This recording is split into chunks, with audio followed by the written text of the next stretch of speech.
will be, Cal will be rounding up some guys and drawing a crowd of students. So that'll be a lot of fun. And don't forget, this evening, we will have buses back and forth, but this evening we'll be close by at Page Auditorium for a great event. So before I introduce the first panel, though, I do want to quickly introduce a new partnership we have at the AEC.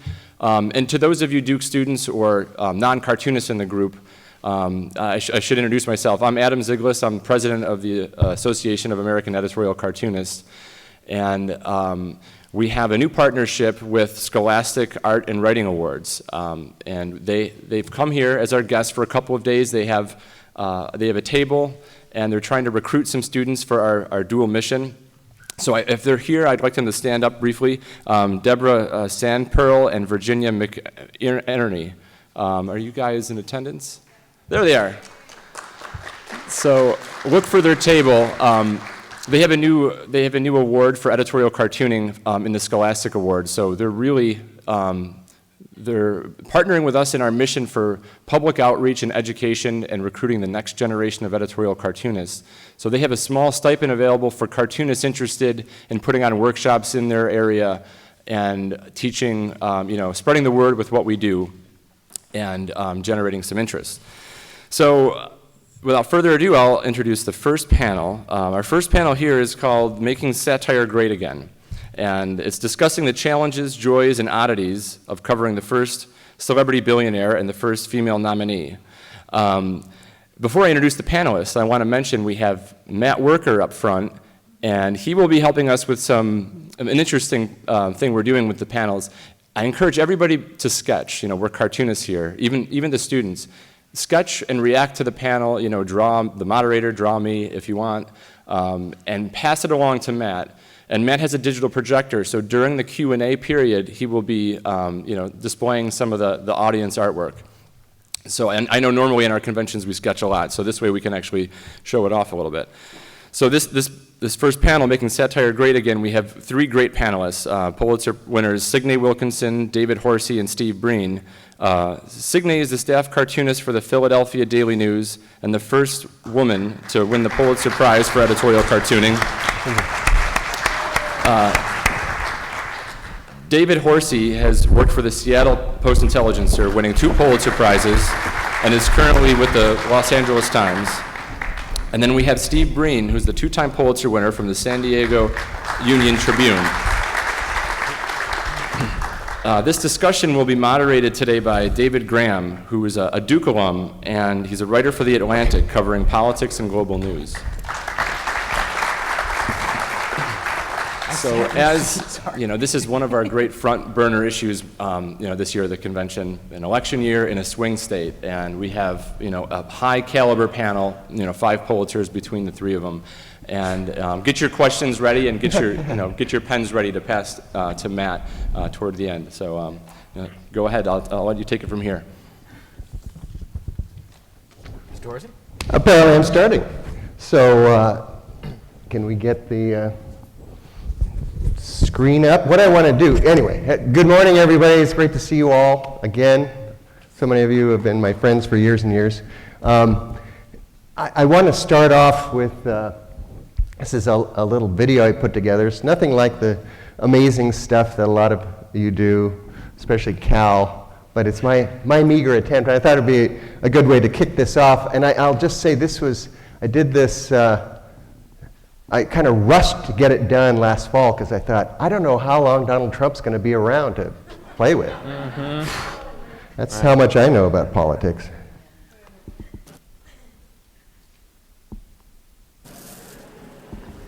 So my parents say relationships take time, but I like to make things happen right here, right now. That's why I love this new dating app, Political Tinder. So let's see who's out there.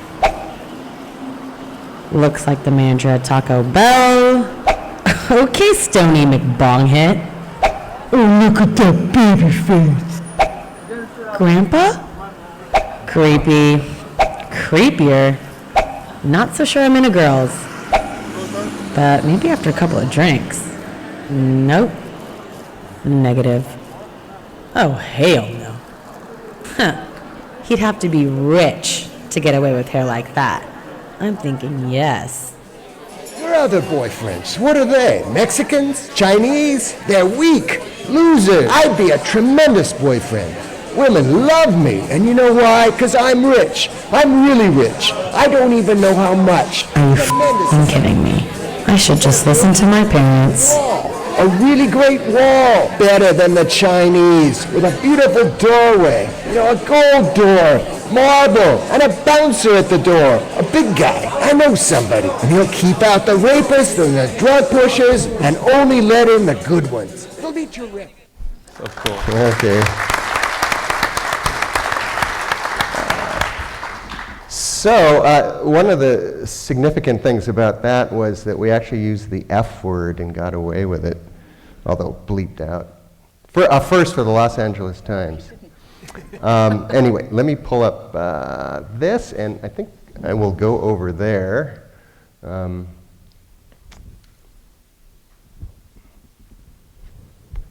Okay. So, anyway, as you know, this has been just an amazing political year like none other, and I first should say that, you know, I don't have the elegant skills at caricature that Ann Telnays does, or I'm not as, you know, really brilliantly funny as Rob Rogers, and I can't paint like Steve Sack, but I do use more words than Jen Sorensen and Matt Bors and Tom Tomorrow combined.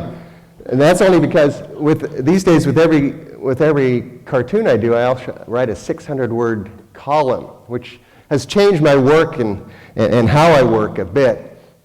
But because I do that, and because I'm part of the national staff of the LA Times rather than the editorial page, it's given me some pretty cool opportunities. This year, I knew this wouldn't work. There we go. All right.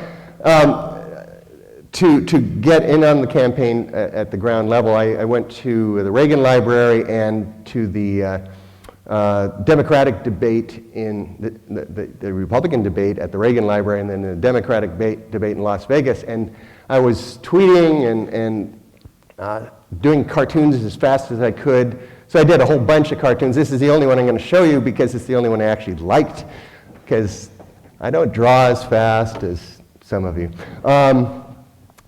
But, you know, this is a year where there have been these normal things that happen, the debates and all, and the conventions. This is a panel I did from the Democratic Convention, and then a similar, whoop, jeez. Going too fast.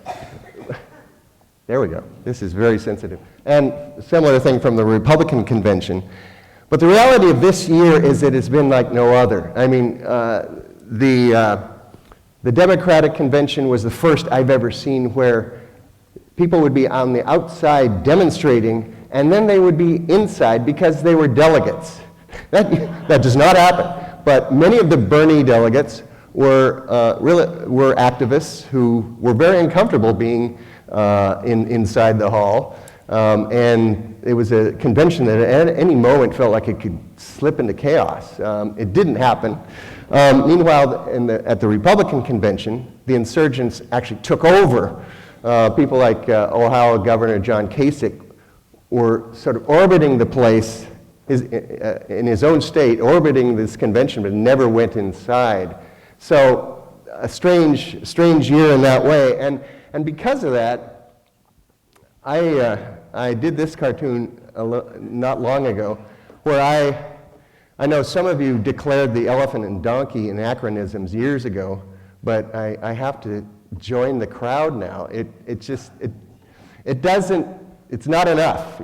The Democratic Party is split pretty dramatically, but the Republicans, it's almost impossible to talk about them as a unitary party.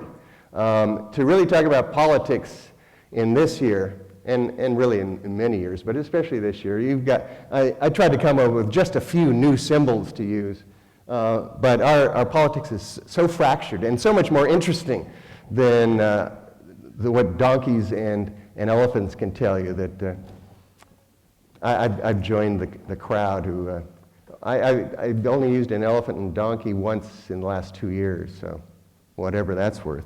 They're there right now. There they are. That's what I used to. So if it had only been the Democrats, it would have been an interesting year. I mean, the battle between Bernie Sanders and Hillary Clinton has been fascinating, and it's, you know, it was a landmark development for the Democratic Party. And you had this old Vermont socialist with his army of young millennials pitted against Hillary Clinton and her loyalists, longtime feminists, people who have been waiting and waiting and waiting for the chance to elect a woman president. And this was during the New York primary. As I said, that alone would have been a remarkable thing. I followed Bernie around in California before the primary, which was a lot of fun, and Hillary as well.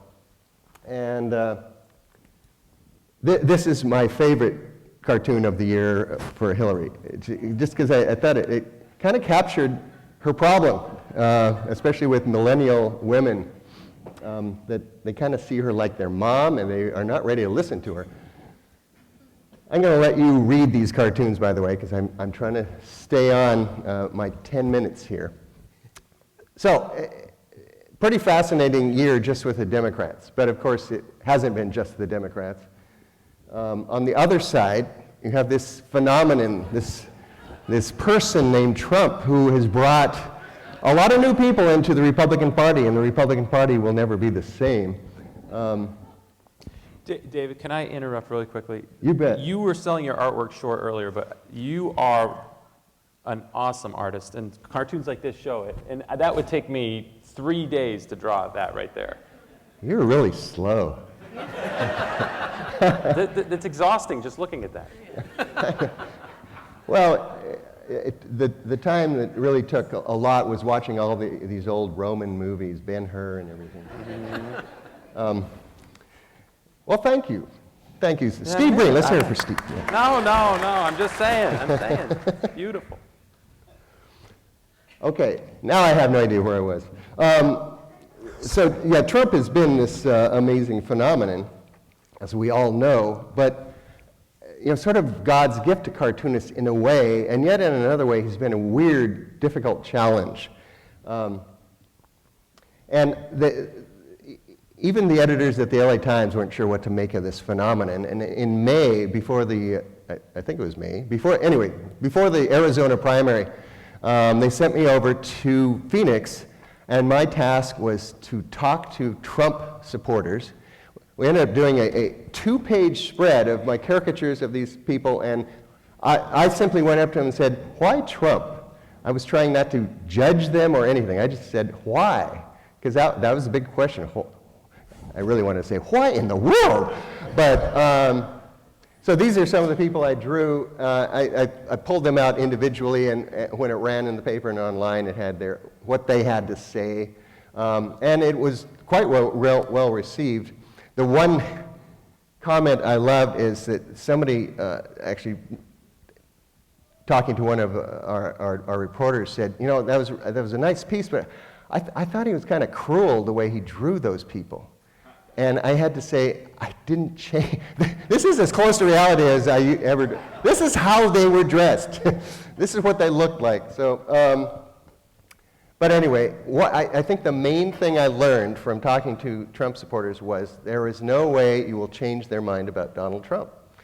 And that presents an interesting challenge for a lot of people, including cartoonists. I imagine them sort of this way. This one I will read. "I vote to put that crazy guy at the end of the bar in charge of U.S. foreign policy." And the crazy guys, you know who. It's to me, it's kind of that simple, and that's scary. So how do you deal with, in cartoons, with a candidate who is a caricature himself, who is so outrageous that you can't make up anything crazier than what he's already doing, and that when you draw him, he people actually like it. I think this cartoon is way back from the New Hampshire primary, making his mark in New Hampshire. And at the time, I just thought this was sort of a silly cartoon, but actually, I think it captured the guy, his willingness to just be out there, say anything, do anything, pee on anybody, and sort of his arrogance and his confidence. And it's the things that cartoonists find to criticize about Trump are actually the things that his supporters like. So as far as changing anyone's mind about anything, I don't think that's happening. I thought his outreach to African Americans was a little ridiculous. This is how I drew him. But, you know, his supporters don't. So Trump is a endlessly great target, but everything bounces off him. And this is sort of my ultimate grim look at Trump. You can look at him as a sort of a buffoon, a joke. You can look at him as an incompetent, just a guy filled with bravado, or you can look at him, if you take his policies seriously, as a dark force that's going to change America forever. But however you look at him, and I've drawn him all those different ways, if any of us think we're changing anyone's mind, it's not happening.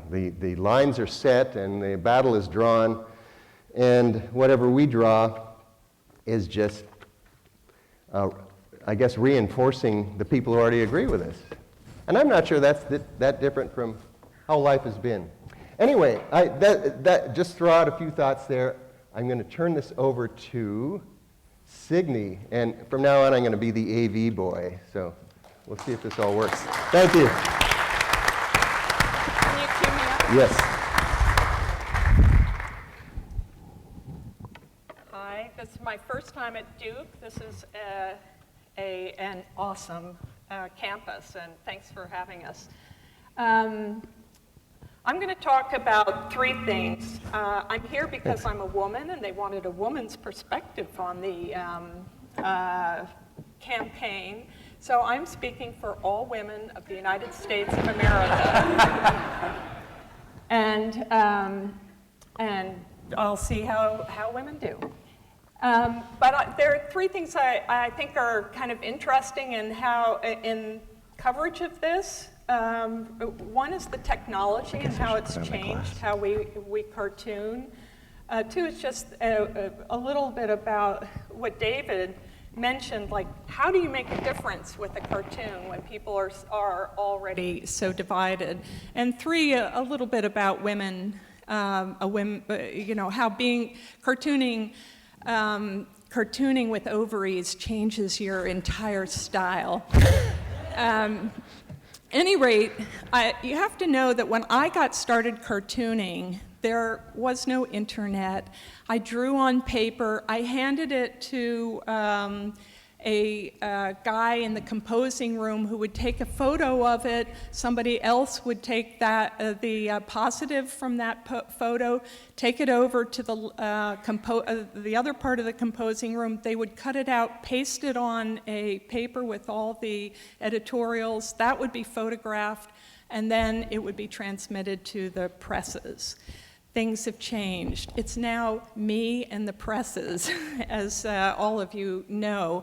So I wanted to start out with 4 years ago, fast forwarding to something that the Duke students here should know, and that is the reason we have children is to keep us current with technology. 4 years ago, I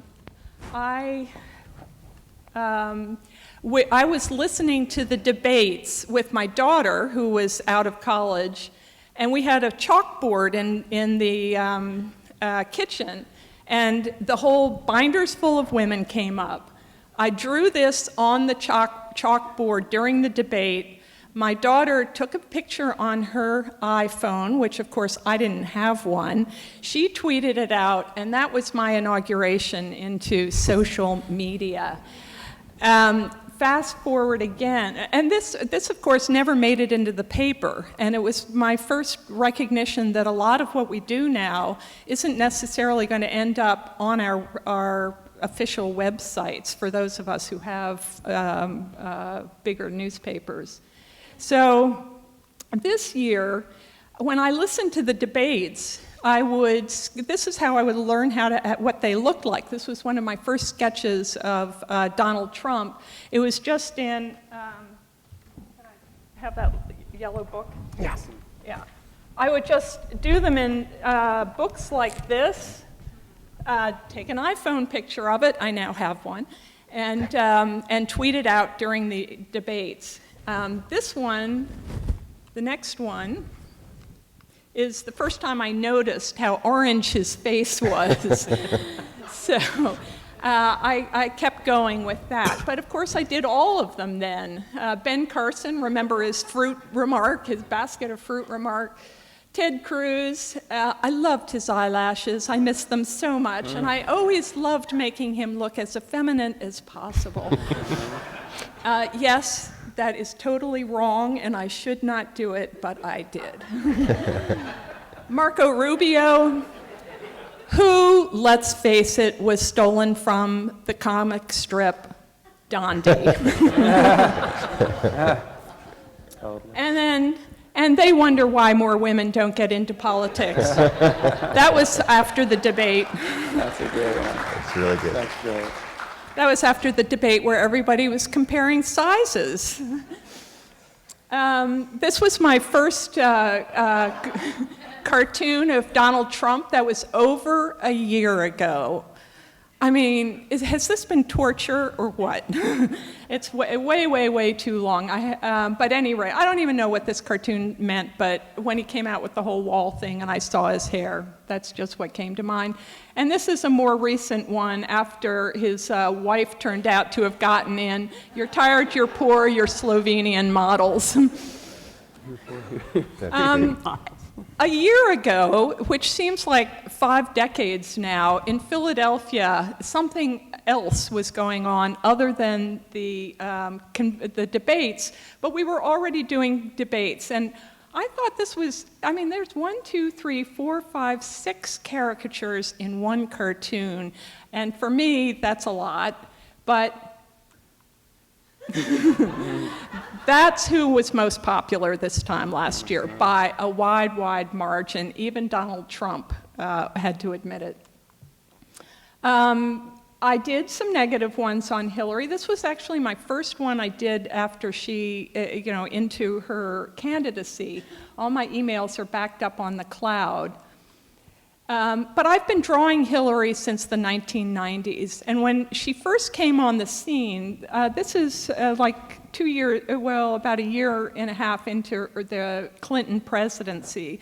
And I have to say, no offense to any cartoonists here, I was furious at the way people were caricaturing her. I mean, if I saw one more cartoon with her, with Clinton, her husband as a puppet, I was going to draw a cartoon myself, and this is how it turned out. She was, she was the man, she was the controlling Oz behind the curtain. Then she became the healthcare queen, and she was like a saint. And then Whitewater, she turned into a Shakespearean witch. So I've been drawing her for a long time. As you can see, my caricatures and my drawing style have changed quite a lot since then. Trump's polls are soaring. But this is after she was nominated. And she became the first woman ever to be nominated for a political party in the United States.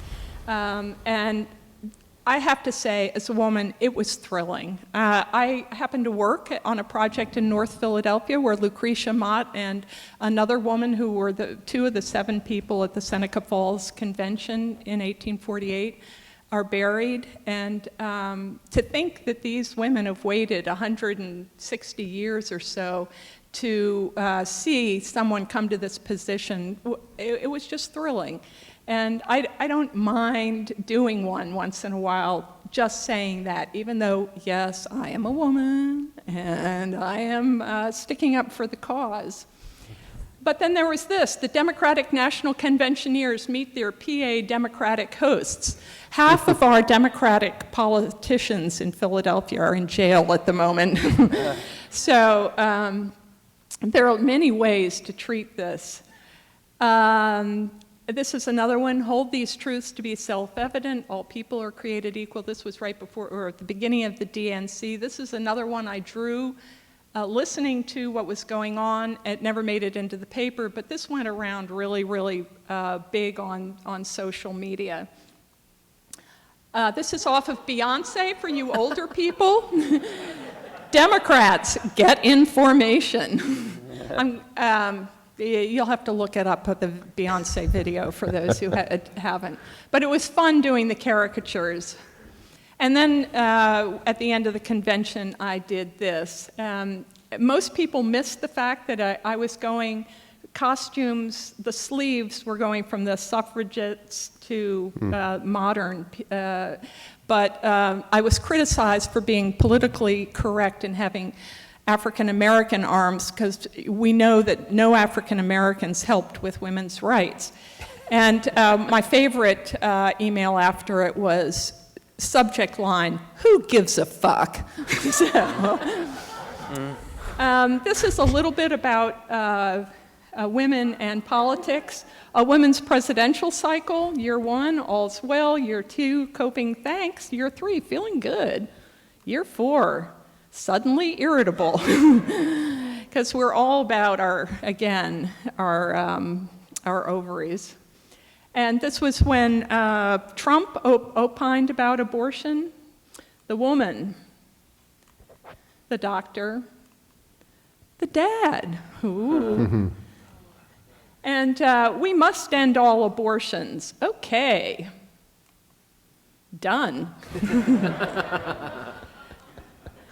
And like Steve, I went out and did some on-the-street sketching. I just went around to construction workers, to guys, they were all men, to find out, what their political points of view were. And like Steve, I found out many of them were closet, they didn't want to say it, but they were Trump supporters, and I really agree with them. There's something so fundamental about their belief that I don't think cartoons in and of themselves are going to change that.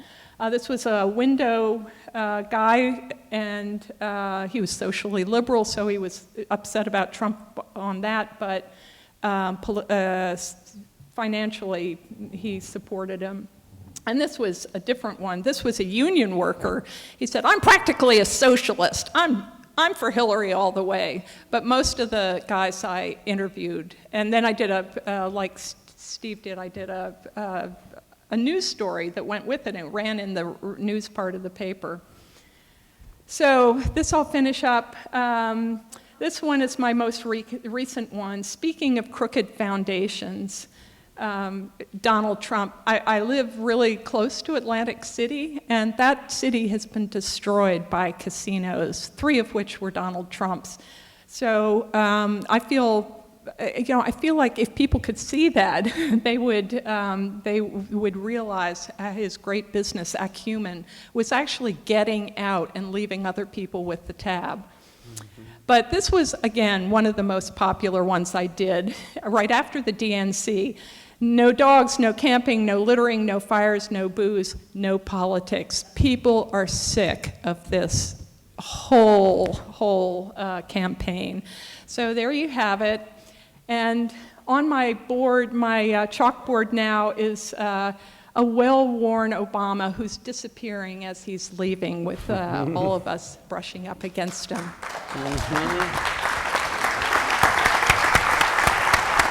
Nice. Very nice, David. Right, so I'll just flip through these. I guess so. Okay. Yeah, and you can I can do see an overview of what they are? Sure, yeah. And then I'll... Yeah, we're just discussing here. You people talk among yourselves. Yeah, actually. That's good, yeah. And Yeah. then I'll just kind of, okay. Okay. I won't show all.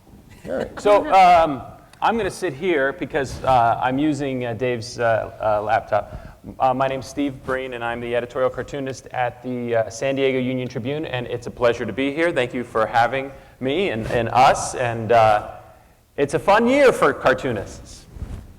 It's exhausting, I always tell people. Yeah. It's so fun. You can just tap that. Anyway. Oh yeah, okay. One of these. Yeah, but maybe I want to jump in. I'll sit back. Go ahead. All right, so I'm just going to show a few cartoons here that I've done during the campaign. I don't even know why I'm showing some of these, but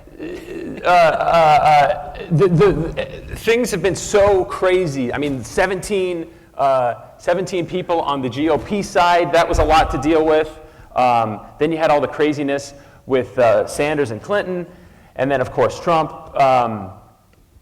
It's like I say, it's almost overwhelming. You know, like we love presidential elections, right, as editorial cartoonists, but this year it's almost like too much, right? Do you feel that way a little bit?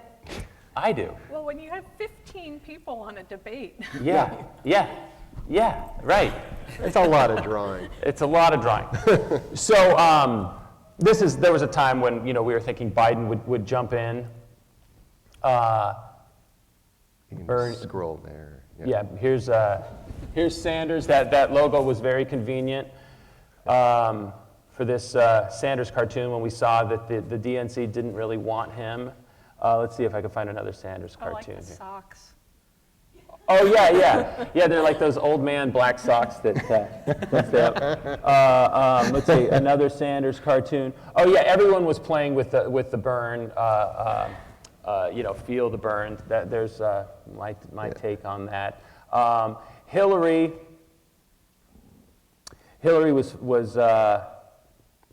forced to give up her server, her email server.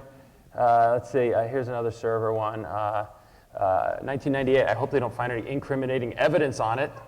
2015, I hope they don't find any incriminating evidence on it.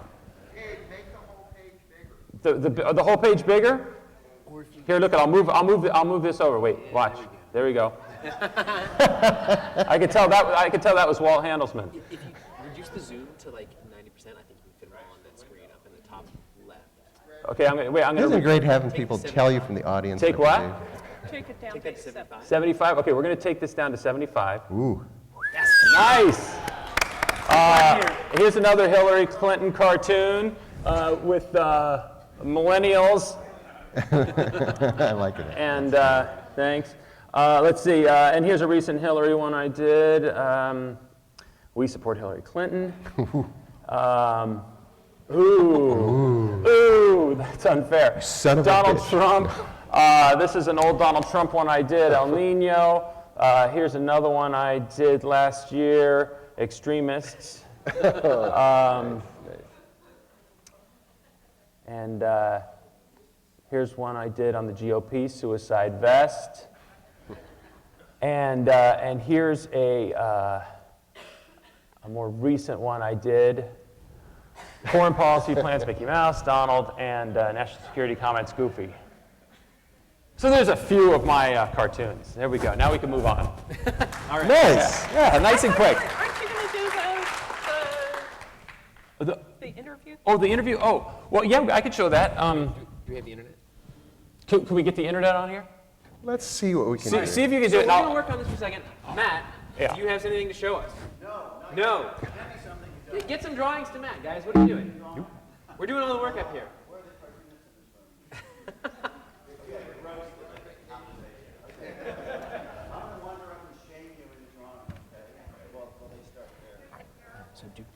What is it?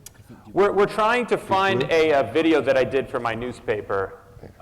Newspapers are encouraging, I don't know all cartoonists, but this cartoonist is being encouraged by his newspaper to do videos. And since I don't know Flash, I don't really know animation, I've done other things.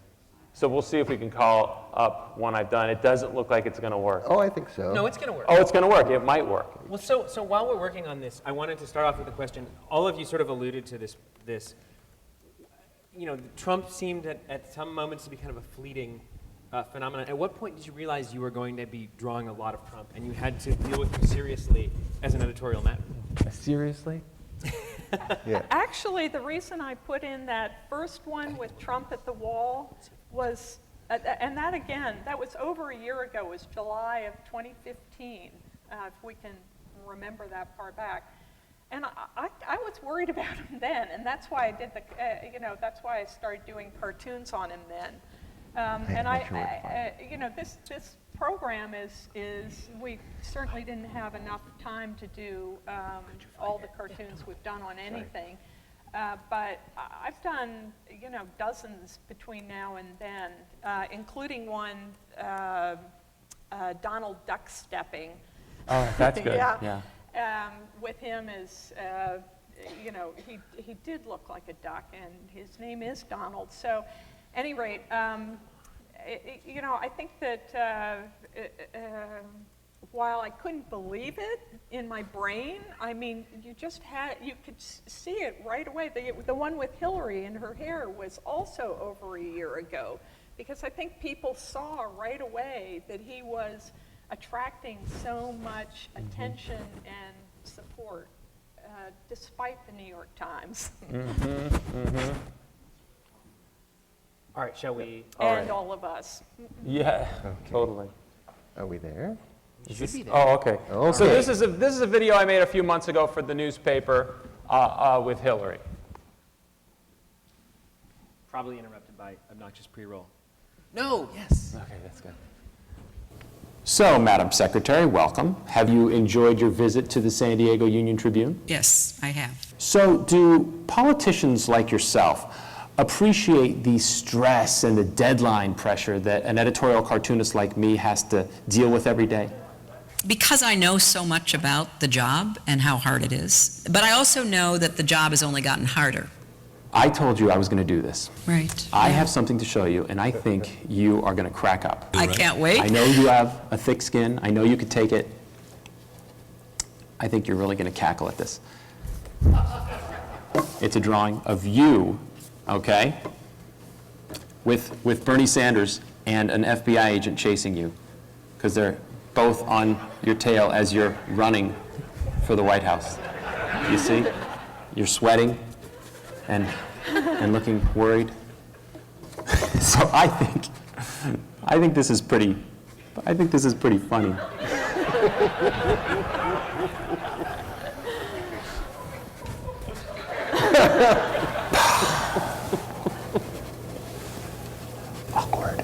Awkward.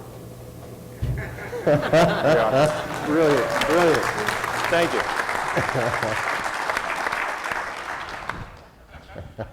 So we're trying new things. We'll see. All right. Do you find that stuff comes easily? How did you work in that format? Yeah, it all kind of came together. I mean, I'm not the first person to do something like that. You know, they had those good beer commercials where people were interacting with coaches up at the podium. But again, I don't know animation, so I was just trying something different. We're being encouraged to try little videos, you know, for hits for our website. So I thought that would be fun. But yeah. Yeah, well, it strikes me, 50 years ago, Herblock's era, most of the political satire being done was cartoonists at newspapers. And in the last few years, we've been overwhelmed by these, Jon Stewart and Stephen Colbert and others doing this brilliant political satire, making us all look like, old fogies. Which we are. Yeah, but we don't have like 100 writers either. But that's when the I see thing. something like this, I think, well, maybe we don't have to even draw. I mean, all the time. I mean, it's like maybe it's time to define ourselves more in that broader world of political satire. And sometimes, I mean, that was brilliant. Yeah. Thanks.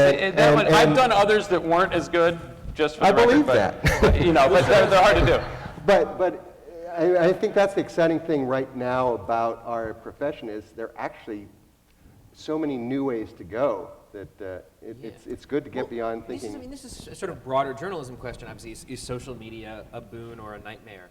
And I'm curious, given that the surfeit of satire out there, but also the ability to spread things more, Signe, you were talking about venturing into social media. How have you found that's changed the way you've done your job, and is it for the better or for the worse? Well, morally, it's for the worse, because you're on there going, oh, only 2 people liked it. But I think in the long term, it's really, it's good if you define social media as different ways of getting political commentary out there. And I don't know how many of you saw last week's Jay-Z and Molly Crabapple collaboration in the New York Times. Anyone see it? I missed that. If you look it up, it is absolutely brilliant, and I'm going to hook up with Beyonce and do, oh no, she's in town next week. But it's sort of like, it's a different way of doing things that are over time to make a political point, and I think it's thrilling. And we're lucky to have newspapers, weak as they are, but behind us, so that we have a platform that right away we have thousands of subscribers to the newspaper website, where somebody just starting out has to build their brand from scratch. And I think that, well, during the convention, a video from Huffington Post came and did Ann Telness and me and Jen Sorensen, and we were asking them, why doesn't Huffington Post have a cartoonist? And they go, oh, I never thought of it, because you guys, I mean, this is so interesting. I'm like, yeah, get one, to get 10. And I think if we can offer things like what you did, what the different animations are, you'll see one of Cal's later. I think, that's going to be great, and we'll find a lot of different ways of doing it. So it's fantastic. I think it's totally awesome. I mean, if 20 years ago, if you said to a cartoonist, how about we offer you a way that instantaneously you could push a button and send your cartoon to thousands of people into their purses and pockets, or, where they could look at it right now, we would all say, that's fantastic, let's do it, It's just perfect for editorial cartooning. Yeah. It's great. Interesting point here about reader feedback, and I have a couple questions along this. You were commenting that you love being able to have reader comments. I feel like a lot of people are of the opinion that you should never read the comments and that it's bad. Why do you like being able to get that reader feedback? Because if you read the reader feedback, you'll know why people support Donald Trump. Our trolls are Trump supporters. So, I feel like if you don't read them, you don't know what's going on in the subconscious of American political life. Mm-hmm. Well, so Steve, you're coming at this from a slightly different angle, because you're a token conservative. You're drawing for a more conservative audience, but you're not a Trump supporter. No. Has that been a difficult balance for you? Well, kind of, yeah. It's been weird in the sense that there's a lot of readers who kind of, have looked to me for years like, oh, he's right of center, so he's gonna toe the party line. He's gonna support Trump. And I don't, and they're just, really, really nasty with their, emails saying that I've betrayed them and how I'm, a huge liberal now, just because I don't like Donald Trump. So it has been weird in that sense. But I've always thought that Trump was a jerk. I mean, I remember when I was 13 years old, vividly watching 60 Minutes, and Mike Wallace interviewing him, going, "Why do you have to put your name on everything?" And he just looks at Mike Wallace and goes, "Because it sells, Mike." And I just thought when I was a kid, thinking, what an asshole. So I've been a long-time Trump detractor. Made you what you are today. Yeah, made me what I am today. Traumatized you. But that's why the New Hampshire cartoon was so brilliant, because that's exactly what he was doing, even as a businessman. Yeah. Crass and no class. Right. Well, it's got to be a challenge to satirize that, though. Well, yeah, as I was saying earlier, that is it. I mean, in one way, it's very easy. This is the easiest guy in the world to just either physically or just everything he does is worthy of satire. but the problem is, we're like in a different reality here. It's like, basically we're illustrating his life, and people like it. I was lucky enough to have Schwarzenegger to caricature when he was governor of California. And were you in California then? Not quite. Not quite. You missed it. the You chance. missed it. But I never thought that someone would be more colorful and outlandish than Schwarzenegger. But here we have someone. Well, Schwarzenegger actually was...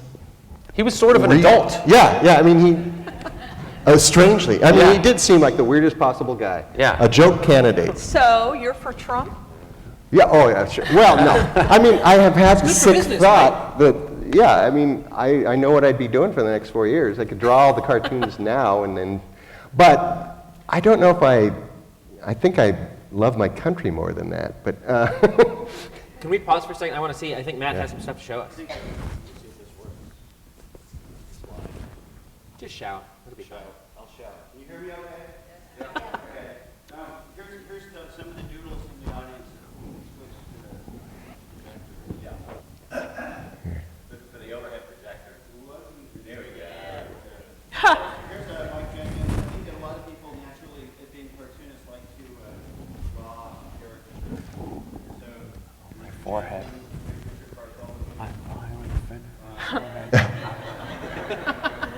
That's good. Look at that. this is Ross Gossi. I guess. What else do I have here? That looks like Hillary introducing Hillary. Yeah. Peter Donald Scholl from Alaska. Yay. Trump creeping in from the side of the stage. What is that? Well, that's you next to Trump. There you go. I personally Watch your back, Steve. Signy's thing about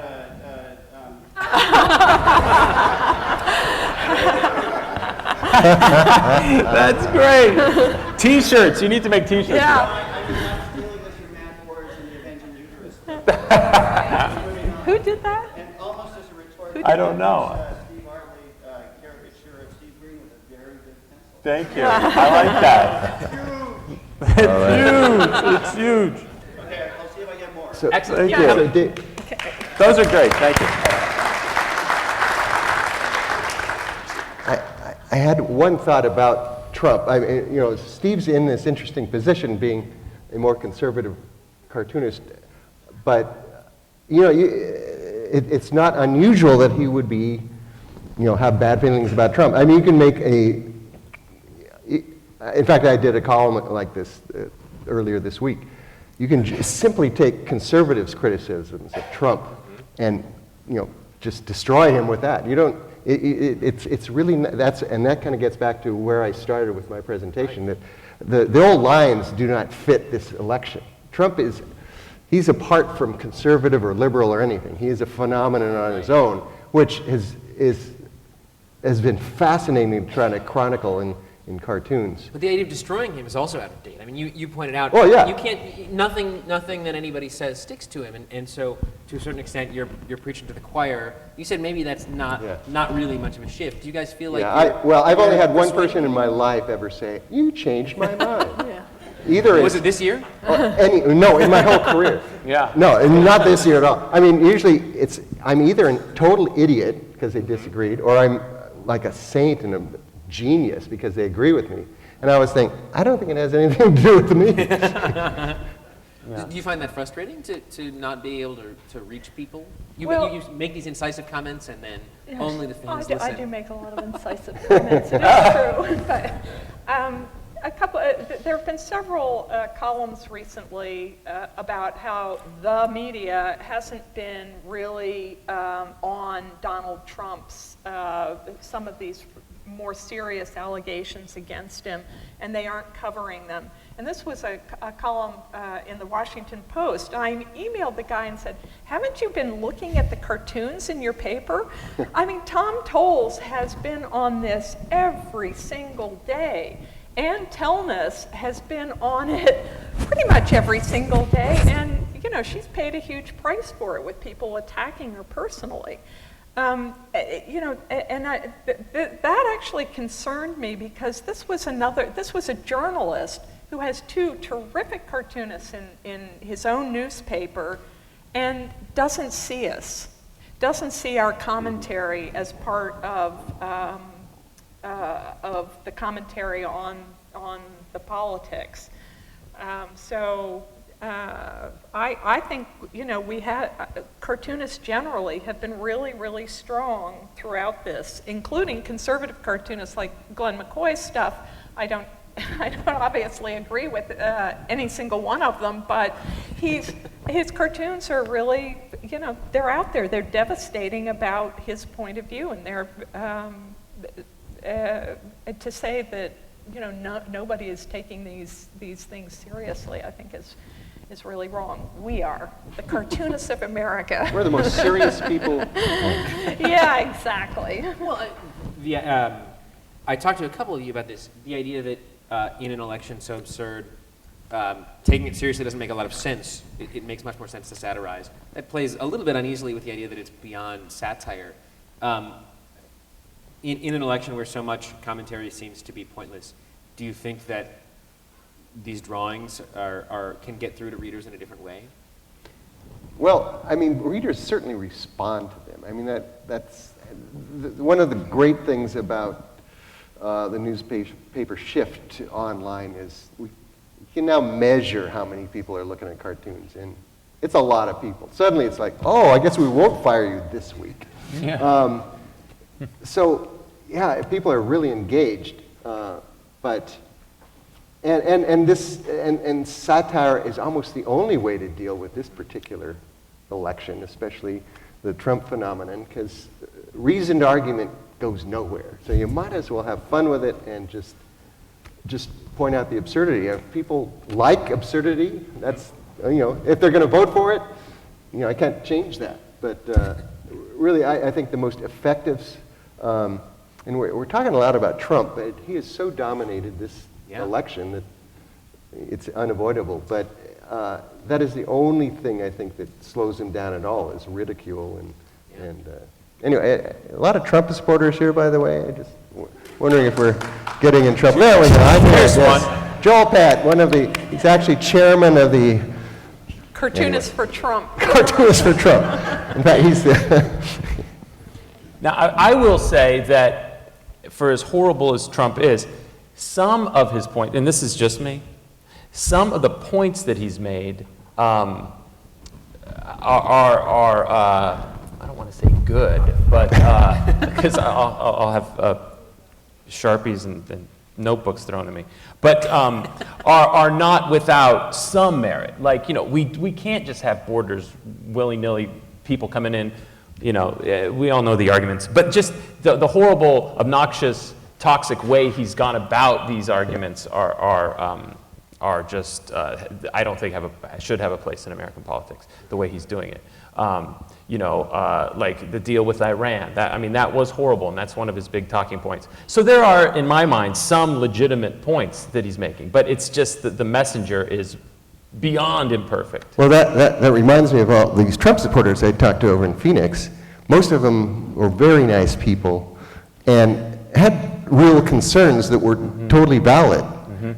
But I kept thinking to myself, I wanted to say to them, he's not going to do anything about this. He doesn't actually care. Right. Last week he thought something else. Right. Next week he's going to think something else. That's so right. I think you're right. There are valid issues and valid concerns, but he's actually not. He's a con man. So he is. He's a con man, and that's another thing that I kind of have in my brain as I'm drawing, and that is, I think some of my liberal counterparts see Trump as totally evil, and I guess I get why they do, but I don't think he's truly evil. I think he's all about himself, and if these, Mother Teresa's Sisters of Charity order, said something nice about them, then he would suddenly be their biggest supporters, and I don't know. I don't think he's a horrible racist. But just his friends are. No, right.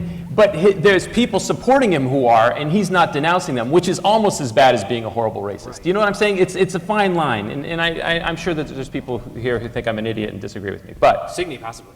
Maybe. Is he an idiot? I'd like to get back to one of the things that you said about the difference of, supporting, that the candidates themselves don't fit neatly into the old party lines. And that goes for Hillary. I think that the parties are changing underneath them. And the reason that we're not going to have a Democratic donkey and Republican elephant is that the two parties are going to be totally different 4 years from now. Yes. And the millennials in particular just don't fit in. Like the young guy, Kyle, whom I interviewed, he was early 30s, he had his own little business, and he's much more in the libertarian mold of fiscally conservative and socially liberal. And then there'll be the opposite people. So I just think that that we're watching a huge realignment, and it's one of the things that Hillary is having a problem on, and why, much as I'm trying to support her personally, and my cartoons from here on in, as it gets closer to the election, will be more pointed on that. I support her with a lot of caveats because I feel like, a lot of the stuff that Bernie complained about her on her support of the war, some of her other policies really aren't going to be the policies of the future. So I think it'll be interesting. The next 4 years are going to be interesting. Yeah. I'd love to get some questions in from the audience if folks have some questions they'd like to ask. Yeah. Got microphones on either side here. Here, I got a couple other cartoons. Excellent. Yeah. Let's see some cartoons. Here's Kevin Necessary from Cincinnati. And here's David from North Carolina's own David Sloan. Oh. Excellent. I love that. That's cool. Yeah. My question, I'm Jimmy Margulies. Jimmy. My question has to do with things that you kind of danced around a little bit in the drawings and the discussion, and that is not just taking on the candidates, but on the electorate. Dave started off with the video of the millennials, the sketches that Signe did of some of the supporters, and Dave did Trump supporters. Hillary got a lot of negative comment for her comment about Trump supporters, half of them are baskets of deplorables. Mm-hmm. But I think that that's a valid thing to go after these people that are either evil and rotten to the core, or gullible as hell for supporting Trump. So how do you feel about that? And have you gotten any guidance or restraint from your editors if you would propose doing cartoons on that type of subject, not just the candidate? Yeah, I think that's a really good observation, because that, when this election's over, if it's over. If Trump, say, let's hypothesize that Trump loses, who knows? Yeah. The Trump movement, the Trump people will still be out there, and I think most of them are not crazy Nazis and racists, but a lot of them are really believe some stuff that just is not true. Oh, right. And it's a phenomenon that half of the United States, half of the voters in the country, are going in that direction. So how do you turn that back to more traditional, respectable republicanism, or what does it become? But I think that goes to what you were saying. Over the next 4 years, this is just the beginning of this realignment playing out, and we've had a very partisan situation for a number of years. But to me, we're splitting into two different descriptions of reality, which is a difficult thing for a democracy to deal with if you can't agree on facts. But the two people at the top are even older than I am. They're old. And, there's most of the people in the United States are younger, and we have yet for that younger generation to come up and be to voice and embody a new ways of thinking. And Clinton did when he ran for office. I mean, he was a young man. He was in his 40s. And Obama was young. And that kind of galvanized things. And I think it'll take a younger person to really articulate it and lead in new directions. Like Bernie Sanders. Exactly. I have something to say about Jimmy's comment. Jimmy, I absolutely believe that I don't think half of Trump supporters are deplorables, but there's at least 13.5% of them are horrible deplorables. But one of the videos that I did, see, we moved from Mission Valley, which is kind of 10 minutes away from downtown, to downtown within the last couple months. And so I knew I was going to be leaving my office, and our whole building was going to be gutted because it had asbestos. So I did this video where I got this actor to come in, and he had a Trump t-shirt, and he had a bandana on and sunglasses, and he came into my office with a baseball bat, and he said, you know, are you the cartoonist who's drawing all these Trump cartoons? And I said, yeah. And he starts smashing the submarine sandwich that I was eating, and my chips, and my drink, and then he starts breaking all the pictures on my wall. He takes a computer and throws it through my window, or he tries to. The window didn't break.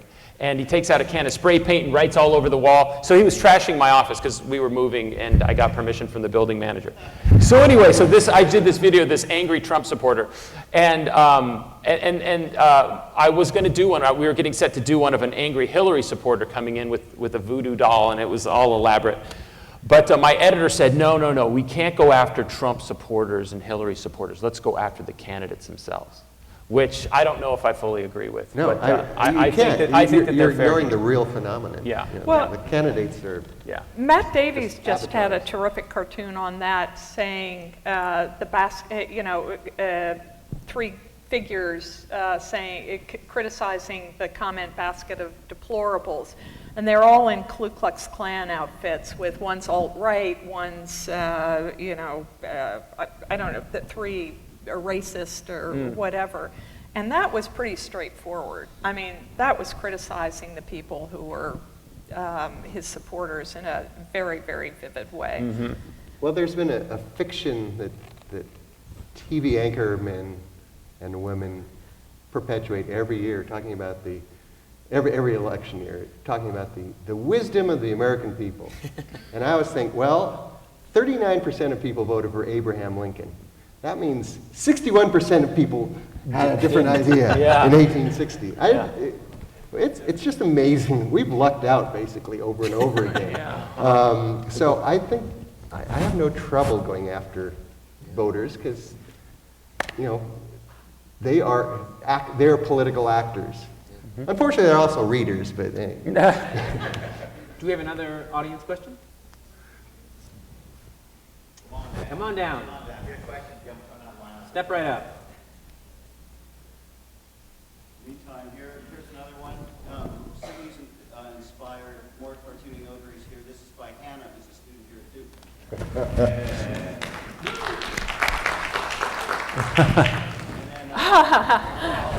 Big house I have more of a comment than a question. I think I take issue with the simple description of who's supporting which candidate and how to characterize them. I think most of us who work in media and cartoonists, we tend to live in sort of halo communities where people are thinking the right thoughts and recycling and interested in all these issues in urban areas. And I think the great untold and unexplored issue is the permanent impact of the Great Recession. Most of the country outside of the places we live and work are really suffering. And the Democratic Party, as much as the Republican Party, has abandoned millions of people. And whenever I go to my hometown in northern New York, most of my friends who I grew up with are voting for Trump. And it's not because they're racist or rednecks or in the Ku Klux Klan. They've basically been abandoned. And the economy has been shot, manufacturing is gone. And I think those economic tensions are really at the bottom, or at the base of a lot of Trump's support. We can all sort of sit comfortably and say it's misguided, and I think a lot of it is, but there's real issues that we just aren't covering. And these aren't kind of hip, cool people that people want to take time with. But I think that you go outside of any of the places where most of us live, and it's a really kind of grim scene out there. And nothing either party has said is going to change that. And I also don't think it's a necessarily older person, younger person thing. I see it across generations in rural and impoverished areas, or simply places suffering. So it's a comment just that I think there's a challenge in how we talk about who's supporting whom. But I just think there's a lot of things that are simply unexplored. Yeah. How do you get at that? I agree with what you Well, said for the most part. I actually agree totally with what she's saying. And that's, when I went out and talked to all these Trump supporters, I mean, unfortunately, we're kind of forced into a little sort of shorthand here, and they're all this or all that, but it's what I was saying to you, that these are people with real concerns that are important to be addressed, and that's why, to just draw, donkeys and elephants, or even just the candidates, really misses what's going on. And so when I think it's difficult to do in a political cartoon because, we're involved in, basically the job is ridicule. But I think we should find ways to express that idea that, okay, there are people out there hurting. Yeah, they've decided, they've latched on to Trump, and as I said, I think wrongly, because I think he's a false god. But that doesn't discount what they're experiencing in their lives. And that needs to be addressed, not just by politicians, but by people who are commenting on politics. Yeah. I think the really good book out now is J.D. Vance's Hillbilly Elegy. It's told from the inside out of Kentucky and southern Ohio. And I think you're right about the cocoon. And a lot of the reporting, much as I read the New York Times and Washington Post, it's extremely well-educated people who went to Duke and other places and have had fabulous professors and know all about political science, going out and exploring the rest of the country. So I think there's it shows in the reporting. It shows like, oh wow, look at these people, as if they're a whole different species of Americans. And I plead guilty to that. And I think that because I live in an urban area and on the East Coast, and I remember my daughter, whom I raised in a bubble.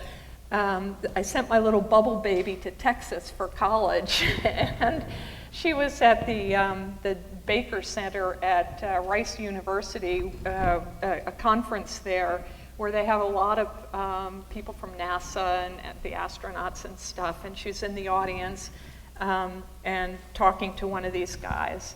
And he was telling her his political views, and she pipes up and says hers, and he looked at her and said, "Who raised you?" And she had a good answer for that. But I think what I would say is that instead of going to China or Nigeria or Switzerland for junior years abroad, I think people at the Ivy League schools ought to go to Ohio State and to the University of Oklahoma and to the University of Texas and just go and see a different part of a country and live in the different part of the country. I mean, that to me has been one of the most valuable things. I went to college in the Rocky Mountains, and my first job was in California, in the Silicon Valley, and it was like going from the 18th century in Philadelphia to the 21st century. Apple was just getting started, and it was invaluable to start learning how big and wide and different the country is. Good point. Well, on that note, I think we are unfortunately out of time. So thank you all for your questions and for listening. Cindy Wilkinson, David Marcy, Steve Green. Thank you. Okay, everyone, we'll have about a 15-minute break. Come on back within 15 minutes or so, and we'll start our next panel soon. Thanks so much. Yes.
Well, Where do you want us sitting? yeah. Hello, everyone. Grab a seat. Welcome back. Oh, okay. For all those new I don't want to. new visitors, welcome to the second panel of the first morning of the 2016 Political Cartoon and Satire Festival here at Duke University. Yes! Yes, awesome. This is great. So I'm Kevin Callaher, better known as Cal. I'm the editorial cartoonist for The Economist magazine and the Baltimore Sun, one of the co-hosts of our great events here today. And before we introduce the next panel, I wanted just to tell, particularly those of you from the Duke community, of some of the exciting things we have coming up. So after our panel today, out in the outside of the Bryan Center, the building we're in now, we're going to be doing some live cartooning. We're going to have cartoonists drawing on the windows of some of the stores out there, as well as with flip charts and just basically having a good time getting people excited about the things we're going to be doing. We also have 2 more panels this afternoon, including one covering cartooning Black Lives Matter at 2 o'clock, and then another panel following about cartooning from the right and the elephant's funny bone. But I also wanted to mention about a event we have tonight featuring the Duke Improv Company, DUI, and also the Sketch Comedy Company. We're going to do a combined show at Page Auditorium, which is going to have some cartoonists participating with them as well. But also, especially for the Duke students on Saturday at 11:30, we're going to have a workshop called Trying to Think Like a Cartoonist. It's limited to only 30 Duke students. We're going to have at least 10 cartoonists there, so there'll be 1 cartoonist for 3 students. You don't have to have any knowledge of drawing. It's you'll have cartoonists who will be drawing on your behalf, but we're going to be talking about the processes behind becoming a cartoonist. It promises to be great fun. You can sign up. You can talk to the people at the table outside here. We expect it to be overbooked, but please, if you're interested, sign up, and we'd love to see you. So we're also going to have Matt Worker one more time for this panel. Matt Worker, stand up there. Pulitzer Prize winner from Politico magazine, Matt Worker. And he's going to be manning the digital projector. So we're encouraging all cartoonists and non-cartoonists alike. If you've got some ideas, draw them, submit them, bring them down to Matt. And at crucial points during the conversation, he will be showing some of those cartoons as well. We also, if you're going to have, during the Q&A, we have 2 mics in the front here. If you have questions, come on down and feel free to ask them. And then I also want to point out that one of the guests that we have here for our convention is Rema Suprani from Venezuela, and she's going to have an interpreter with her during these sessions, sitting next to her in the audience. So if you hear somebody whispering the entire time, there she is, then it's actually, there's nobody being rude. It's actually someone who has been, usually a Duke student who's volunteered to come and help Rema enjoy herself here. So on to this panel. This one is Likes, Loves, and Lynch Mobs, Cartooning in the Digital World of Social Media, featuring some of our good friends, and they've got some great stories to tell. I'm going to pass the mic over to your president and moderator for this panel, Mr. Adam Zeigler from Buffalo. Adam. Yeah, right. Yay. Thank you very much, Cal, and thanks again, guys, for being here. This panel was a lot of fun to put together. Crafting the program this year, there are so many big topics that have happened to our industry and just around the country, just issues that we deal with. My goal as president is to really have this program a reflection of our year as cartoonists and as our year as journalists. And there are 2 really big cartoon controversies that we read about from our colleagues. One being, both of them actually, in fact, being about children that were put in editorial cartoons, and as you recall. And so I originally thought this panel would be about putting kids in cartoons or when to draw family members. But I soon realized what made those controversial was they exploded on social media, and the critics of these cartoons really tried to exploit social media to their advantage. And then I also realized there are so many ways we are using social media for the good. So I have a great set of panelists. The first one, we have Joel Pett, Pulitzer Prize winner from the Kentucky Leader Herald Leader. So welcome, Joel. And we also have the brilliant Ann Telnez, our future president of the AAC, Pulitzer Prize winner from the Washington Post. And one of the most provocative cartoonists, we have in America, Matt Bors, who was editor of the Nib and is pushing the envelope with our group.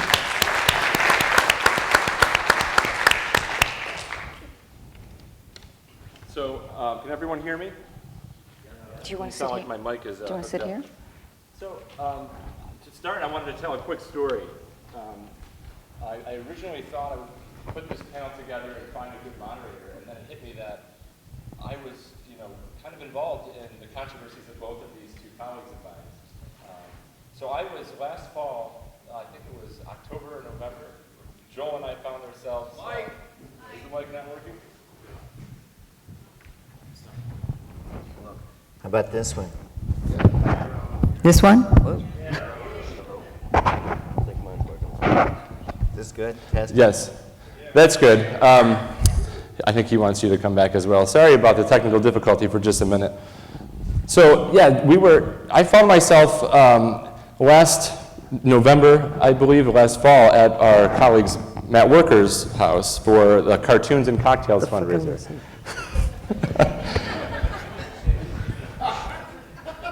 This story is like when Dick Cheney was assigned to find a vice president for Bush, and then I'll just choose myself. Yes, exactly. I just choose myself. So anyway, Joel was happened to be staying with Matt Worker as well, and I just saw him not himself. He was just frantic. He was on the phone the whole time. He was smoking cigarette after cigarette. I think he was starting a fire in Matt's house. And I soon realized he was dealing with a massive cartoon controversy.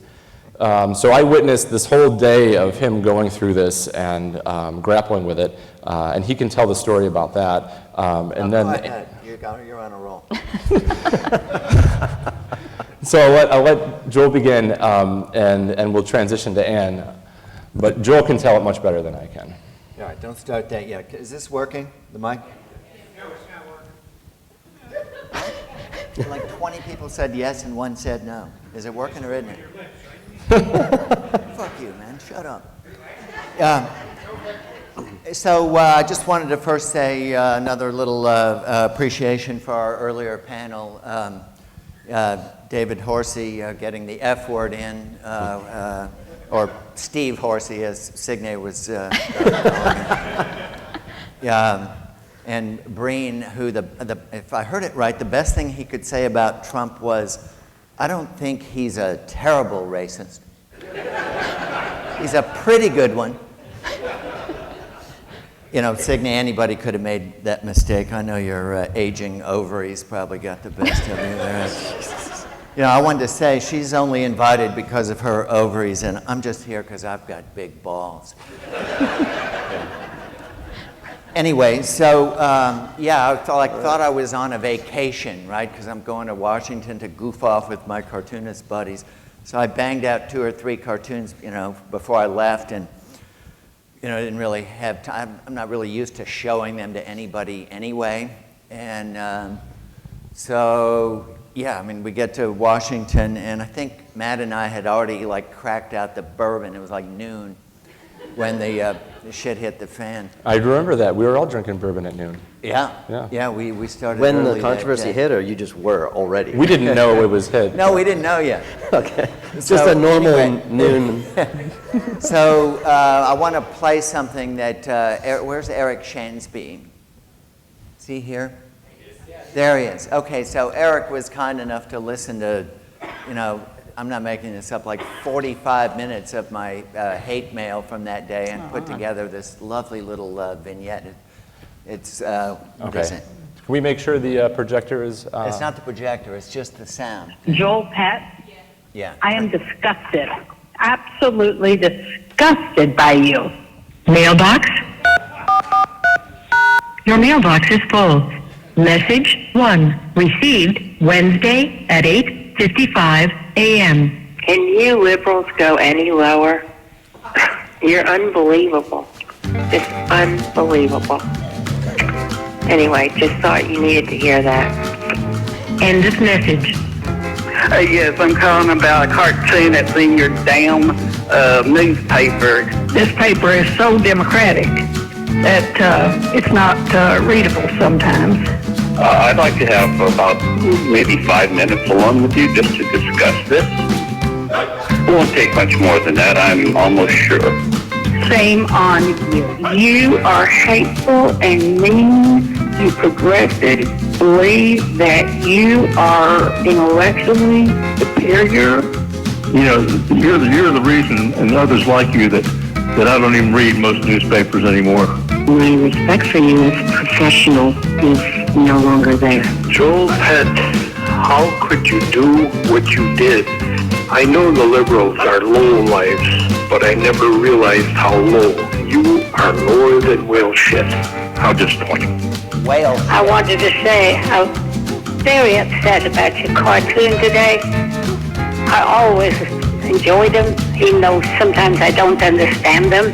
I really think you've overstepped the mark, and I don't see any humor in it at all. We don't need you here in Kentucky causing problems for innocent children. And I'm just guessing that you're a young man because no mature man would do what you did. I'll be calling the publisher to ensure that you get fired. And I know no one else will read this or hear this message, but I'm going to make sure it's heard loud and clear all the way up the ranks. That's BS. You need to print a retraction and resign your position immediately. Completely unacceptable. You are a real piece of shit. You should be ashamed of yourself. You can't do that in life. This is a Christian country, and act accordingly. And I hope you get fired. That's all I got to say. Yeah, you need to find a new career. It's pathetic, pathetic. You are the pathetic newspaper. It's sickening, and I will get rid of my subscription today because you all are pathetic piece of losers. It's so sick. I don't even know what to say. I'm so pissed. Thank you, and go to hell. You have now heard all your messages. To start playing them again, press 6. That's all I wanted to say. Goodbye.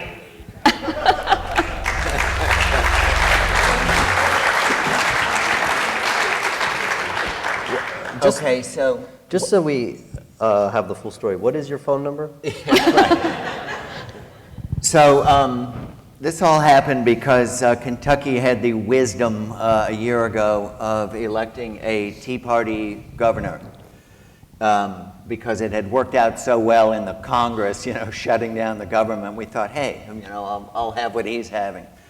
How do you, do I have a remote, or are you going to do that? So the guy is an evangelical Christian. So I try to flaunt his, throw his religion in his face as much as I can. And, anytime you can draw Jesus, it's always good, I feel. Where's the cartoon they were calling? We'll get there. We're almost there. That isn't it. I don't know what that is. All right, can we keep going? Interesting. Yeah. Well, okay, so here's what happened. So Trump said we need to keep these Syrian refugees out of the country. And Matt Bevin stood up and said, God damn right, we sure as hell don't need them in Kentucky. So the only thing I like and respect about this governor is he's got 3 adopted children from Ethiopia. And I was raised in Africa, I identify as African American. And future transgender. And I thought, well, if anybody should have sympathy with the plight of refugee children, it should be him. And if not out of Christianity, at least out of his own personal experience. So I started thinking about it, and I thought, well, if he's afraid of little children like they're terrorists, he ought to be afraid of his own children. So I drew these, and I'd like to point out that these children are happy and smiling. I didn't like vilify them in any way. And he's hiding under his desk, and the guy's saying, if we could get these goddamn cutouts out of the way.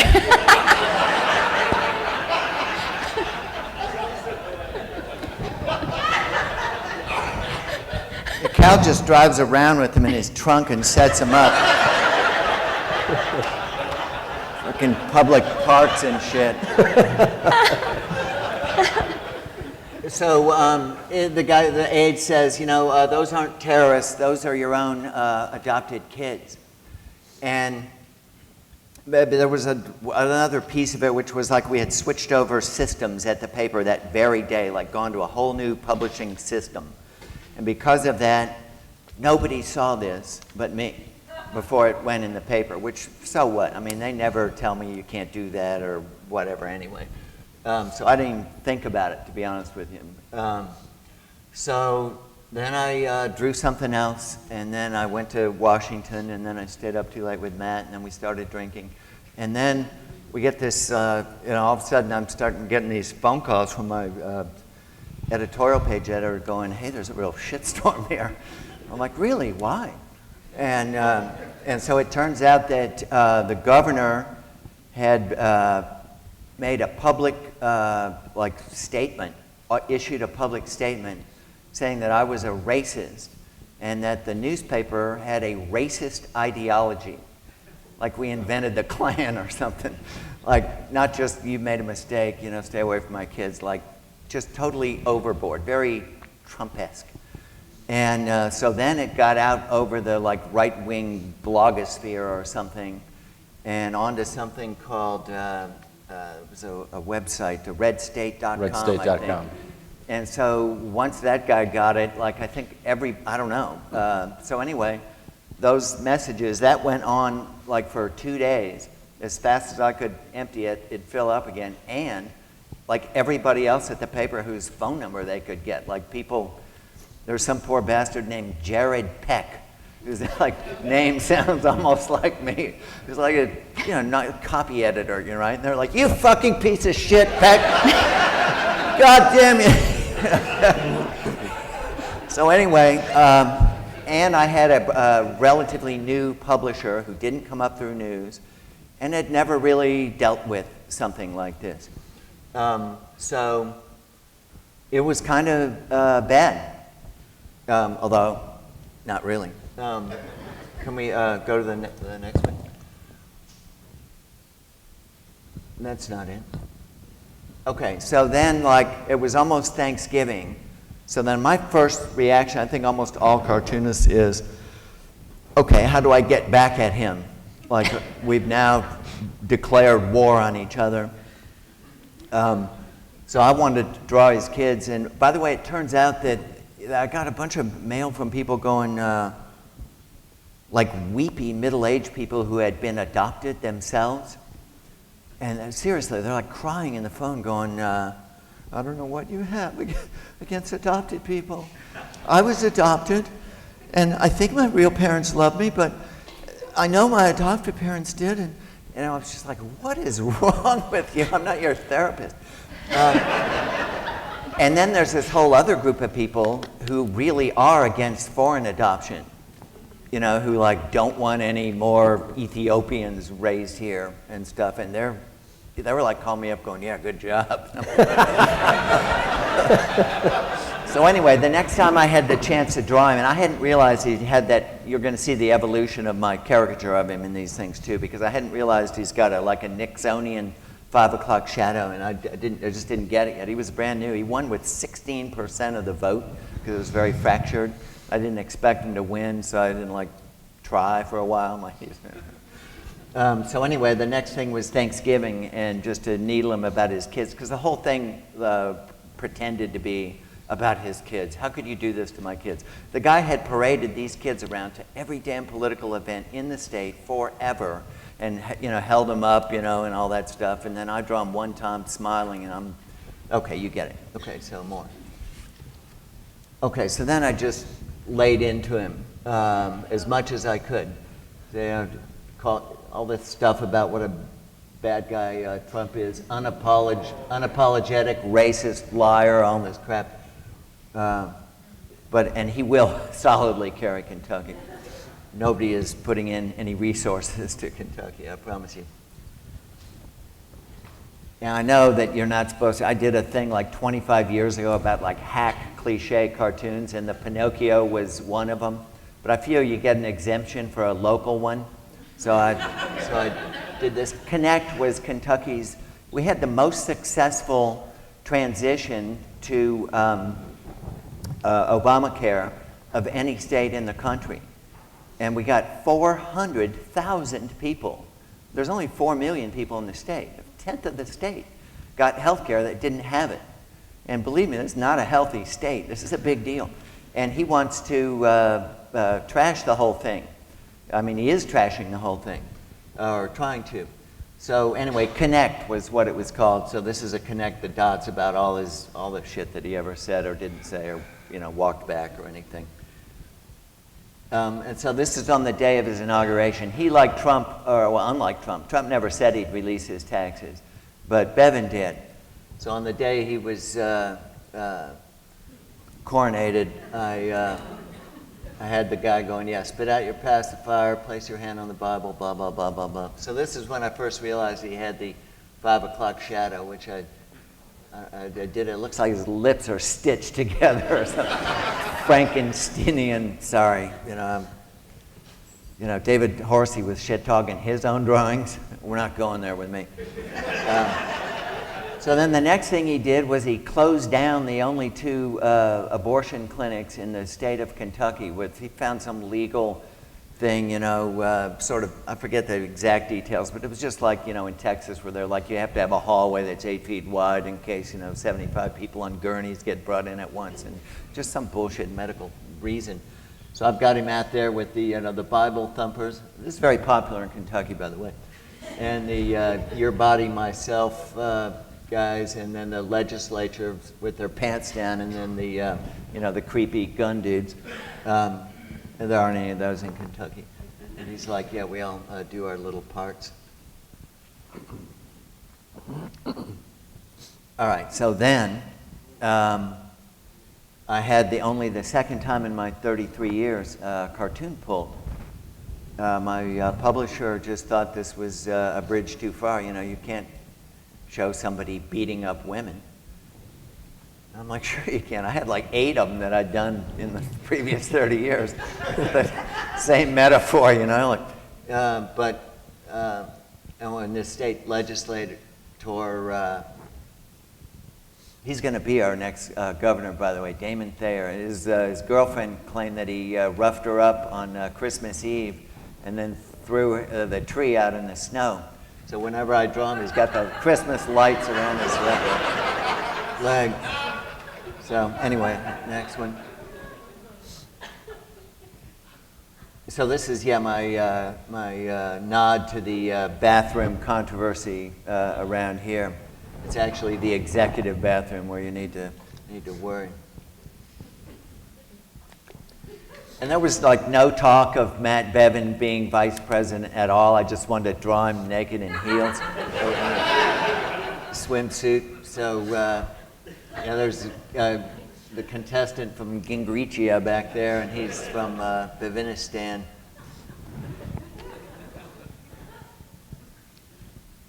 Yeah, part of this Medicaid expansion is dental care, and I'm sure every state needs dental care, and not to play on these gross stereotypes of Kentucky, but Kentucky needs dental care too. Should have had the what me worry in there.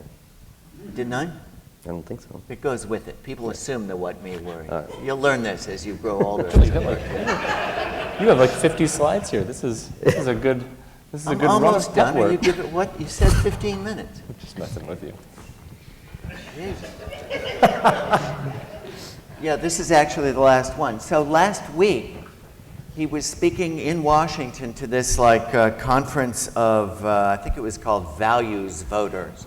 Like the rest of us have no values, right? We just go in and vote. But these are the values voters. And he said, You know, I'm not one of these people who thinks that if Hillary Clinton wins, the Republic's going to collapse. I'm not one of those crazy people. But I do think it might take bloodshed to get it back. And I worry, because whose blood are we talking about? I have 9 children. What if it's their blood? So I'm thinking, wait a minute. I draw your kids smiling and happy, and there's this like shitstorm, and you talk about them getting killed because in a democracy we can't possibly bear a peaceful transition of power. Like, who's the lunatic here? So that's the end of that bit of the story. Thank you very much. You have a few more minutes if you want. No, you cut me off. I'm taking the What's cutoff. this? What's dude. this? No, that's a different show altogether. This is over. Oh. Yeah. Sorry. I just put it on the same PowerPoint because I don't know how to start a new one. It was really like 2,000 images in the thing. Just tack it on here. Nobody will know. No, but Joel, that day, like we were talking afterward, and you were pretty distressed because you didn't know what your publisher, how he would have reacted. Yeah, well, he was new, and in fact, I think actually today, he himself is a conservative evangelical Republican. This is kind of unlike my previous publishers, but a very decent guy, and I think today wouldn't have this reaction, but back then he thought, oh, I could have spared everybody this whole business by just killing that cartoon. And Right. I think that was his reaction, just, you know, this is awful. Poor Jared Peck is getting, you Right. know, people yelling at him. You know, I didn't do my job. I should have known that this was too much. And I was thinking, oh my God, I'm so happy that you didn't do Right. that. Yeah. Because then he got to like see it, and now, you know, I mean, I don't mean to act like, you know, they need to be trained or anything, but it is a new thing. You know, you're a publisher, and he'd been a publisher at other papers, but not other papers with cartoonists. Right. And it's a kind of a learning curve where you know, you're like, ouch, is this what happens every once in a while? And every once in a while it does. But and 15 years ago or 20 years ago, if you had this cartoon, would you have gotten the backlash without digital platforms and social media? You know, you get some, and I think it's unfortunate that I've always prided myself on answering my hate mail. And when it's written, or even, you know, phone calls, for the most part it's manageable and you can answer, and I think people, you know, deserve it. Not everybody has a platform like us, you know, a lot of frustrated people, and mostly they're really appreciative. But you just couldn't answer these people. I mean, there were hundreds and hundreds and hundreds of them. Most of them didn't even live in Kentucky. I like that guy who said, "You're the reason I don't read most newspapers." Like he used to read most of them. I can pretty much get through most of them in a day. So anyway, yeah, you can't, it's hard to respond to it, which I feel bad about. You know, I want to ask that one guy, whale shit. Like, I don't know anything about whale shit. Is like if it's huge or liquid, I don't know. So fast forward, several months later, I was a newly minted president of the AEC, and Ann Telnes has a cartoon, great cartoon, and it just blew up. So I'll let Ann tell her story, and since I was president, we had to respond in some way. So I can read the statement we wrote. Actually, if yours was in November, mine was in December. Yeah. Didn't I say November? No, I'm just saying you said several months. Mine actually happened next month. Yeah, it happened 2 days before Christmas. Merry Christmas. Well, that's a Christian holiday, isn't it? Yeah. So this is the cartoon. Of course, as any cartoonist in here knows, you always get the most exposure to the cartoon you're not necessarily really proud of. I mean, it's not one of my better efforts, but let me just tell you the timeline. Some of you know this, but just to explain exactly what happened. I've been working for the Washington Post since 2008.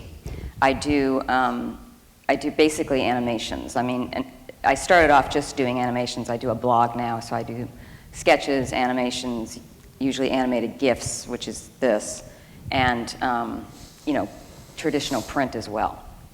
So anyway, I have a pretty high social media presence. I actually really like it. I think it has definitely got me more exposure. The Post is really ramping up on it. They encourage me to actually post it directly on onto Facebook and Twitter, so people don't even have to click a link, which I don't really understand how that works, but they want it. Well, a link goes to a website. No, I know that. I know that. What I'm saying is I don't know how that works with them for numbers. Yeah, they'll collect their hits. Well, right. They're going to use that to fire you. You're going to explain that? He's going to talk about I talk a little bit about stuff like that.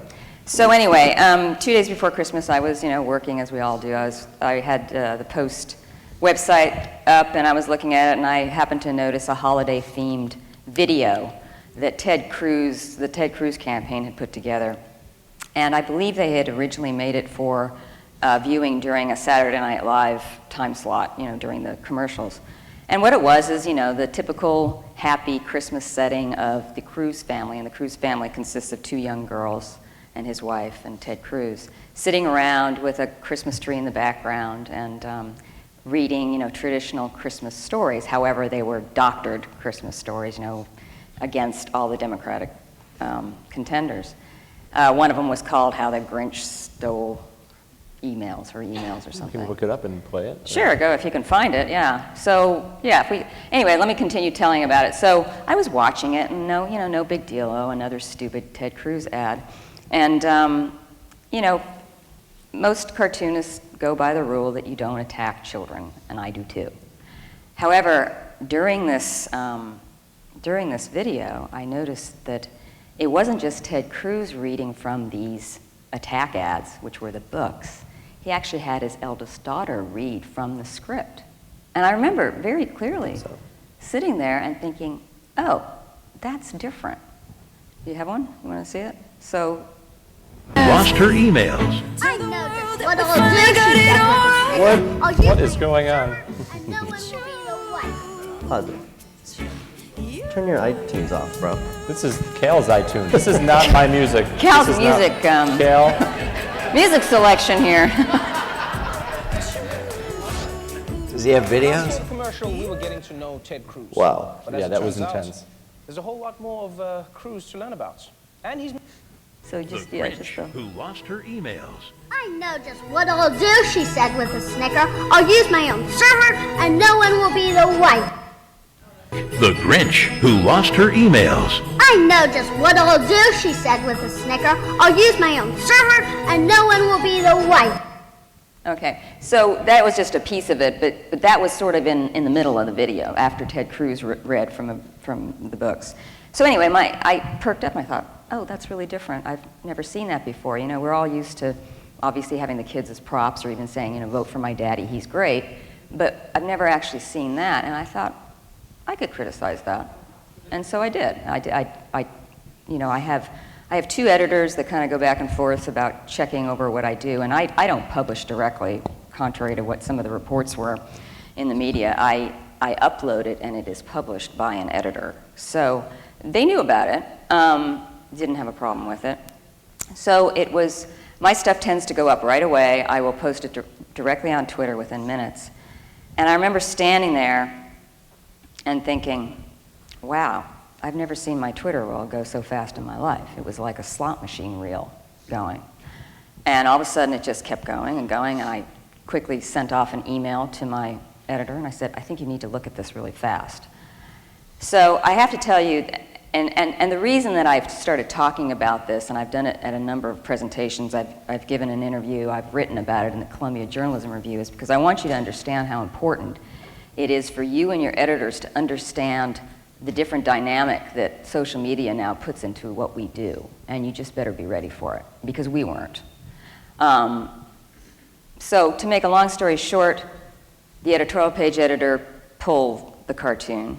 I do not work in the house, I work at home. I think if I had been there, it might have turned out differently. I'd like to think that, if I had been there and been able to talk to my editor immediately. But regardless, it was the editor's call.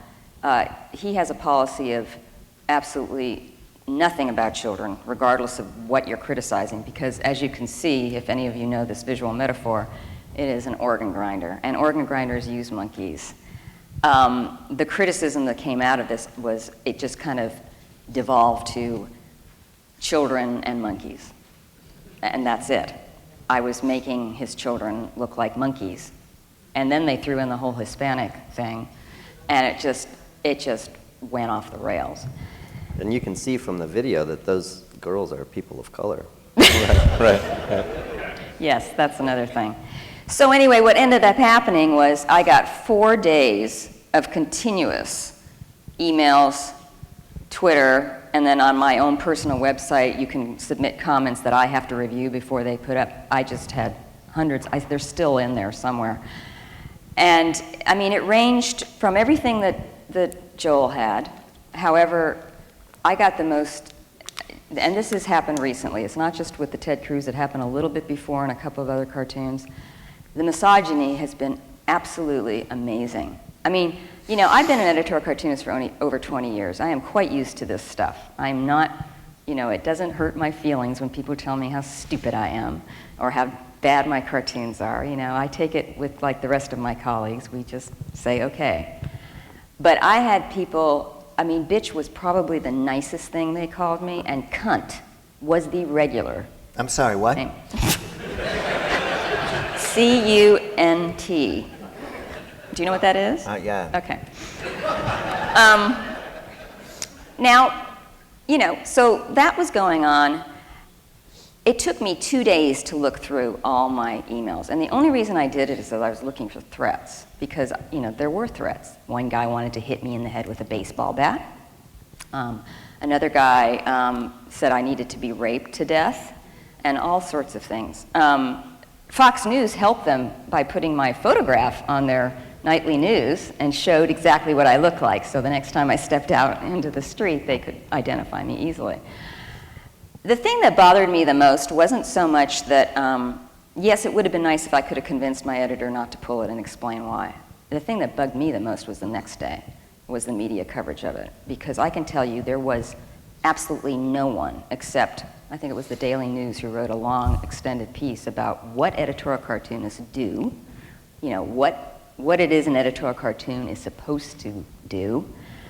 And then, of course, all of you, my colleagues, a lot of you wrote great stuff, did cartoons explaining, but most of the media put it down to monkeys and children. I remember standing and watching Morning Joe in the morning, just telling the world what an awful person I was. I just couldn't believe it. I got a member of the Cruz campaign trolled me. Thankfully, later on, she was trolled herself by Trump supporters. Ironic, yes. I had a well-known right-wing blogger who trolled me as well. Whose name is? Michelle Malkin? Yeah. Yeah.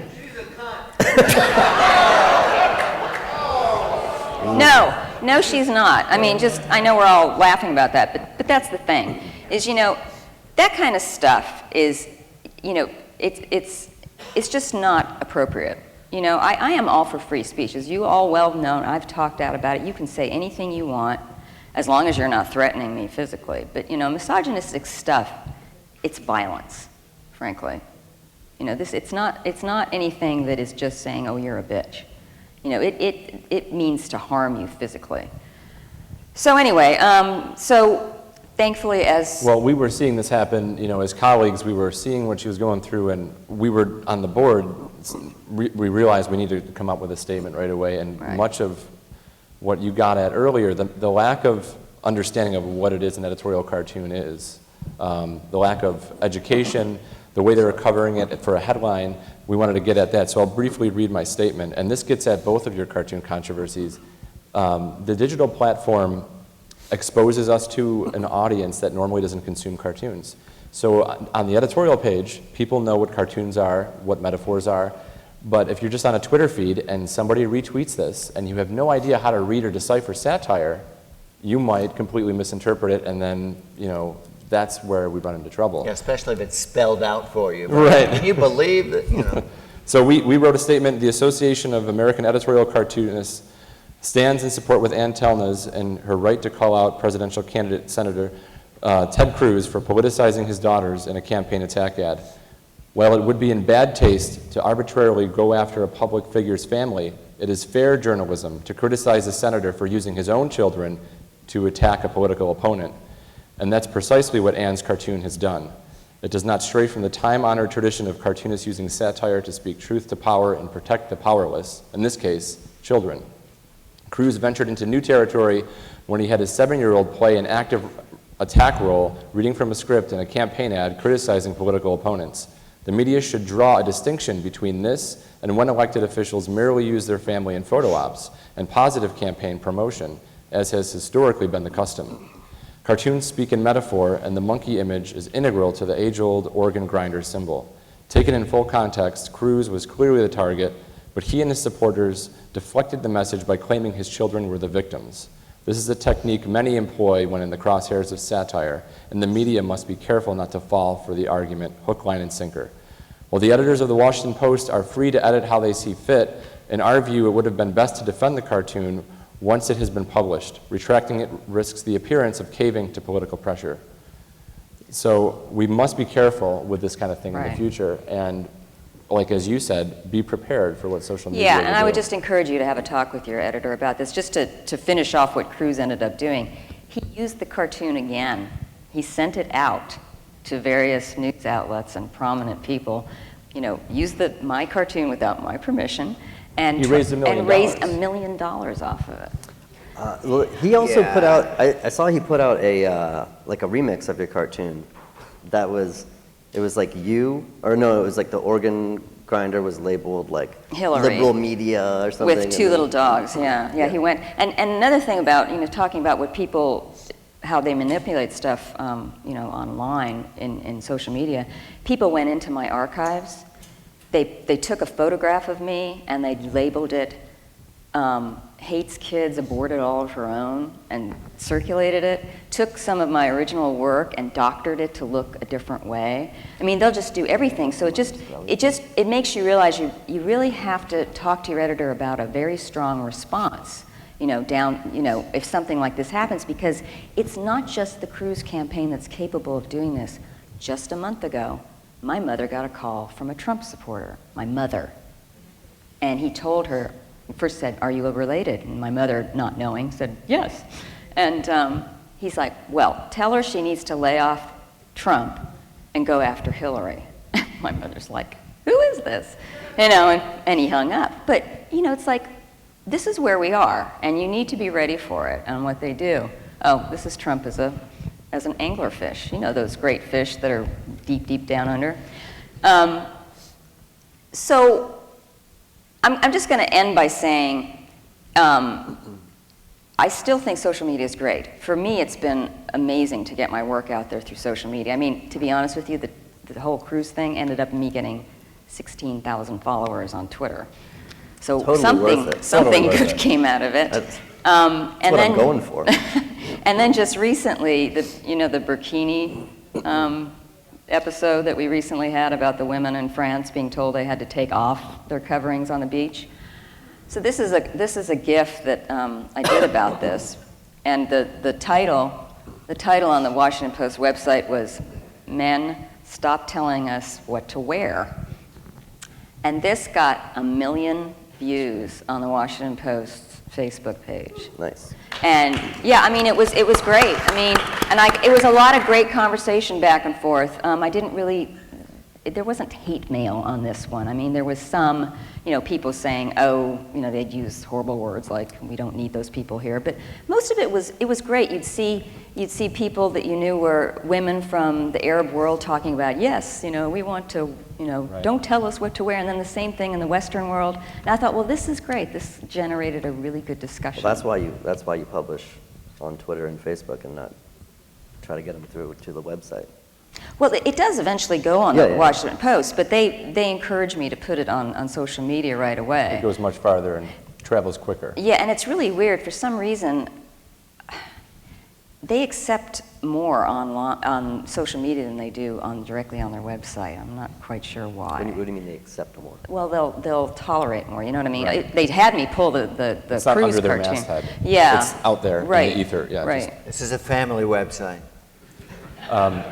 So we're running a little tight on time, but we got to transition to, this is a perfect transition to Matt, you know, has some stories to tell and has really fully utilize the digital platform to, you know, to really generate a great audience and really put his message out there.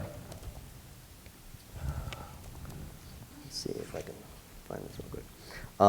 Yeah, what I'm going to be talking about sort of is a little different than what happened with Joel and Ann. I'm kind of actively trying to create these situations on social media and with the nib. And so I'm going to talk about a little bit about that, things I've tried, and a little bit about what we're doing at the nib, which is sort of relevant to this in the sense that figuring out like how to publish things online when the strategy really isn't like to get you to come through to a website necessarily, but it's just to build up readership. So I did a comic about Martin Shkreli.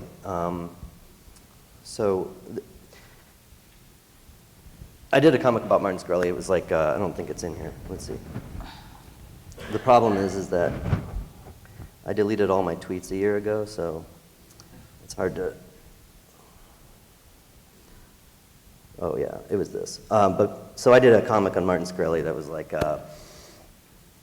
he goes up to someone in a, you know, dying in a hospital bed, and he says he's got this pill for $750 that makes parasites go away, and then they take it, and then they say, well, you're still here.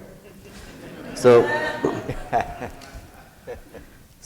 this is storified by someone, which is why we can still see it, even though I deleted all my stuff. So he's active on Twitter, and he said, you know, greed, I don't own a car, I don't even have a driver's license, our company is not profitable, my salary is $0, I give millions of dollars to charity. So I started trolling him. I said, oh, you seem pleasant. And then I said, hey, I made a comic for you, Martin. And I posted the comic. And I said, would you like to buy the original? And he said, sure, especially if you donate the proceeds to an AIDS charity. So he said, I absolutely will. I typically sell my originals for $160, but for you, I've raised it to $750. You can PayPal me. And then so I was like, you know, trying to build this thing up. I'm saying, when will Martin do the right thing? I kept going back to him and saying, when are you gonna do this? I said, it seems like you're more interested in telling me how much you donate than doing so. I'll sell you the original for $50,000. And I said, Martin raises the stakes, said you'd pay $50,000 for this. I'm waiting for him to prove it. So then this anonymous account that just started that seemed to only be defending Martin Shkreli and only existed for that very purpose, says he'd buy it for $10,000 if I donate him if I debate him and prove you don't know none yet, bitch. So I said, PayPal me $10,000, and he did. So we were trying to figure out a time for the debate, I guess, which was going to take place on Twitter, and which charity they were going to send it to. But then I realized I didn't want to donate $9,000 to charity and have to deal with it on my taxes, because that's like, you know, that's a quarter of my income. So I refunded this guy. I guess I looked into who he was after he sent me the donation, and he's a guy who worked with Martin Shkreli. They were just sitting at home probably doing this together. So long story short is I sent him back $9,000. I kept $1,000 for myself and mailed Martin Shkreli the comic, and then the guy fell off. I kept emailing him and saying, when are we gonna do this? And like, which charity are you going to donate it from? I was going to post online when he gave me the like the proof of the donation. But this whole thing was when I was doing this. I mean, this blew up on social media. I didn't get quite 16,000 new followers, but like there's a couple articles that were written about this, and so I'm sort of like trying to actively do things like this on social media for people who are like Martin, who are kind of weak-willed and can't resist arguments. And we've done some things with Trump too. I'll show you. How much time do I got? Because I'm not sure how. Do I got? We got. Shut up. We got some time. What is? How do you do this? View slideshow. Yeah? All right. So I want to start off talking about this thing that the NIB did for our relaunch, which leads up to something else that we tried online. But we relaunched around the DNC, and we rented out this art gallery. And we had giant cartoons in the front windows every day, which is a really cool way to get your work out there. So what we were doing was we would see what was happening, and then we would draw a comic and have it, we had to deliver it to a printer by like 2 p.m., and then they came the next morning and we pasted it up.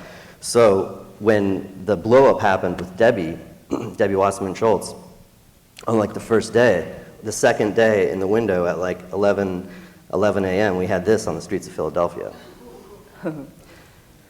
And then there was a controversy that erupted around Trump's taxes. I mean, I forget exactly what it was. He basically said he wasn't going to release them or something. So me and Rob Rogers did a little collaboration here and you can't really read it, but he's diving in front of a tax form, and Rob drew the Trump and I put in funny stuff. And then when Hillary accepted her nomination, we did that one. So we had this, it was super cool. The company I'm working with, First Look Media, rented out this art gallery. We decorated the walls with all sorts of like political poster art, some of it related to Philly, some of it related to Clinton and Trump and just politics in general. And we've been trying all sorts of ways to kind of get attention, get people talking about what we're doing. So we made a DNC bingo, with the idea being that like people were taking pictures of it and posting it online. We went old school and did a newspaper.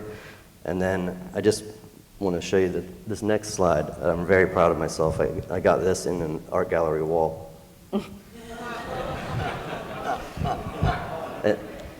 My original idea was to make a GIF of all the shit spurting out and project it onto a side of a building in Cleveland, but they wouldn't give me enough money. And they said it would violate like public decency laws and get shut down or some shit. You should have used that 10 grand. Yeah. Then we had like a photo booth where people could pick up the signs and post stuff on social media. So one of these posters was, if you've ever been online and seen the This Is Fine dog, it was a comic this cartoonist Casey Green did years ago. And we were doing stuff for the Philly space, and we thought, oh, it'd be funny if Casey Green did a GOP elephant in the room on fire saying this is fine. And then we were like, well, we should just have him do that. So that was one of the posters that was in the space. This is the dog, which has become like one of the most popular memes, especially in 2016. Everybody like remixes it, makes new versions of their own. So Hillary and the GOP are trying to be like extra hip this election and doing stuff online that can get traction. So during one of the nights at the Philadelphia convention, the GOP tweeted this out. And Casey Green and a bunch of other web cartoonists jumped on it as like using his work to make a point that they don't agree with. And it was about midnight when we saw this. And we devised a plan to troll them and get some attention for it. So we tweeted at him, we actually paid the artist who made this, and this is what he came up with. And this was right under their tweet, and as you can see, it got like 4,000 retweets. And the thread underneath this is just like hundreds of people responding to this, making fun of the GOP and like posting their own GIFs about how like we owned them. And there was a couple articles written about this. And then, so then we built off that, and Casey Green had this idea of doing a sequel to This Is Fine. So we published This Is Not Fine. And it's not explicitly a political cartoon or an editorial cartoon, really, but it's basically about, 2016. So this was actually the...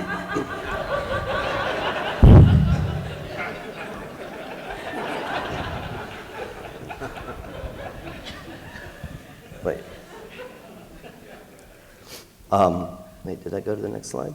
Yeah, there we go. So this ended up actually being the most popular cartoon that we've published since the relaunch. And he spun it into a Kickstarter. This wasn't associated with us, but he had an idea for. People have been using this comic for years, and he kind of, he gets really annoyed by it because it's like the most popular thing that he's known for. People just, use his work without citing it. And at this point, it's become like a true meme in the sense that, he can't chase after people and ask for payment at this, it's just, it's been published 14,000 times everywhere. So he just kind of spun it to his advantage, and he did a plush doll of it. You can see how much money he raised right there. So I think that he's very happy now. He got like his, the internet goodwill actually came back on him, and this pays for all the usage fees for years of people using his memes. But one of the reasons why we're doing this, to actually get attention and stuff. Actually, let me show you the Donald Trump thing that we did real quick. So after a few minutes, we'll go to audience questions. And in the meantime, do we have any, when he's pulling up the next thing, do we have any sketches from the audience? Yes. Can we switch screen? Just for a minute? No. Okay, this would be, we switch over to the overhead. We're looking to switch to the overhead? I don't know how to do it. No, it's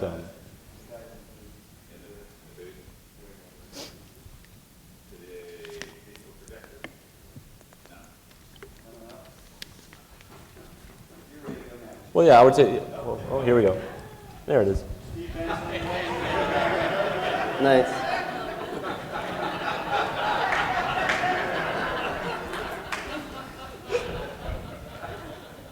There's David Aptow, multi-talented.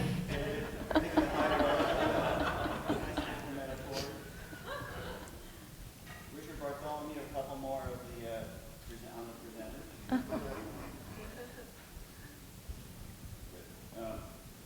Pat Bagley, this actually apparently happened just yesterday, right? He was in Utah yesterday.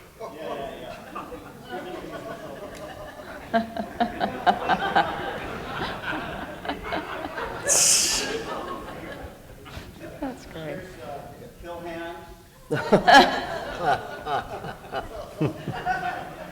Oh, there you go, Joel. That's a good Joel. Ask and ye shall receive.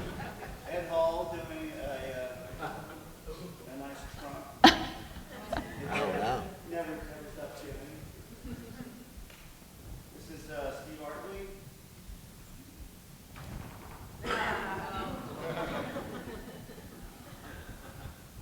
And I've been just thinking about this. I want to do a Donald Trump, you're eating a panel.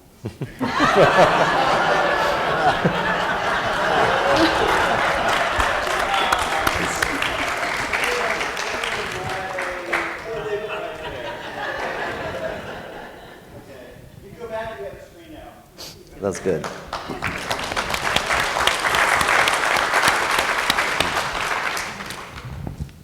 So like I said, we're kind of actively trying to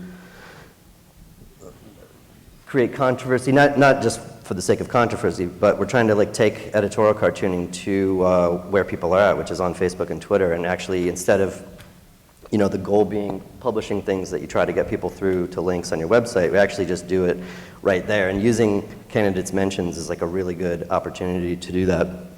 This was during the DNC. We had devised this plan to tweet log off at Donald Trump, and we had a bunch of artists draw these up in advance, and then we coordinated a moment when everyone dropped it. So.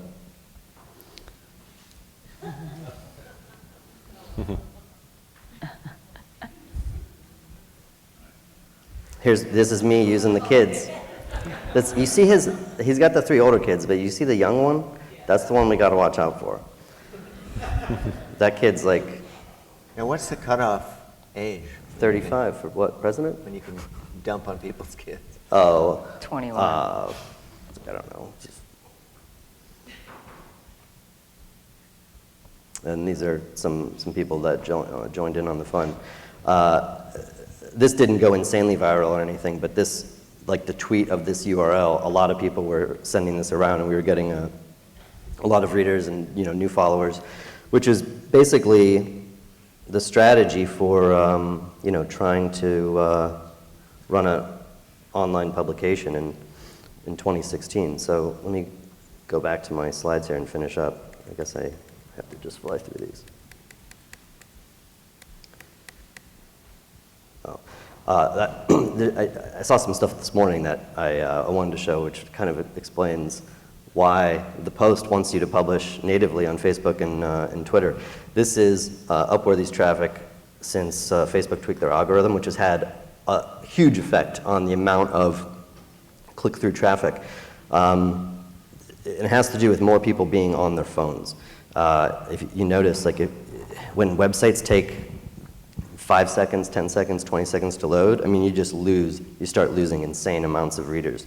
So Facebook learned that it's better for them, of course, to just keep everybody in the app. I mean, I'm not saying that all these changes are great necessarily, but this is how you have to work within the parameters. So this is a cartoon I put out this morning.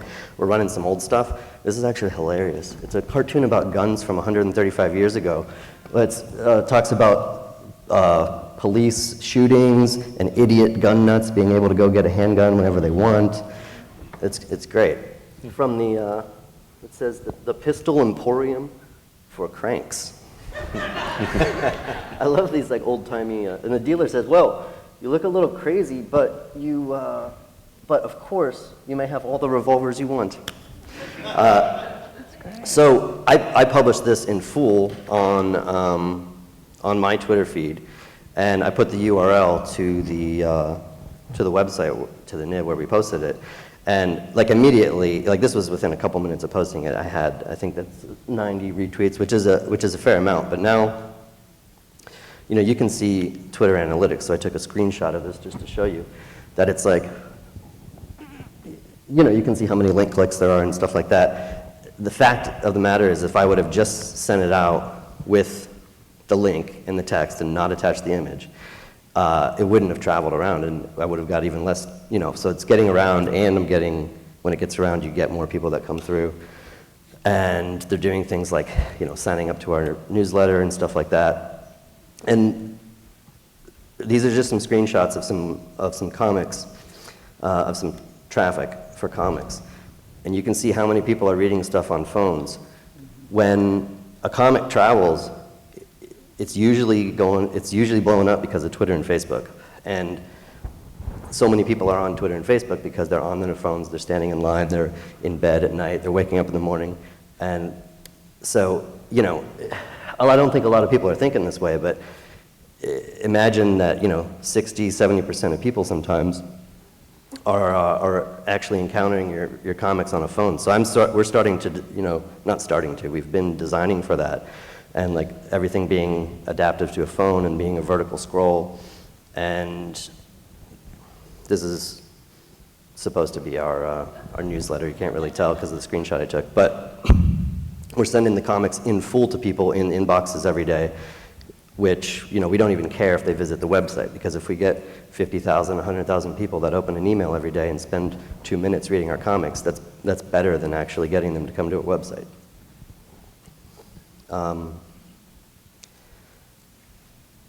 These are our email signups from when we relaunched.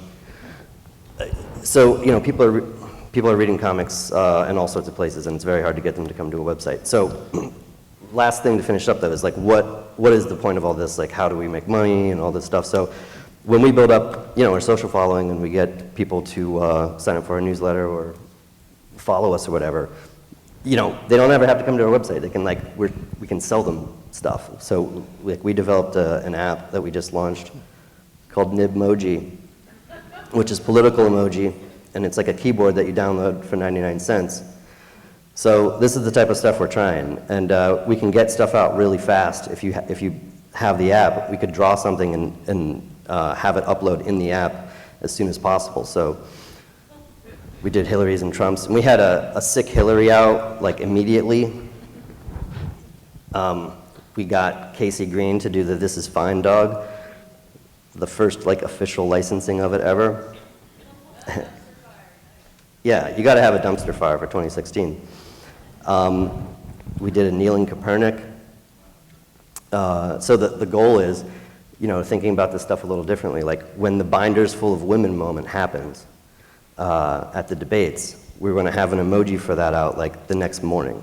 And it's not an editorial cartoon, but it's a way to like get political ideas out there. And then one last thing is that in this app you can enter text on these little drawings that we made, like that.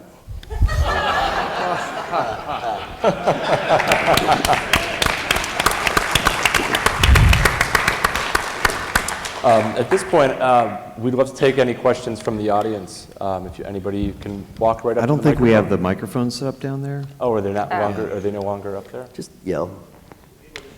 Okay. So real quick. Just all at once. We're running a little late, but I did want to open this Q&A with a question for Anne and everyone.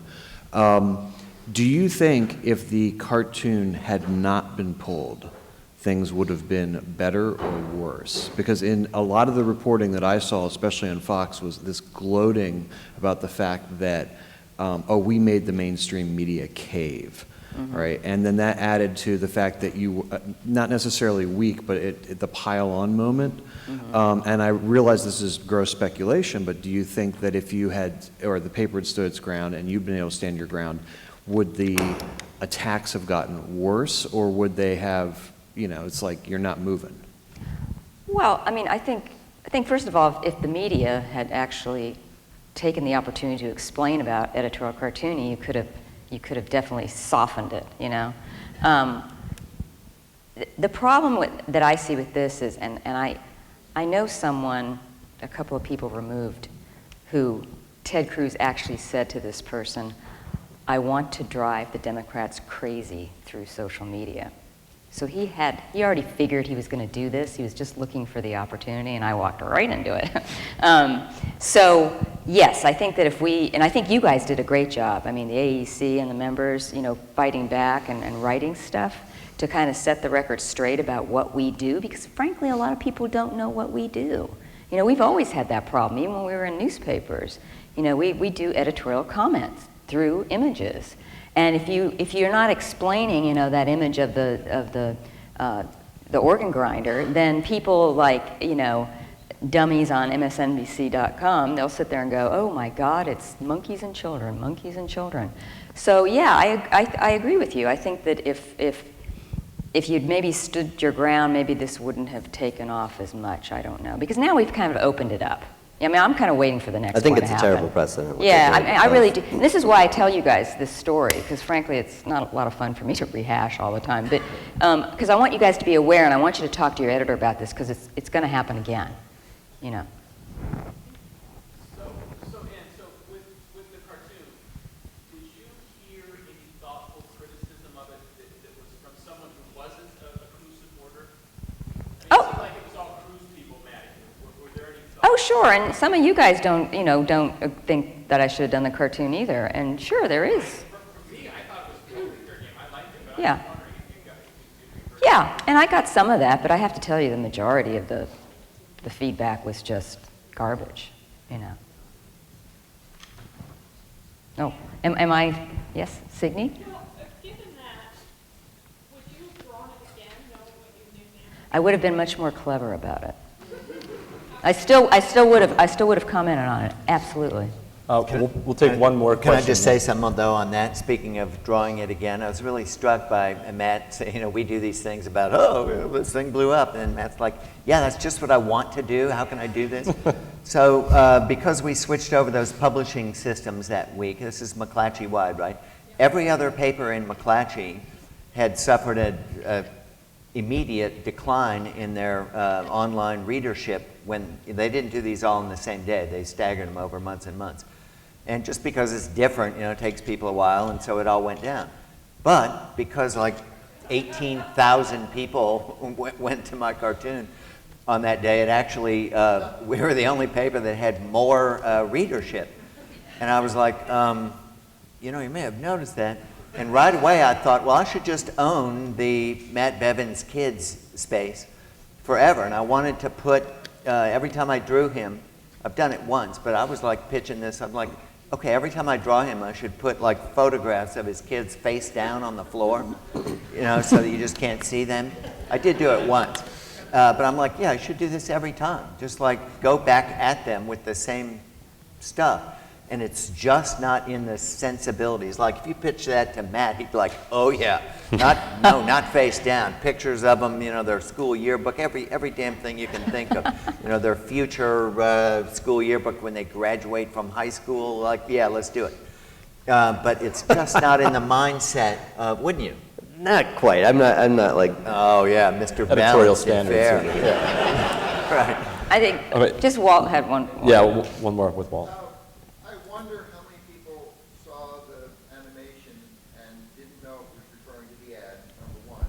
Number two, you put both of the children in and only one of the children talk. And number three, what if they, and I'm just wondering if you considered, I'm going to draw them or the one little girl as a little girl dancing around, because if you know the metaphor, then you know it's a monkey. And I'm not trying to soften it, I'm just wondering, mostly I'm wondering if there was a way to say in that animation in the background, there's some way of saying Ted Cruz uses his kids in a political ad. Well, I did write a little blog post with it, and I did talk about Ted Cruz using his children. Like I said to Signe, if I had known how they could have spun this, because they spun it, and it was out of my control, I would have been more clever about it. And they called it a cartoon, and as another animator, I'm like, that's not a cartoon, that's much harder than a cartoon. It's a GIF. It's a GIF, yeah, it's a GIF. Yeah, but I mean, regardless, the whole point is they ran the narrative. The Cruz campaign ran the narrative. The idiot media followed them. Really. Except for, like I said, the New York Daily News ran a very long piece on it. All you wrote stuff, but basically they just followed it and they said, oh my God, the Washington Post put out a cartoon showing Ted Cruz's children as monkeys. And that was it. And nobody called him on it, So that was my kind of beef with it. I mean, even the Washington Post wrote that, in the other sections. And I'm like, people, So that's what I'm just saying, is I would just be more clever about it. I just want you guys to be ready for that and just think about, possibly what could happen now that social media happens so fast, And I want you guys to think about what could possibly happen. That's right. I hate to cut this short, but this has been great. We could keep talking forever. Thank you guys so much.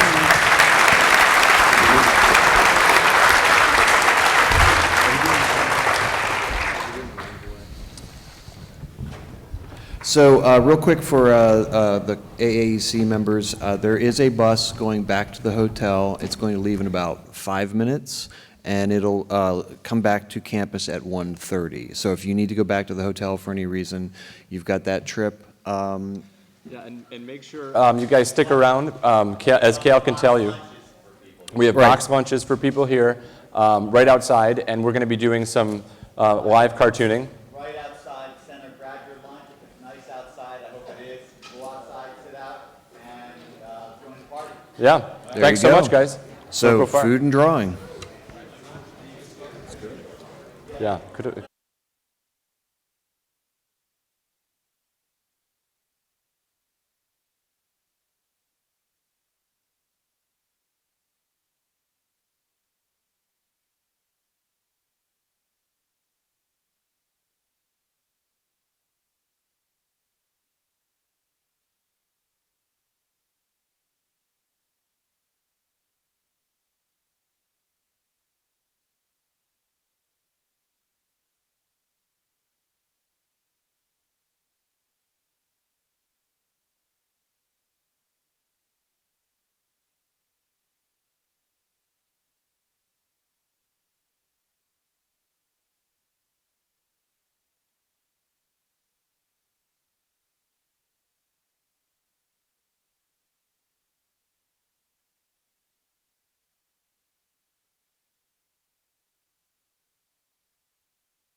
the past is gone. It went by like dusk to dawn. Isn't that the way everybody's got to do?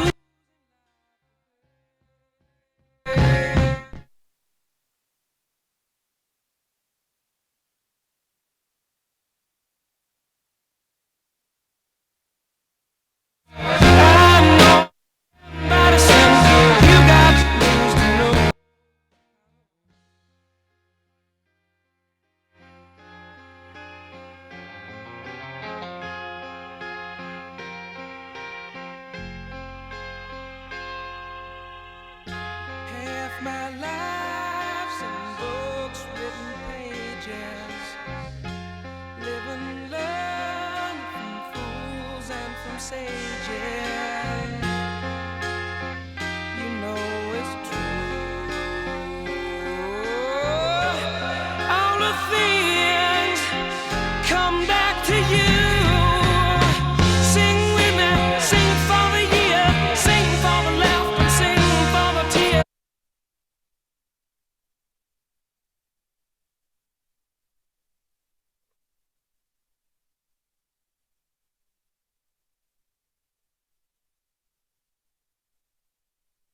Good afternoon, everyone. Welcome back. And for those of you who are just arriving for the first time, welcome to the 2016 Satire and Political Cartoon Festival. We're just thrilled to be here at Duke University and in North Carolina, in the heart of several different controversies right now. My name is Adam Ziglis. I'm the staff editorial cartoonist for the Buffalo News, and I'm the president of the Association of American Editorial Cartoonists, co-sponsoring this event and this festival. Before I introduce the panel, we have just a few quick housekeeping things to announce. Some people wanted to take a bus back to the hotel, and we have sorted that out, and we have a bus available after the next panel around 5 or 5:30. So if people needed to get back to change before the evening event, meet in the lobby around 5:30, and we'll escort you guys and make sure there's a bus available. Also, you don't have to go far. There's great eateries here in the Student Union. And so if you really wanted to stick around, there's plenty to do between the panel after this and the evening event tonight, the sketchy comedy at Page Auditorium. So if you don't want to go back to the hotel, there's plenty to do. And without further ado, this panel really doesn't need too much introduction given the news from the last couple of days in Tulsa and Charlotte. Actually, one more quick housekeeping thing for those of you who are new. We have a new partnership at the AEC with Scholastic Art and Writing Awards. We made a quick announcement. If Deborah and Virginia are here in the audience now, they're waving in the middle. So they're our guests to the convention and to the festival, and they're trying to recruit cartoonists to go back to their communities and teach workshops. They have a small stipend to provide, and so there's a sign-up sheet they have. It's a great mission they have and a partnership with us. So onto this spectacular panel. I think it'll be one of the highlights of the convention. The title of the panel is Black and Blue, Cartooning Black Lives Matter and Modern Policing. It's drawing on the issues of police brutality, race, and social justice. It's featuring cartoonists Keith Knight and Darren Bell with North Carolina Senator Mike Woodard, moderated by Duke Law Professor Jim Coleman, director of the Center for Criminal Justice and Professional Responsibility. This is presented in partnership with the Center for Multicultural Affairs, Black Student Alliance, and Duke NAACP. Darren Bell is the creator of the comic strip Canterville and the recipient of the RFK Award for Social Justice and Human Rights.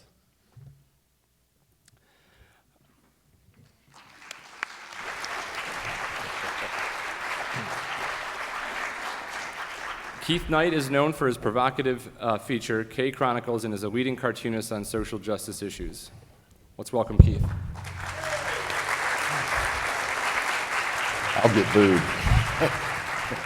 And State Senator Mike Woodard will give his unique government perspective on the issue and can help round out the discussion. Welcome.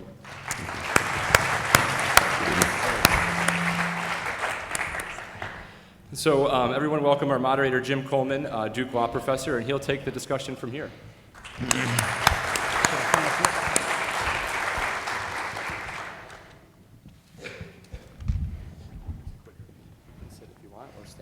I'll just stand and start it, and then I'll sit. Well, it's great to see all of you here. Like the senator, I'm also not a cartoonist. Although when I was in college and then early in my career in Washington, I was an avid fan of Pat Oliphant and his little penguin, Punk, and then her block in the Washington Post. I looked forward every time their panel appeared in the newspaper.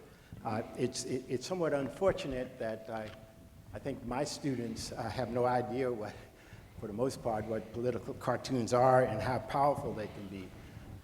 So I hope that some students at least are coming and catching some of these discussions. These are truly amazing individuals and the impact that they can have on issues. And this is probably a very interesting time in North Carolina to be having this discussion. The format that we're going to have is that Keith and Darren will each talk for about 10 minutes, and then Senator Woodard will speak. And then I'll give each of them an opportunity to comment on something that the other panelists said, and then at that point I will open it for your questions. And I hope you will have questions that will get us through the time that we would have remaining. So without further ado, we'll begin with Darren, and then Mike, and then Senator Woodard. Well, let's look at some cartoons.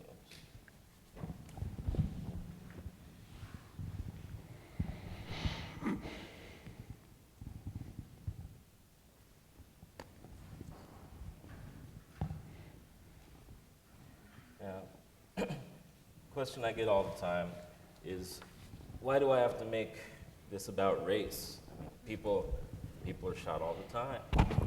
White people are shot, Asians. It's not just because you're black. That's what I hear all the time. And I hear it so often that I have to wonder, I mean, why am I hearing it all the time? It's because I get a lot of material, because it happens all the time. It happens in Delaware. So I had been drawing a lot of really serious images about police brutality, so I tried to be as lighthearted as I could. So I drew this rejected postcard, Greetings from Delaware. I think you all probably remember this, where a cop can kick a black man in the face after he's surrendered and not get convicted. It happens in Chicago. To protect and to serve as judge, jury, and executioner. It happened in Ferguson. And that wasn't, I mean, there was no video. It wasn't a black and white thing. The victim wasn't the perfect victim. And so what I did was I focused on the national conversation that surrounded it. I focused on how, for instance, when people tried to excuse it by saying Michael Brown shouldn't have mouthed off to that cop in the first place, what black people heard was blacks should know their place. And when they said that kid was no sweet, perfect angel, what black people heard was blacks only deserve not to be gunned down like dogs if they're not sweet, if they're sweet, perfect angels.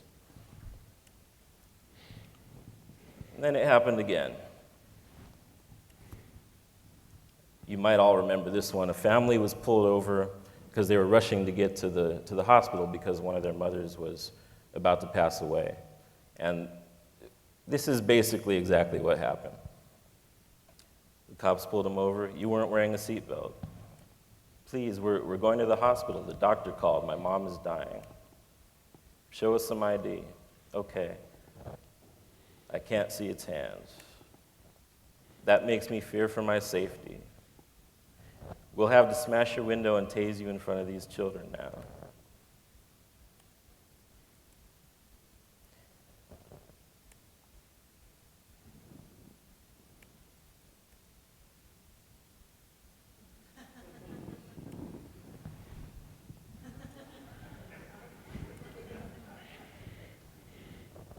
Now, this is what's supposed to happen. This is what I always grew up thinking would happen if you're in a life or death situation trying to get to see your mom at the hospital. This is what should happen, and it's probably what does happen to a lot of people, but it doesn't happen to certain people.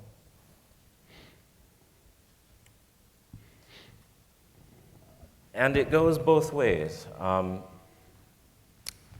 Probably as a response to I mean, a lot of my readers who disagree with me would say that it's as a response to my cartoons, but it's whatever the provocation, people started attacking officers. And that wasn't okay, obviously. There's no excuse for that.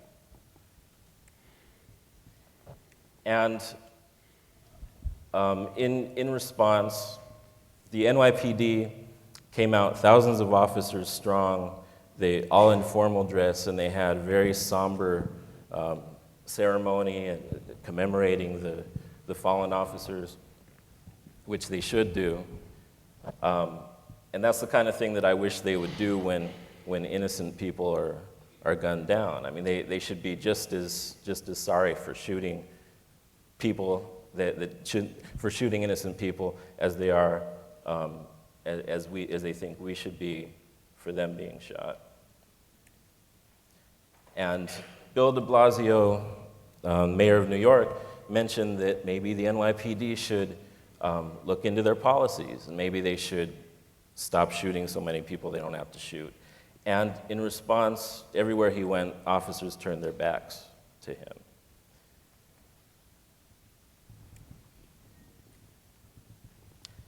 And the next time it happened, I thought about drawing a cartoon about it, and I thought, you know, I'm tired of drawing cartoons about specific issues because there's a bigger picture to look at. So I went online and I looked up incidences of police brutality, and there's a site that aggregates them all, and every day it adds more and more examples. And this is just what happened in the month of March, and I had to leave out most of what happened in March just because I didn't have space.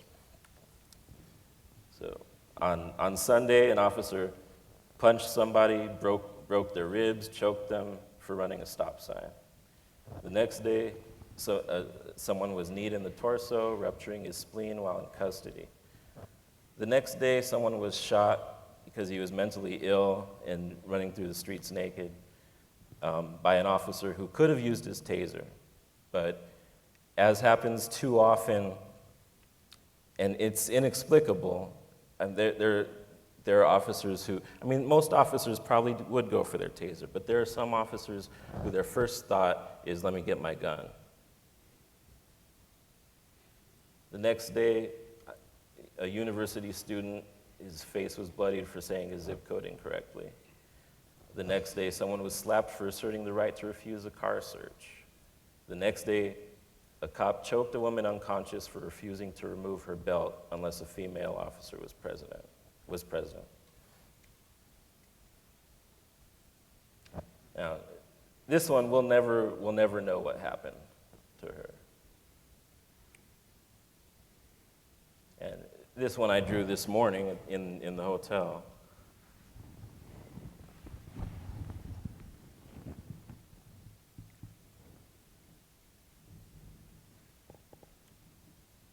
Now, this one, it's one of those things that's just so tragic. I found myself laughing, and it's just another day in America theater presents Stay Still and They Won't Shoot You. Officers, all he has is a toy truck. I'm a behavioral therapist at a group home. This is my patient. He has autism. I'm trying to calm him. All he has is a toy truck. Ronaldo, be still. Be still and the police won't shoot you. Bang. See? They didn't shoot you. Now, the saddest part about that, the most tragic part about that is I just basically transcribed what happened. I didn't have to add anything but a punchline. So, do I have to say it's about race? I mean, the answer is I shouldn't have to because statistics show that it is, but I do.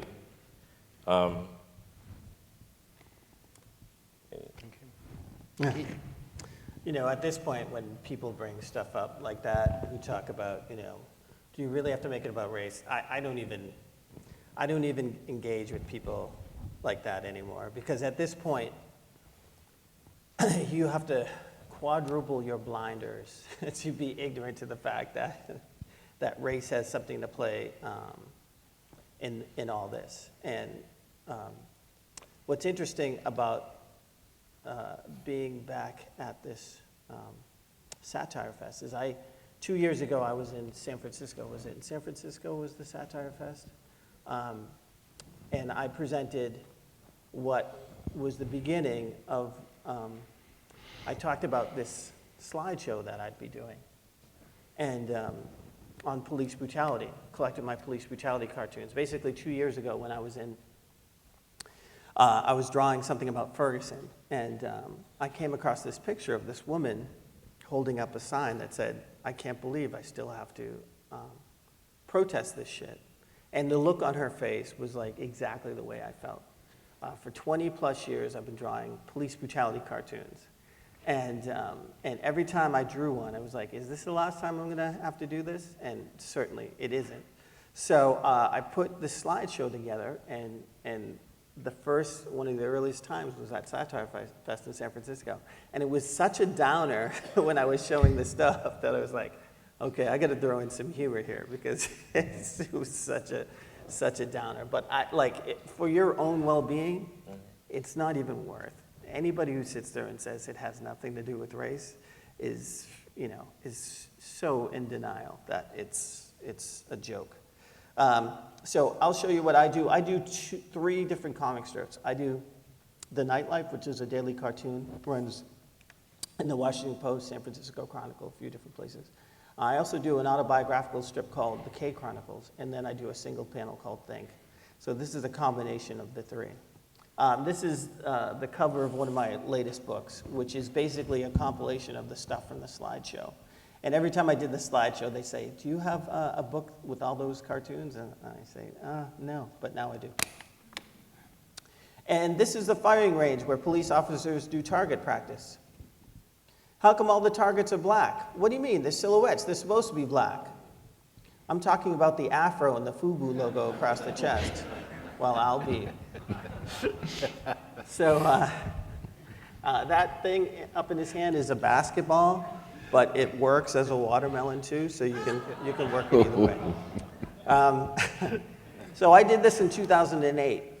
Last year, a female soldier in Florida wanted to do target practice, so she went to her local police station and said, could I shoot in your station where the police officers practice? They said, sure. So this female black soldier goes into where they shoot, and she looks at the targets. What they have for targets are photos, blown up photos of young black male teenagers. And one of them was her brother as a teenager. Now, when the police chief was interviewed about this, he said, well, it's not illegal what we're doing. That was his excuse.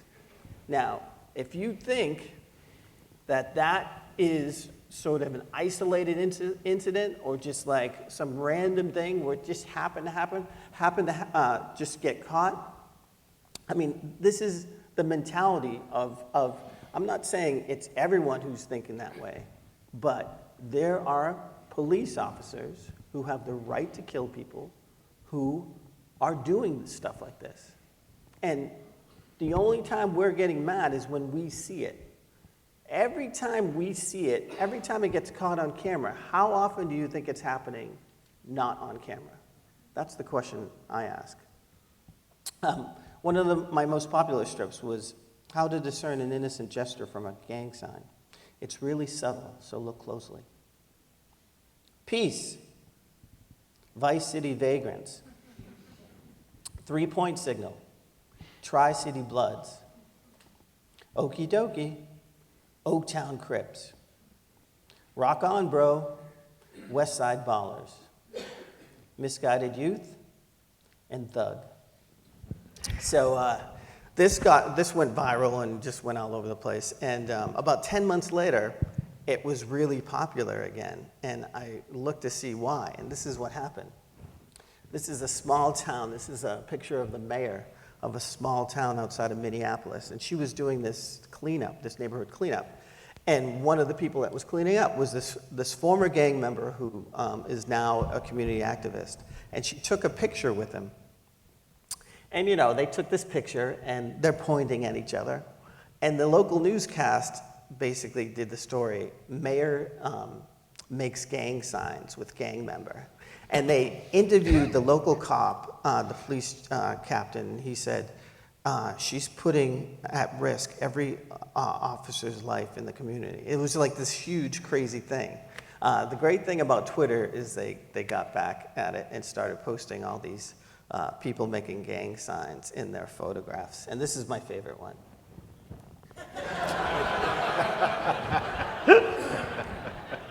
So it's nice that, people have a sense of humor about it, and but it's gotten to the point now where it's really just like completely absurd how to sort of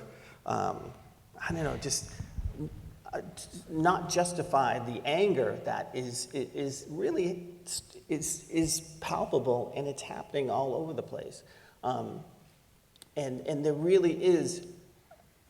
After moving, I moved from Los Angeles to North Carolina, and in the past year, I've learned more about sort of the history of blacks in this country than I've ever learned in any school I ever went to. I grew up in Massachusetts and lived in San Francisco, but the education I've gotten just from doing the research in the history of Durham and sort of Wilmington, like the coup in Wilmington, and just like basically the African American experience, my slideshow has morphed into this thing where like our biggest problem is we don't learn anything beyond the European American experience in this country. So people grow up and sit there and go, well, what has anybody else done except white people? That's what Representative Steve King said. Or what has anybody else done? So it's like this weird superiority complex, and anybody who isn't European American is like, wow, like what have we done? And because we don't connect what happened in the past to what's happening now, I mean, it can all be explained once you know this stuff. Everything from the disparity between the wealth of black families and white families. There was a report, like 200 years, it'll take 200 years before a black family has as much wealth as a white family. And so if you consider that in the 30s and 40s, the US government, to get everybody to buy their first house, they gave out low-cost loans. They only gave it to white people. They never gave it to any black people. And they never gave it to any white people that wanted to live near black people. So basically you had ghettos form, and black families couldn't get their first houses. This stuff gets passed down through families, and that's how you build wealth. And so when this stuff happens, it's not just because black people can't get it together. It's because at a certain time, my grandmother couldn't go to the local state college, couldn't get the education that other people had, couldn't get the jobs that other people had. I just did this slideshow in DC just last weekend, and my aunt was there, and she said she picked cotton as a kid for 43 cents a day. And my mom, if she didn't pick enough cotton, she would be beaten. And this isn't, they weren't slaves, but they certainly weren't getting paid very well, and they were certainly getting beaten if they weren't picking enough cotton. And that sort of sounds like slavery. So if we know this history, it goes on to explain a lot of what's going on today. So last couple of comics. This is my Kaepernick comic, Divided We Sit.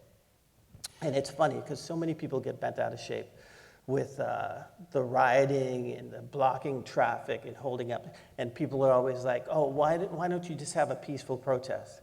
Well, when someone does a peaceful protest, people get bent out of shape about it too. So it doesn't matter what we do. All lives matter, asterisk, restrictions apply. See skin color for details. I'm sure you've heard this before, but the all lives matter thing, it's can be explained like this. If I have a bumper sticker on the back of my car that says, save the rainforest, it doesn't mean F all the other forests. It means rainforests are being cut down at an exorbitant rate, and we need to do something about it. So that's what Black Lives Matter is what it's all about.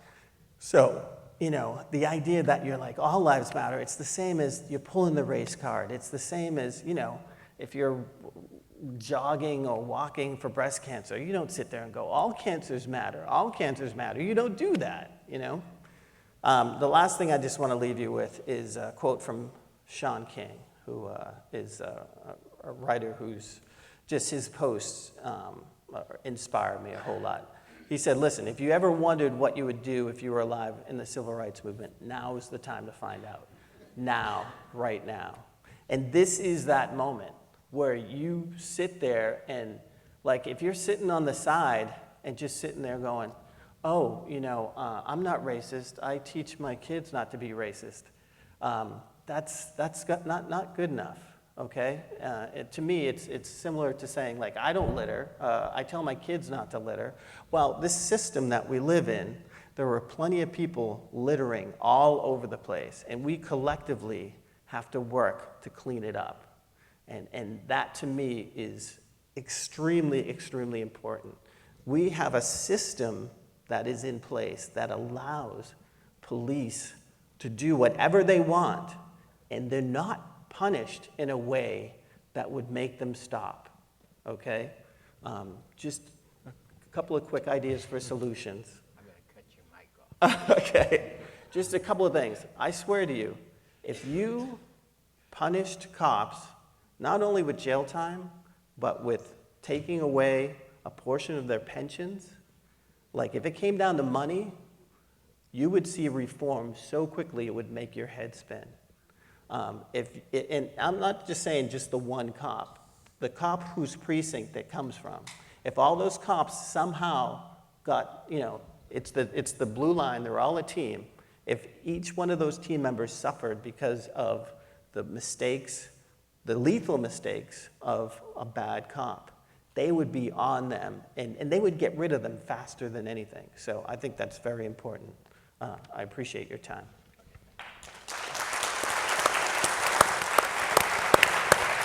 Senator? Thanks for that great segue, because I guess I'm the system guy here. I kind of look like that as a policymaker. I have to say, at least from where I sit, in my personal perspective as a policymaker, we struggle with these things a lot.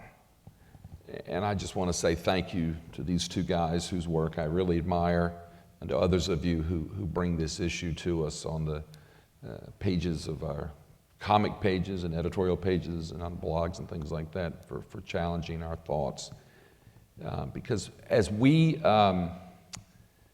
as policymakers, we have got to really wrestle with this a lot. You know, we've got to deal with better educating and informing our police officers on how to handle things like this. I was reading a lot about what's happening in Charlotte the last couple of days. And one commentator said, you know, often when people who are pulled over try to react, the cops immediately think that, you know, just, you know, we've seen reaching for the license or going back to a vehicle or something like that is running.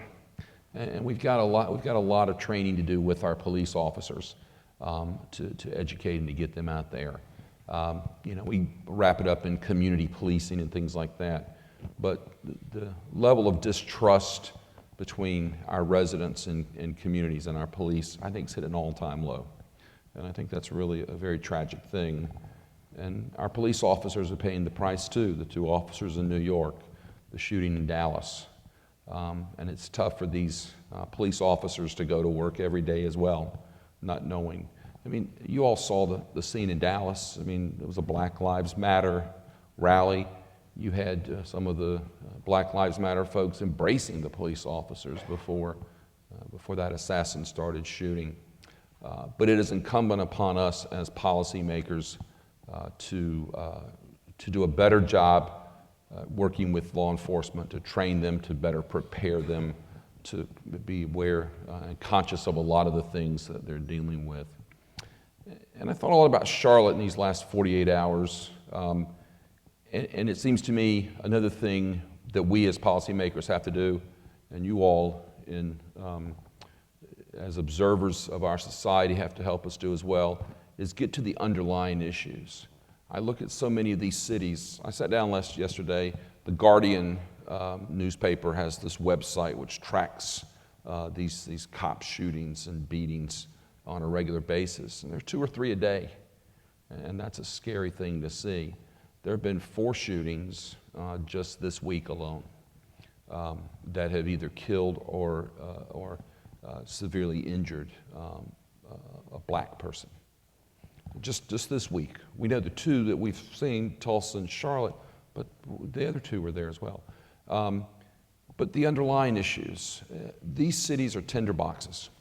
And after one of these incidents happens, regardless of the circumstances, people are acting out. They're really protesting. What's going on in Charlotte? If you watched the coverage last night, as I did almost nonstop, we're taking opportunities. Charlotte's a city that's grown a lot. I'm not here to pick on Charlotte because it's in any of these cities.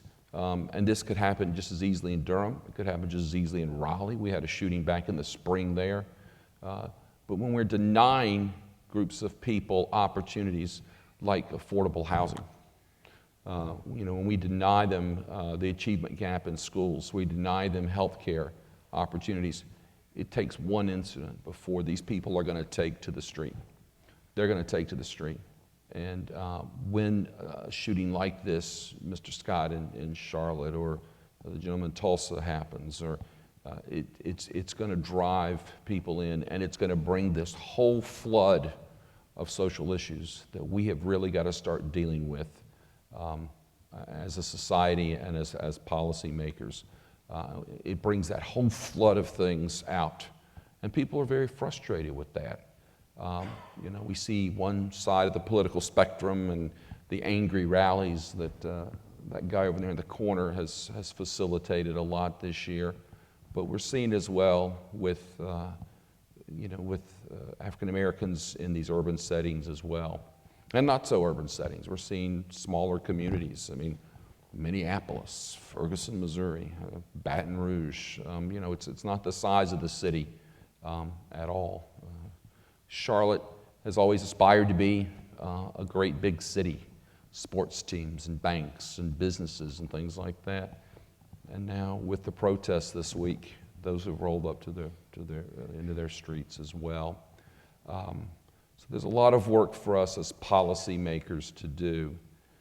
I would just say to many of you in this audience, the cartoonists, satirists, the observers of this, help us with that issue as well. Bring those issues to the fore.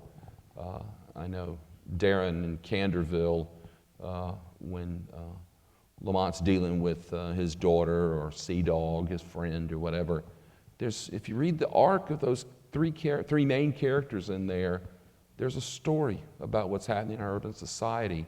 And you don't see it in one strip, one panel, but a lot of the themes you've addressed in there.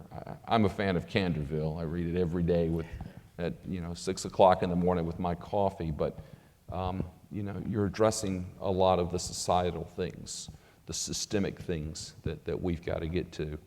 And you all, the cartoonists out there, have got to keep bringing those issues to us as well. I think I'll maybe stop there and see if there are questions or comments. Okay, let me do this before we take questions. I'll give you guys, Darren and Keith, a minute. You'll get a half minute to comment, and then we'll open it to questions. I just want to say that the timing on my thing was exactly 10 minutes. Really? Yes. Then it's Darren's fault for taking less than 10 minutes.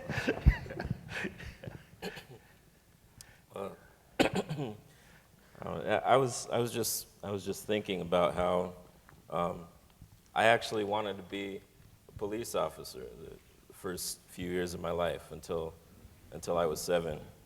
That was the first time I had a gun pulled on me. I was doing what normal kids do.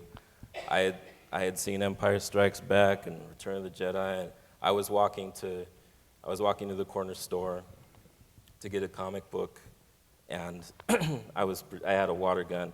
I was pretending I was shooting stormtroopers that were disguised as benches and the curb and stop sign. And I leaned down to fill up the water gun, and there was a police officer. And he said they'd had a call, and he wanted to know where I'm from, what I was doing there. And all I remember from that point on was the fact that he had his gun out, and he took mine, and he got in his car and he left. And after that, I wanted to be a cartoonist. About 10 years after living in San Francisco, I was hanging up posters for my band, my rap band, and at the corner of Arguello and Fulton, and a cop zoomed up, pulled across Fulton's with his lights on in front of me, comes out, he goes, "What are you doing?" I said, "I'm hanging up posters, and I have this black stapler. I'm going to slowly put this down." And he gets on the radio and says, "We have a suspect." And I said, "What's this about?" He says, you fit the description of someone who's been robbing places in the area." I said, "Well, what's he look like?" He said, "A 6-foot-tall black male." And that's it. That's all he said. Now, at this time, I had these dreads. I had these huge dreads, like really poorly done. I looked like a black sideshow Bob. And clearly, if I had been doing it, someone would have described it that way. He looked like a black sideshow Bob. And so he's calling, and then I start seeing cop cars appearing from way up on Fulton, down Fulton, Arguello, Flash and all coming in. I was like, wow, this is like that thing that I've been writing about for so long, and now it's happening to me. And so I decided to take it all in, like from the perspective of because usually I'm looking and trying to catch the eye of the person who's like pulled over or whatever. And so I was like sitting there just like checking out everybody as they're coming by and seeing if I can catch somebody's eye, I wonder what it's like to be. And it was just so weird to catch people's eyes and sort of, I don't know if they were frightened or shocked like that, like I'm eyeing them and like you're next or whatever, And but what was really interesting was on a bus was my white roommate on a 5 Fulton bus at the top of the hill. He said he turned and looked down the hill and saw all these cops around, and he was like, "Oh man, there's like another black man being hassled by the police." And as it started to get closer, he realized, like, hey, that's my black man. And the bus pulls up, and he jumps off the bus, and the bus pulls away. Dagan, who's this is my roommate, he's about 5'3", comes bounding across the street against traffic, screaming, "What the F?" Like going, "What? Get the fuck away from him!" Like going nuts. I hope there's no kids here. But just screaming and going nuts. And the cops all turn around and they go, "Take it easy, buddy. Take it slow." And right there, I saw what white privilege was. Because if he had been black, if he had been brown, he would have been beaten, he would have been tasered, he would have been arrested. Like literally, just going nuts. I had to ask him to calm down. It was like completely insane. But I just think about if something happened to me. It turned out that this guy who originally stopped me was a gung-ho rookie cop who left his jurisdiction, his neighborhood, to come over and be the savior. So he was just really excited to just find somebody that fit the description and stop me. But if something happened to me there, it could have been easily like, oh, this black stapler could have been mistaken as a gun. I'm sure I would have been vilified as a rapper because I was hanging up posters for my rap band. And I'm sure that marijuana would have been found in my system. And everybody in this room would have dismissed it as, well, he had it coming to him. It's like, we are human beings. And we shouldn't have to be perfect to live. We shouldn't have to, everything has to be like this, and like everything, I don't know if you've ever been in that situation, but Brian Stevenson, who wrote Just Mercy, it's the Duke freshman book. If you want to read something that will make you bawl your eyes out every 4 pages. He talks about how he got stopped by the cops. And here was a guy who went to law school and all this different stuff. And he says, you are so like nervous that you end up trying, like you do stuff that you wouldn't imagine that you'd do. You get a little nervous. And this is what's really interesting, is a Massachusetts court just ruled that this one guy was justified, like black people are justified in running from the police when they get stopped because of the amount of profiling and hassle and the danger that you're in. That, like, they literally ruled, like this week or sometime recently, that like it's justified to run away from the police. That shows you how screwed up it is. Let me stop you there. Okay. I'm going to give you a chance Sorry. to comment briefly, and then I'm going to open it up. Yeah, listening to Darren's story made me just flash back. We could never know this, but I would love to know what Tamir Rice was thinking in those last minutes before he was shot. He was a kid in the park playing with a gun, and your story just made me flash back to that. And it made me think about the policies is, what we do. So many of the cases are, we stop guys for busted taillights. That was the case in North Charleston. That was the case in Minneapolis. Both of those victims were stopped for busted taillights. And I just think we need to think about decriminalizing marijuana as well. Because we're filling up our prisons with that kind of stuff. So those are just a few random thoughts. On WUNC, the state of things,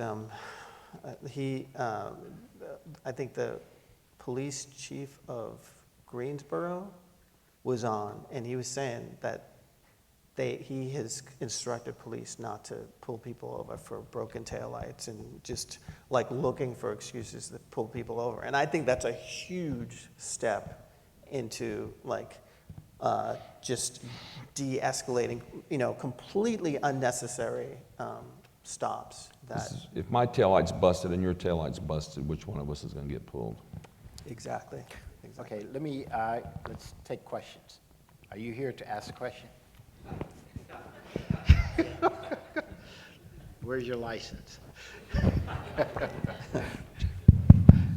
Yes. So thank you. Darren, I was certain that your little testimonial was going to end with, and that's the day I decided I wanted to be a policeman. And Keith, I really love the observation about saving the forest, and to hell with all those other forests. My question is for the senator. I want to know what you think about Keith's idea that if the entire police force, or the precinct at least, shared financial responsibility when somebody messed up, if that would work. And second of all, what would the response be among your colleagues if you took such an idea to the North Carolina legislature? Gee, if I take that idea to my colleagues in the North Carolina legislature, I don't think it would go far, obviously. Well, I don't know. I got to think about Keith's idea because we don't pay police officers enough now. I got to be honest with you, we really don't. And so I don't know. I got to think about that. It's a real challenge because starting salaries for these police officers, when you think that we do ask them to put their lives on the line every day, is really hard climb for me to do. So I don't know. I got to think about that. I appreciate the sentiment. Let me say that. I appreciate the sentiment, and we've got to find a way for that blue line to be something I think that we all share and participate in and understand better.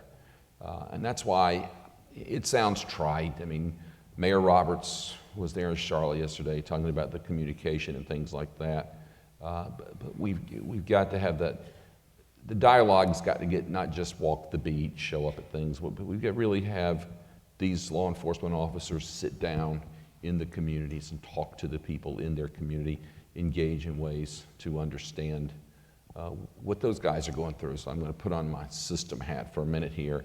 But we've got to work with those officers. It's a real challenge to them to show up every day. So I don't know, man. I gotta think about it. I hope that you name it after me if it does happen. But no. But the other thing is this, and I think cops. The K-fine. Yeah, cops need to. Also, cops that step forward and call it out need to be protected, because there are you can look it up. Cops that do report police brutality, they're done. They're shunned, they're isolated, they're threatened, but cops need to be protected from cops. If cops on the right who call it out, and that's really one of the bravest things that a cop can do, is when they see stuff that's within their own department. That's a tough call to make. But and what's interesting is just in these last couple of days, and we saw it in Dallas, we see it in other communities, when the police chief is African American. We have an African American chief in Charlotte. The guy who shot Mr. Scott is African American, and so that's always black chief, black cop, if somehow that excuses it. Yeah, no. And helps explain, we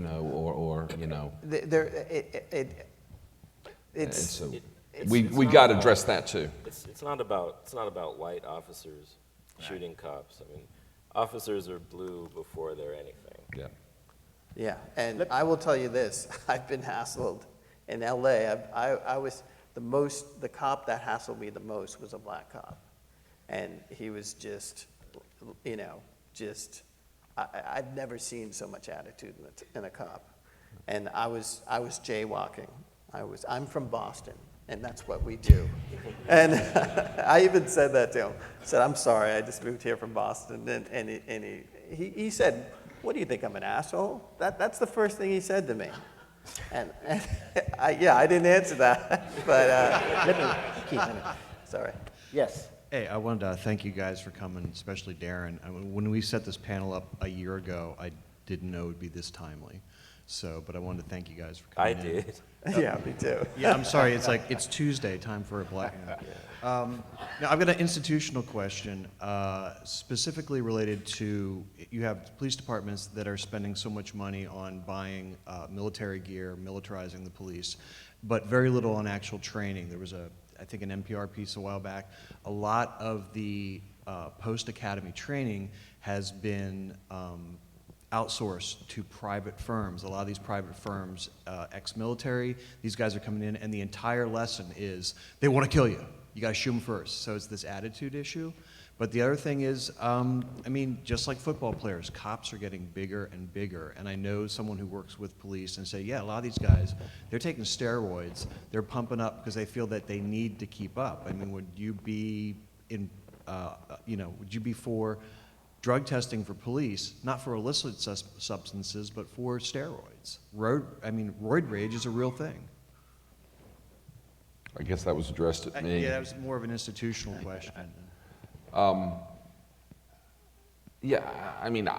all for that. I think the militarization of our police forces is really kind of scary. Before I went to the legislature, I sat on the Durham City Council for 7 years, and I'd see the equipment we were buying. And then just watching the Charlotte cops last night marching in unison with the face shields, the shields in front of them, and taking their batons and tapping the shields as they marched, it felt very militaristic. I thought I was watching Game of Thrones and not the live news. So it's really scary, and I think that's part of the policy we've got to address. When we go to war in Afghanistan, Iraq, wherever, we call it nation building, right? That's what we talk about in the military. But we don't take that philosophy with our police officers. We're not nation building our own nation. One addendum.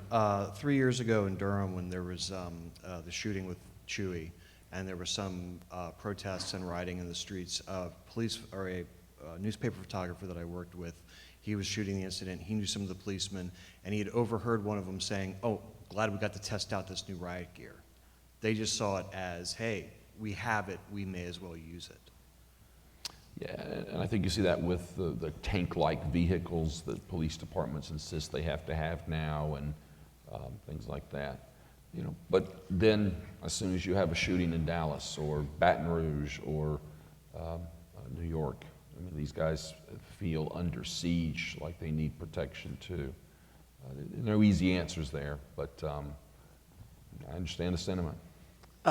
Just a comment about that, the idea that police get the leftover police equipment. Yeah, in order for them to continue to get it, they have to use it.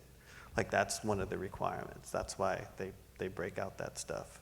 But to me, you know, what happened in Dallas and happened in Baton Rouge, the fact that those guys were military, ex-military, does not surprise me.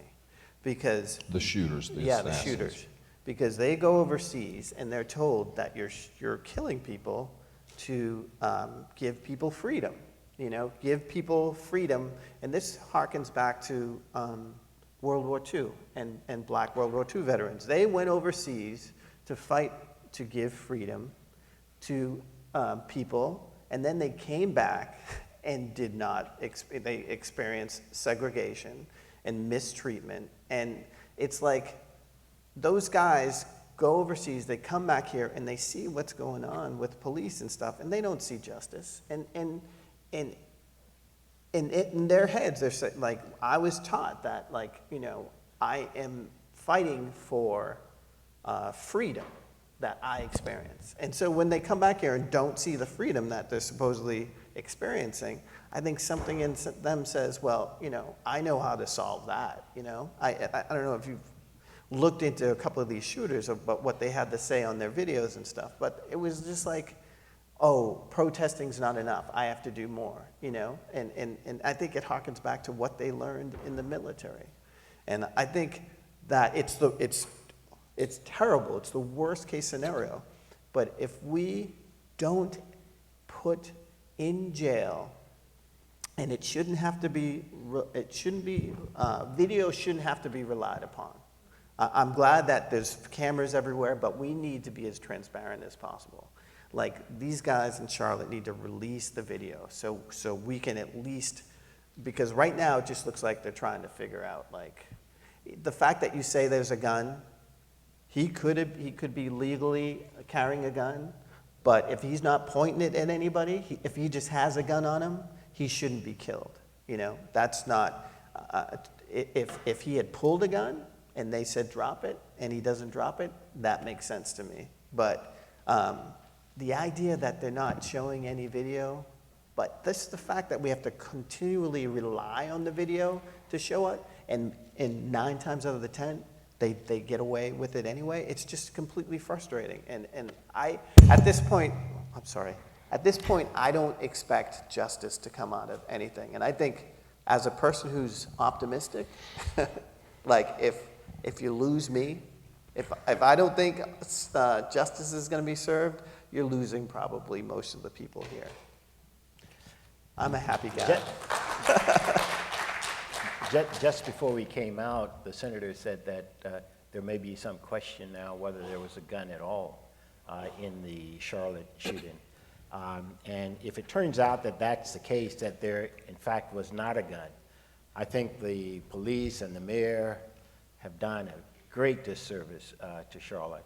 And I'm from Charlotte, my family lives there, and I would expect that they'll have much, much larger demonstrations, much more violent, if it turns out that they've been lying about, they've stated unequivocally that he had a gun. If it turns out he didn't have a gun, I think they lose credibility, probably in their careers, I would expect. Yeah, on the way over, and perhaps some of you on your smartphones, news feeds, heard what I did on the way in and was checking on my phone before we came out, but in the press conference today, Chief Putney said that it wasn't clear that he had a gun, and in yesterday's presser, he was somewhat emphatic, yeah. Really? Because every time I heard him before that, he was saying there was a gun. Like, we don't know anything right now, but he had a gun, not a book. Had a gun, no book. Right. Yeah, and you can, every time this happens, you can see systemically what they do is they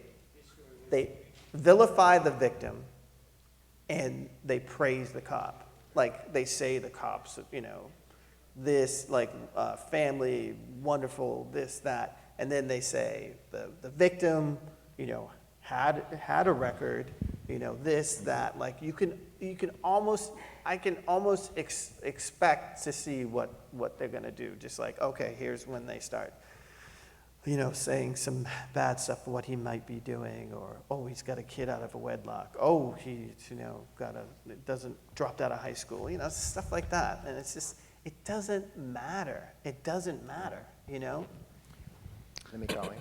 Hi, I'm from Arizona and a former fully sworn cop. My colleagues used to call me a cop-tunist when I was working the street with them. But a couple of really brief examples of the problems that I saw on the street with police officers that I don't think they consciously thought about. One had to do with our training, post-academy training. We had a class on racial sensitivity, and the class was taught by a white officer to an overwhelmingly white force. And the teacher was saying, let me help you understand the different racial groups. Black people tend to gesticulate a lot and talk loud, which was stereotyping in and of itself. Another time I was on the street and one of my colleagues came across the radio and he had been called out to a situation where a resident was making strange, displaying strange activities in the neighborhood. And the dispatcher said, what are the strange activities and what's the description of the subject? It's a black man and he's waving at people. And the officer who was dispatched to the call refused to take the call, 1024 number 0, which was good. But I think he should have taken a step further. He had the opportunity to respond to the call because it's a call for service. And he should have taken that opportunity to explain to the white resident that this is inappropriate racial classification and stereotyping. So it works on both ends. I think cops need to be proactive in teaching racial sensitivity to residents. And our instructors in post-academy training need to be aware of unconscious racial stereotyping as they teach. And if you'd like to just comment on those two general principles, but I saw it in my own experience as a cop. Both great suggestions, and yeah, I mean, I think I guess one of the things I would advocate is more training after the academy. I know in this community, in Durham, we require twice the number of hours of our police officers that other police forces in North Carolina require. So that means that an officer who aspires to be on our police force is accepted and goes through the training, goes through twice the amount of training as in neighboring communities. That's just the Durham way we've done it here in Durham. But we've got to do a lot more once they leave the academy. We have to expose them to a lot more thought, ways of thinking, ways of doing things. So, yeah, great suggestions. I would just say this, that I think we either have to change the name of racist sensitivity training or because I just know that from my experience talking to cops that they have to take it, but it's not really that effective. It's like, pulling teeth with them. I think it's important, but I think you have to do it in a different way. And one of the greatest classes that I'd ever been a part of was I did this slideshow at the University of Delaware, and they had a class that's just called Race. And I came in and sat in on it and talked a little bit about it, but I walked out of there thinking like, this is the most important class that I think should be in every high school and every college in America, that just talked about historically, just from different perspectives, and the importance of diversity and the idea that, what white privilege was, because it's tough to explain it to a lot of people, because it's like telling a fish, you know, how's the water? And the fish is like, what are you talking about? What water? Like, they had so many different exercises that they went through, and these discussions were great, you know. Unfortunately, there was one white male out of everybody in the class. It was mostly women. There were about 4 guys, and there was one white guy in it. But it was like I was like, oh my God, this class is amazing. It was really cool. But it's one of those classes that I think should be in every school. I think there should be. That's a good idea.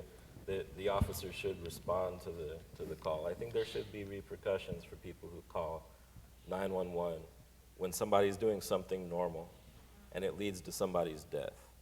I think people should, even if the repercussion is only that they have to sit there and listen to a police officer tell them that they're responsible for what happened. It should be more than that, but I think there was a case like that in LA, where, there was a guy who was shot, who was, someone called in and said that this guy had taken something and he wound up being shot and killed by the police. But even the dude who was in the Walmart, who was walking around with a toy gun on the phone with his mom, someone called and said, there's a black man here aiming guns at people, you know. And even Tamir Rice, the guy called in, but he said, like, it's probably a toy. Right. But, you know, the thing about Tamir Rice, if you read the history of that cop, there were a bunch of police departments that would not take that guy because he was a mess with a gun. And the fact that this guy was able to still get a job, and then just like that goes to the top to hire that guy. That's the problem with leadership. Yes.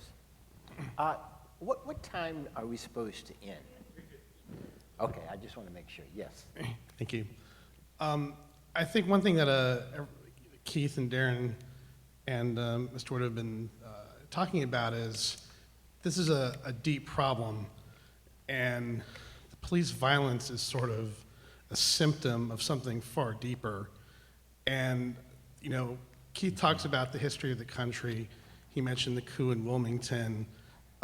This goes back as far as Reconstruction, in which systems were made to deter blacks and whites from working together. And the sense you get is that training can be done, but unless something is done at a far deeper level and nationwide, it really seems to be the problem, is that in the police departments, are, as far as I understand, are almost entirely parochial institutions. City by city, they make their own rules, town by town, and there may be some county or state jurisdiction as well, but there's no, as far as I understand, there aren't many national rules for establishing these are what the police are supposed to do. And it seems as a matter of like literally public health, that would seem to be something that makes sense. But instead, we don't.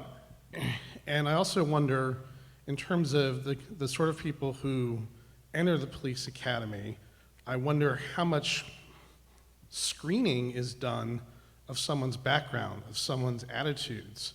And if someone hasn't gone to high school in a diverse area, or hasn't had this class, you know, on race, what attitudes are they already bringing in to their profession, and how much of that is going to affect their job, especially if they view someone of a different race automatically as an adversarial, adversarial person. You know, that this is the way they were raised, this is the way they're meant to think, and it would seem that putting better restrictions on the sort of people who are allowed to become police officers would seem to make sense. And I think the last point, and the most critical point right now, is they talk about, you know, the blue code, the blue line, the blue line of silence, and this sort of like, you know, having a lot of blowback against those who violate it is such a bizarre, tribal, and almost criminal attitude. Because it's like, who else do you hear about having a code of silence? You hear about criminal organizations. So the fact that the reaction to this, any kind of criticism by the police is almost a threat to, like, if you don't like us, we'll quit and there'll be no cops. And how do you like that then? This kind of like almost overlying threat of you need us and don't criticize what we do if you know what's good for you is really the overlying perspective of this. And I was just wondering kind of each of your perspectives and also Mr. Woodard's in general, sort of, you say you struggle with this at a government level. How many of these ideas, concepts have you talked about with your colleagues?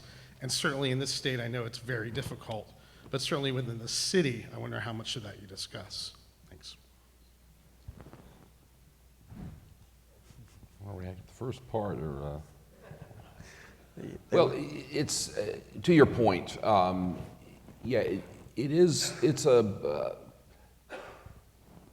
department by department kind of thing. I mean, sheriffs in North Carolina and in many other states are elected officials. So they're responsible to the voters. Joe Arpaia in Arizona is elected. So, when he says the crazy stuff he says and the immigration policies and, having his prisoners wear pink jumpsuits and the way he humiliates the people, in his custody, he keeps getting reelected by big margins. So in North Carolina, there are 100 different sheriffs. And as we've talked about how we handle body cams, which is an issue that's gotten a lot of attention, obviously, in the last 48 hours, we've had to look at, we've tried to implement, we have implemented a state policy that takes effect here in the next few days that Charlotte's having to react to. But it's because we had 100 different sheriffs who could interpret the law 100 different ways. 500 municipalities in North Carolina, of those, I think about 250 have their own police force. And again, a police chief who reports to a city manager, who then reports to a city council. Again, and we're seeing that play out now in Charlotte with Chief Putney, who reports to a city manager, who I haven't seen standing there with the mayor and council, but how he interprets it. So yeah, it's going to be at that local municipal level, so it's a lot harder to implement that. We've tried with some of the things that come out of Raleigh, and the law we had was quite a compromise, I will say, and you all have heard a lot about that, and we'll hear a lot about that in the coming weeks in the aftermath of this Charlotte shooting. But I mean, there were 170 legislators in Raleigh, and you've got 170 different opinions about what we should do. So us reaching consensus was near impossible. So what we came with was what Charlotte's having to think about and deal with, as well as all of these other 300 plus law enforcement departments. I'm not sure I'm getting to your question, but what was the last part of it? Why don't we Okay. stop there, and then this is going to be the last question. Sorry, but yes. Thanks. I was wondering, we're talking about police, none of which, except for Sergeant Benson over there, have had actual police experience. What is your experience with journalism and journalists and race issues and coverage, and even cartoonists? I would say you too, if I may. And I'm profiling because you're cartoonists. Well, my experience with it, I think cartoonists have always been pretty good at identifying the problem and commenting on it. There aren't enough, and they're usually homogenous. They're usually, I think if there's a failing, a lot of them are superficial, because they don't have any skin in the game. I think a lot of them don't have the same perspective. I mean, they have an altruistic perspective, but they don't have a perspective of someone who it's happened to them. And I think we need more of that. My experience as a cartoonist, as a black cartoonist, when I first started out, the only time I would get work is in February. And, and so I would do I would get the work done on time. I would, make sure I got my check, but then I would say, hey, I'm busy the other 11 months of the year. But I think the newspaper industry's failings is how backwards they are. I think they're 50 years behind. I think my experience, since I came after you, is when my strip, they're trying to sell my strip, it's like, oh, we already have Canterville. We already have a black cartoonist. It's like we're just looked upon as like, the same. And that drives me crazy. And even in the alternative weekly market. I should just point out, a few years ago, there were maybe 12 syndicated black and brown cartoonists. And I organized this day of protest where we all basically drew the same strip, just with our own characters, to point out how the papers think that we're all interchangeable. And the strip was totally out of character for a lot of the strips. And I think it pointed out the fact that we're not just black strips, we're, the characters are black. But the strips, they're very diverse. And for a few months, papers added maybe a third black strip, and then they started dropping them again. And I think the number is gone down to like 6 or 7 in the papers. And I feel like we took like 1 step forward and 3 steps back.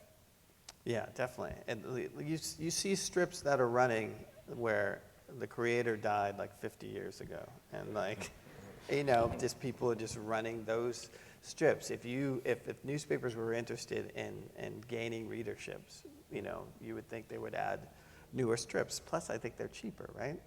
If you get new strips. But I like even the alternative weekly market. I had a guy come up to me and said, well, I love your strip, a white guy. I love your strip, but we don't have any black people in our town, so I'm not going to rent it. And I said to the guy, I said, wait a second, like, well, you're white, right? Like, and you love my strip? And he's like, yep. And he literally said that people aren't open-minded. His readers aren't open-minded. Yeah. Here was this guy who loves it, and he's like the most closed-minded individual. It's just like, because I think editors think they think their readers are morons. Yeah, they do. They really underestimate their readership.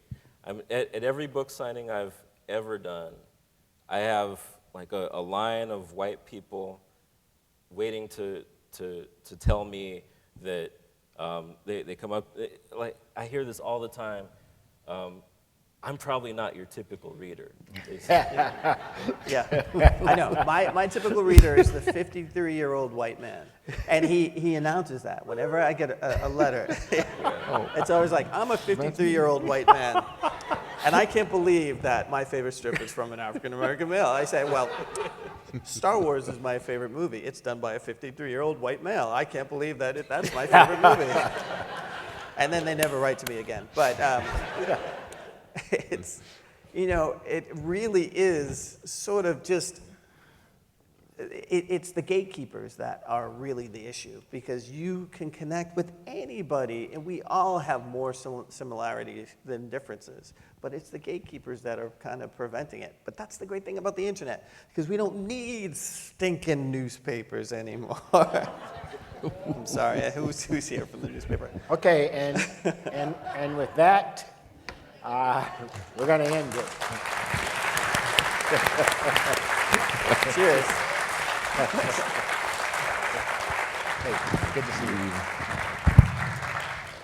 All right, thanks so much to all the panelists and the moderator, Darren, Keith, Mike, and Jim. It was a great discussion, super, super relevant. And everybody, don't go far. We'll take a quick 10-minute break or so. We're a few minutes behind, and we will get back with a panel, our fourth panel of the day, before a break for dinner. So we'll see you in about 10 minutes. Yeah, we got some crap outside, so come out. Oh yeah, and see our Keith and books Darren, meet them out front. There's a table with a bunch of all kinds of stuff that they're selling. So come check out their work and stick around. Because their lives are in danger, then let's pay all the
Okay, welcome back, everyone.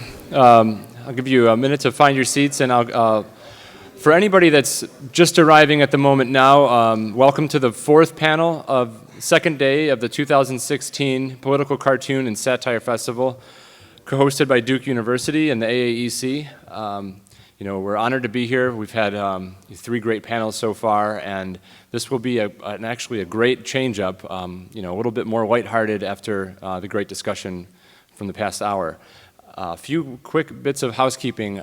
For any students out there, we're encouraging you to check out, we have this great workshop that we're giving to 30 students at most that Cal is organizing. It's a student workshop at Saturday at 11:30. Go to bit.ly/dukesatirefest.com to sign up in advance. And this is our final afternoon panel of the day. So after this, we will be on our own for dinner, and stick around though. There's plenty to eat in the Student Union. We will have buses after this panel if you want to organize yourselves. If you need to get back to the hotel, gather in the lobby, and we'll escort you to the buses. And we will have buses that will bring you back to this area. The evening event is at 8 p.m. tonight. It's in Page Auditorium, not far from here. It's called Sketchy Comedy, and it's a great combination of cartoonists and Duke Improv Group. So it'll be a lot of fun. And this panel, as I had mentioned, this is I think it's a great change up from the last one, and it should be a lot of fun. The panel is called Finding the Elephant's Funny Bone. It's busting the myth that there is a humor gap among Republicans. We have Scott Stantis, Chip Bach, and the 2 cartoonists from our association. Scott is the staff cartoonist for the Chicago Tribune and originally had drawn Prickly City, which became a popular comic strip. And Chip Bach is the longtime cartoonist for the Akron Beacon Journal. Both considered among the leading conservative cartoonists in the country. Chip. And how are you? I'm well. How you been? Very friendly, as you can see. And this discussion will be guided today by Alex Opre of Duke's Politics and Humor Group. Alex is a 5th-year PhD student in political science, and she's from Romania. And she'll be taking over the discussion from here. Woo, Romania!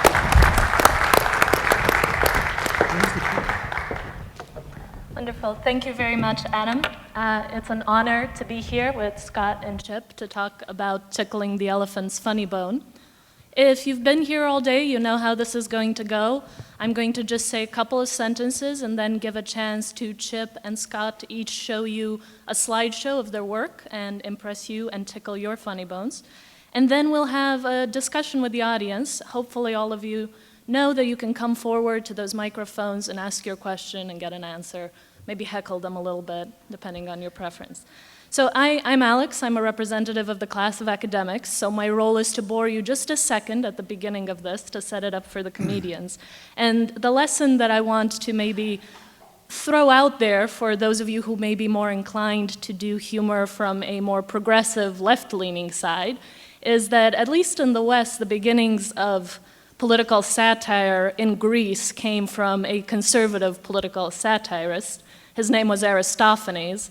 And what made the Greeks laugh at the time were these highfalutin intellectuals coming in with new ideas like communism and redistribution and a free-for-all. And so Aristophanes at the time thought that it would be a pretty nice idea to stage and make fun of these people like Socrates and their airy notions about politics and how wrong they can be. So humor, political satire has a long history. Not all of it has always leaned progressive, and hopefully we'll get an idea for what is missing when we only focus on the progressive side of the conversation. So please join me in welcoming Chip Bach, our first presenter. Thank you. Thank you.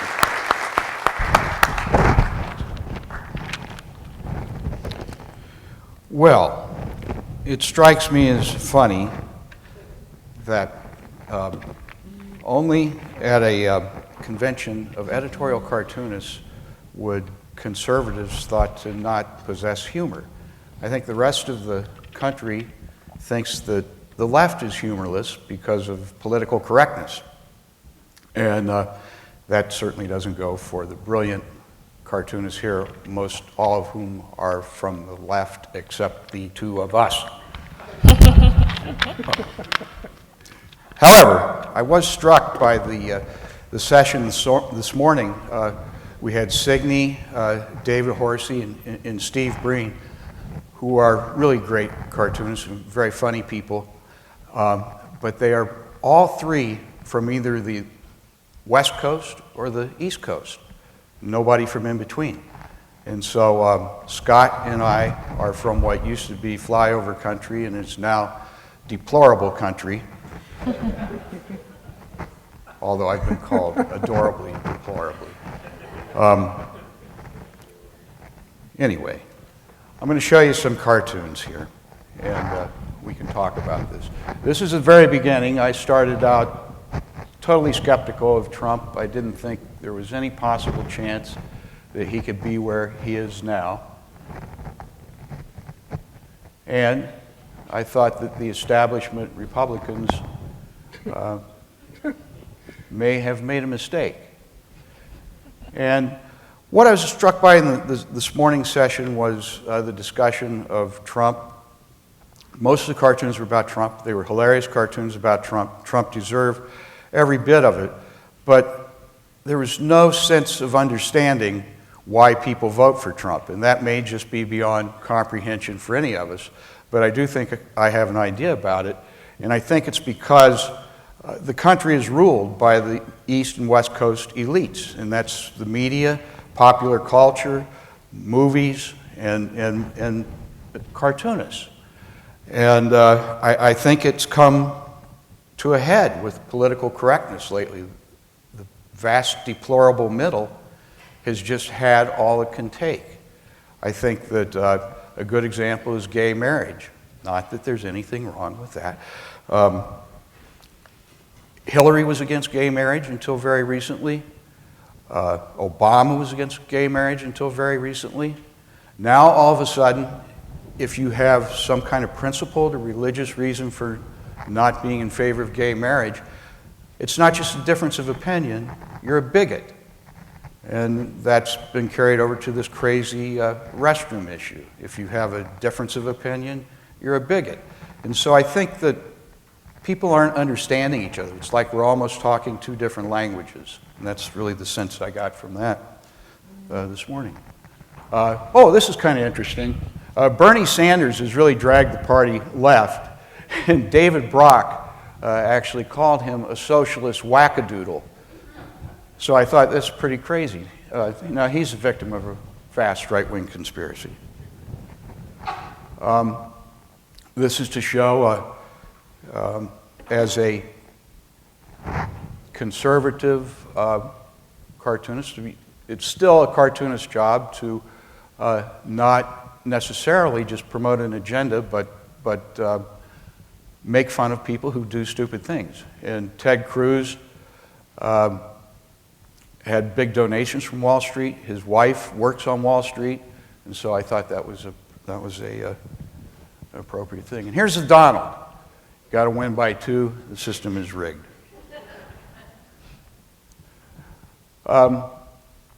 This is, in case you forgot why the voters are angry, there goes the Dennis Hastert motorcade.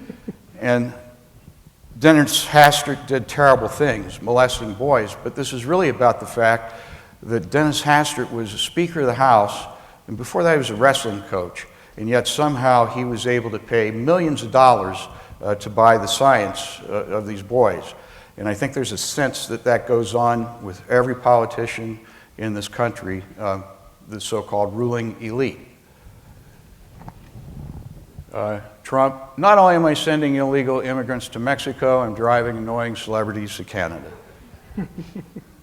And then this gets to the bathroom issue. Just when you get him out of the bedroom. Yeah, now he's in the bathroom. So this is what makes the deplorables upset. Oh, this is just a little side issue. This is a mullah.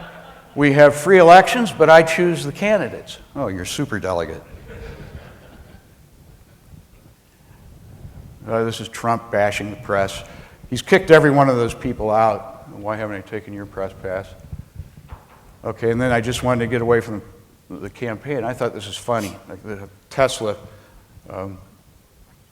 autopilot cars, you're not supposed to drive them on autopilot. Anyway, he's talking on his phone, truck's about to hit him, telling him, look up. Okay. Here's Trump receiving the nomination and bringing the leash to Mike Pence. I like the little curb your pet. Okay, here we go. This is Black Lives Matter. And I was here for the Black Lives Matter presentation, and I thought it was great. And it could be, in fact, I take their word for it, that the killings of blacks, if they say they're racially motivated, I'd accept that. However, this is about narratives. It seems that, especially in this administration, everything's about a narrative instead of the facts on the ground, and then you fill the narrative and create a story around that narrative. I think everybody in here knows that hands up, don't shoot never happened. He never said hands up, don't shoot. Yet a whole narrative has been built around that. Certainly there are grievances.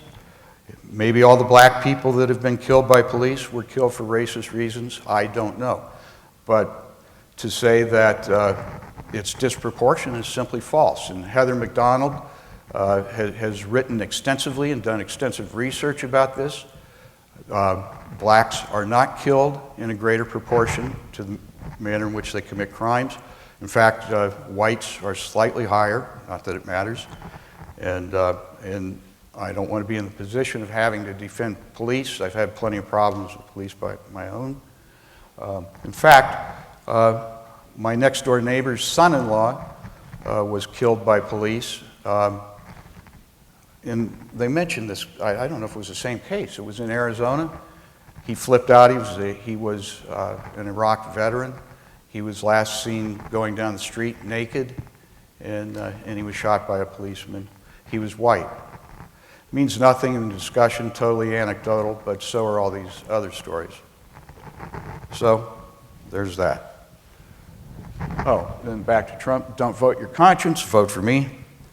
Coming out of the convention. These are some sketches I did at the Republican convention in Cleveland. And just this guy on the right, I thought I'd see a lot of guys walking around with guns. And I just saw this one guy. I talked to him, John, the open carry guy, and he was fresh from a meeting with Bernie supporters. And he was an odd-looking guy, but he was just having fun. He's the only guy carrying a gun, advocating gun rights. He wasn't a caricature of the kind of people I've seen who support Trump. The people I see who support Trump, though, they don't seem to care what he says, the ones I've talked to. They just support Trump because Trump is against the politically correct establishment, as far as I can tell. Okay, here's another one. This is after the priest was murdered on the altar, had his throat slashed. And I just thought, well, let's look at this from a different position, because, again, it's about the narrative. You can't blame it on Islamic terror. But if it happened the other way around, radical Christians entered a mosque and beheaded an imam. They aren't real Christians. They're a tiny minority of a great religion. A religion of peace sounds like workplace violence. Get off your high horse. Climate change is the real enemy. This is just fun.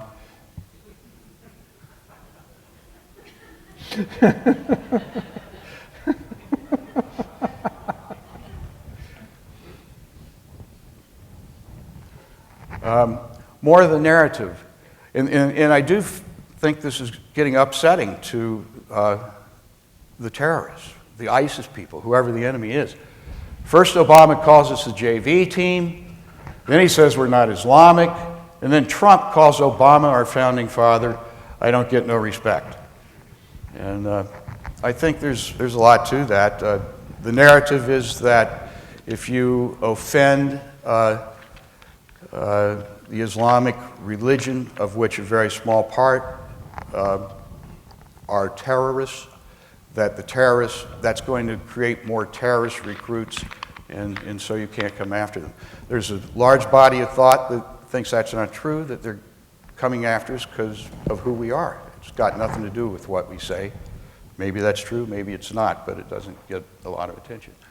Oh, this is just getting off politics, getting off the election. Obamacare, and so the insurance companies were going out, and there's some people that say that that would be ideal because it would move to a single payer plan. This, I didn't really care that Obama did not go down to Louisiana for the hurricane. He stayed on Martha's Vineyard and played golf, except that he was the one yelling the loudest about Bush at Katrina. So I drew that cartoon.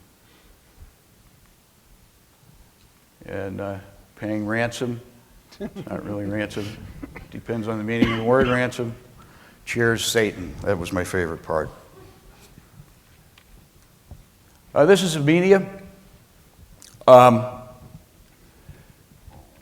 Back in the day, those things just said press.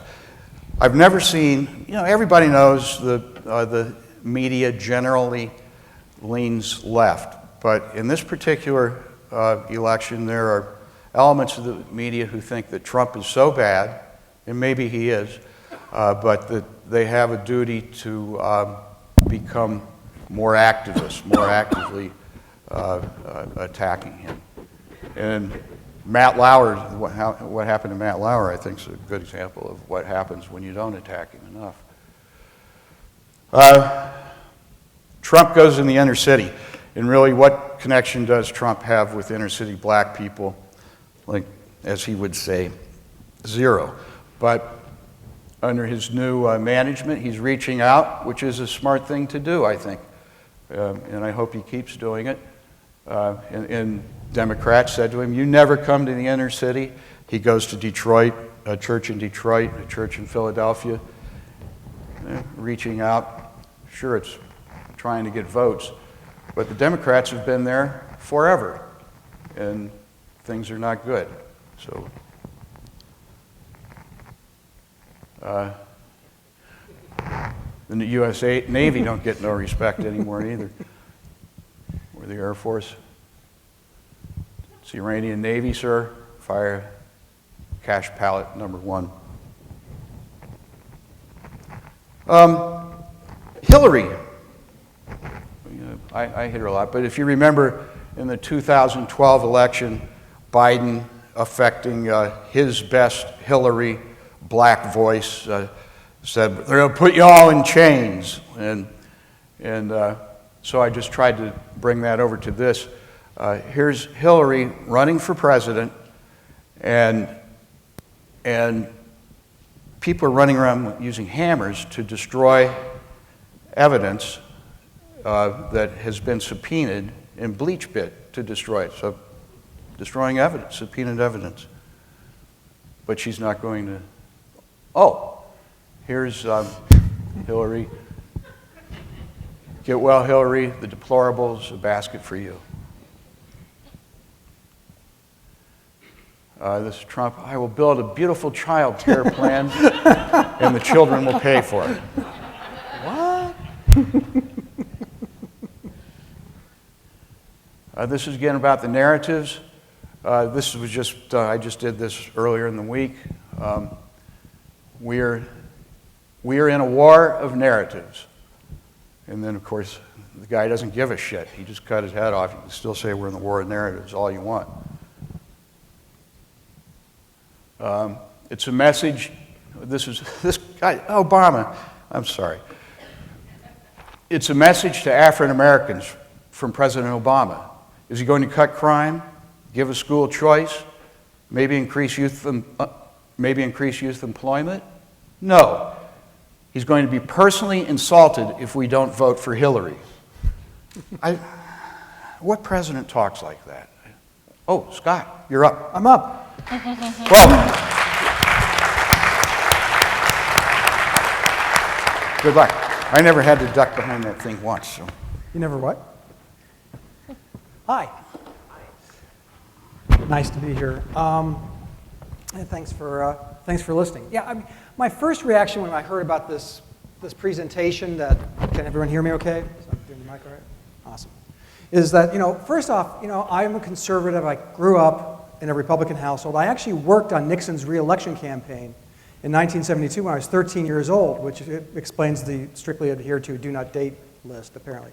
That was created after that. But I came up that way and worked in the Reagan campaigns in 80 and 84, worked in California Republican politics. And so, but like Chip, I consider myself a classical liberal, which may be a term some of you don't know, but it'll be explained through the cartoons, but I just wanted to give you a little bit of background here. I also wanted to complain. May I? Because as a conservative, I want to say, where's my safe zone? Where are my trigger words? Are conservatives funny? I take that personally offensive.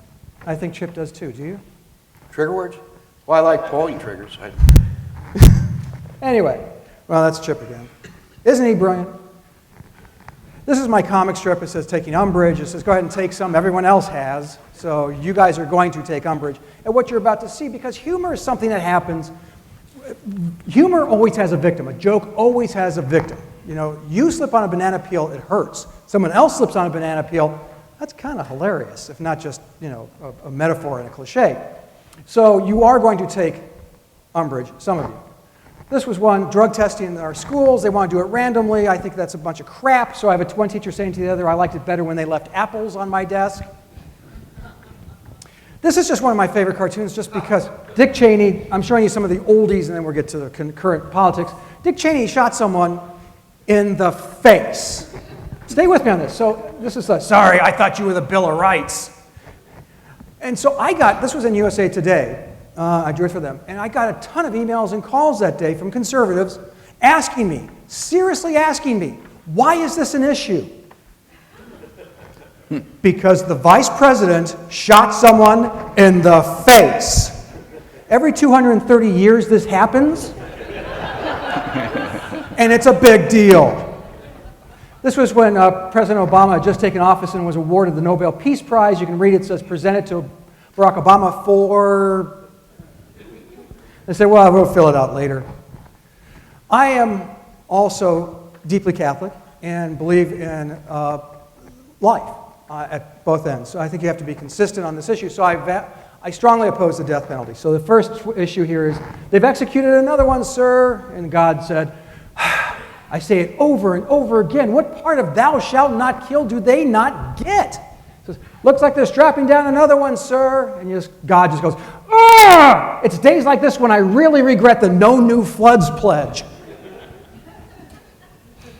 The Tea Party is another example of something that I understood its genesis, but I'm not a big fan of lockstep, no new taxes, period, under any circumstances. That doesn't make a lot of sense to me. I don't like taxes, and they should be low. But here was the Tea Party and the Republican Party having to swallow it, and she's just going, drink it! I just like the fact that she looks a lot like a little Sarah Palin. Michelle Bachmann, do you ring any bells, folks? Former congressman from Minnesota. She won. People forget this. She won the straw poll in Iowa, in the Iowa caucuses. She won it, so I just love this. Dear Lord, what did I do last weekend? It's a tramp stamp that says Michelle be forever. This was from 2012. Donald Trump endorses Mitt Romney and says, you had me at, I don't care about poor people. The Joe Paterno scandal at Penn. I mentioned I'm Catholic. I actually participate a lot in my church. This is how you get your priest not to talk to you for a couple of days. This is when the Republicans retook the House in 2010. I love the look on the president's face and the elephant's all so. This was the terrorist. They tried to crack open his phone. And so I just loved how inept the FBI looks. It says, open phone. Calling Obama. Oh, Oprah. It says, no, open phone. It's 41 degrees. No, open the phone. Recipes for scones. Open the friggin' phone. It says, there's an app for that. It says, so which one are the moderates? Now, okay, dudes, seriously. I'm a presidential history wonk. I love this stuff. And I mean, you can ask me about the election of 1800. I'll tell you more than you ever wanted to know. There's nothing to compare to this. This election, otherwise known as, oh, what the fuck? Really? Because we got a choice now between a pathological liar and an Oompa Loompa. 320 million people in this country, and this is the choice. Unbelievable. Well, except early on, people were talking about this. As, I want Bloomberg as my next president, said nobody, ever. And Donald Trump comes out. Okay, this, I'm not going to show you, but I am a regular on a radio show in Chicago, WGN Radio, Patty Vasquez show. And she continually bet me time after time that whenever Donald Trump said something egregious, horrible, awful, I swore that would be the end of it. That he's done, he's over, this bubble has burst. And she bet me to the point where I had to get waxed on live radio. Yeah, I will not show you what parts got waxed, because she let the listeners vote on what got waxed. I had one veto, and it was the one that came in first, which was my man bag. So I said no, because first of all, it's a glassed-in studio that faces Michigan Avenue. Not going to do that. But yeah, it was back, arm, pit, leg, and nose. Yeah. Look at this. This is gorgeous. Who knew? Anyway, so he comes down the escalator and he says, you know, and some of them I suppose are good people, so the Donald of Liberty. This is all us experts. And I consider myself one of them. I just explained to you. I was certain this was a bubble. But if you look, it says the elephant, and the other candidate says, wait for it. And he's cut the cord, and he's still up there. No one I knew could have predicted this. Well, except for Patty Vasquez. The party of Trump, as the primaries continue to show that he was going to be the eventual nominee, it says, oh, it's got to be a dream. Wake up, wake up, wake up. And I love this one. Anyone objecting to this union, speak now or forever, hold your peace. And she's like, what's weird about my Republican versus Democrat when I was going through this for this presentation is I find I'm harder on Republicans than I am on Democrats. And I think the answer to that is simple, because I expect Democrats to be goofy and not do stuff I like. I expect the Republicans to behave themselves. Yeah, I've been disappointed more than one time for that. So here, after all of the health issues, I'm fine. Hillary, Milhouse, Clinton there. This is another choice! And I got to draw the vice presidential candidates, and drawing Pence is a blast, because he's just this, literally, if you're going to draw him, it's just this. That's it. Little white here, and that's it. Passing the torch. And I just love the Hillary smile, just makes me, because it's so, she has a bit of an overbite. So. Only extremely careless. His hands seem, he's plenty big, gasp to me. Anger says, that's my front runner. Plus a T-Rex with Trump hair is kind of funny. Made me giggle. It says, bet those losers never mean tweet my wife again. It's President Trump, the foreign policy. We must end the war on women. Yes, we do. And the Nixon analogy again. This was Trump meets with Mexican President. Hillary saying, how much did Peña Nieto have to donate to the Trump Foundation to get that meeting? We did a great job. Our foreign policy has made the world a safer place. Colin Powell made me do it. I plead the fifth, Inauguration Day, 2017. Hillary makes the pitch. Bernie swings. Crack. The ball is going. Home run, Bernie! And according to the Democratic Party rules, Hillary takes the lead. And Uncle Sam saying, I keep hoping I'm not the father. Now, real quick, I want to show you, because about more than half my work is local. And Chicago, if you know anything, you've heard a few things about it, I have no doubt, is a hilarious place. This was my first cartoon I ever drew on staff of the Chicago Tribune. Governor Blagojevich had just come out with his book, so you see the different sections of nonfiction, fiction, and bullshit. For those of us who like the Cubs a lot, the Blackhawks continually win the Stanley Cup, and the Cubs, someday, kids, someday. And Matt Davis and I actually collaborated because the Mets played the Cubs in the National League Championship Series. Where is he? So this actually ran on the cover of Newsday and also in the Chicago Tribune. So on the left is Matt saying, my team hasn't won the championship since the year I was born, which was 1986. The other one is, rest in peace, great-grandpa. Says, tell me about it. But this is the year. Abraham Lincoln, he's demanding that they say land of something else. This is, they changed the speed limit in Illinois and says, so the jobs can leave faster? This is a Blagojevich cartoon. When you stay in jail, do not pass go, do not collect $200. This is the most evil man on the planet. His name is Mike Madigan. He's the Speaker of the House. He's been Speaker of the House in Illinois for 31 years. True story. Bad guy. I won't go into the details other than to say bad guy. So Game of Thrones. I just liked the drawing. We just have a new Republican governor. He is running circles around this guy. So the Governor Rauner is saying, had enough, Mike. Here's Rauner again trying to go up against the unions, which are all powerful there, saying, we can do this. Hand me a rock, anyone, now, hello? Where we have a budget, Illinois has gone more than a year without a budget, but the legislators demanded that they get paid. And that become a priority for anyone who is going to get money from them.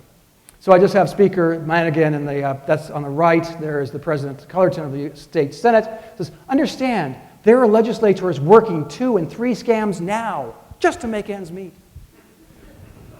This is the only piece of my work that hangs in Rahm Emanuel's inner office. And of course, it's him going, yeah! Because he was determined that actually because he had kept his wife's wedding dress in an apartment or something, that he was a resident of Chicago and could be our mayor. This is the result. He says, name's Bond, Junk Bond. You can put all this on your tab.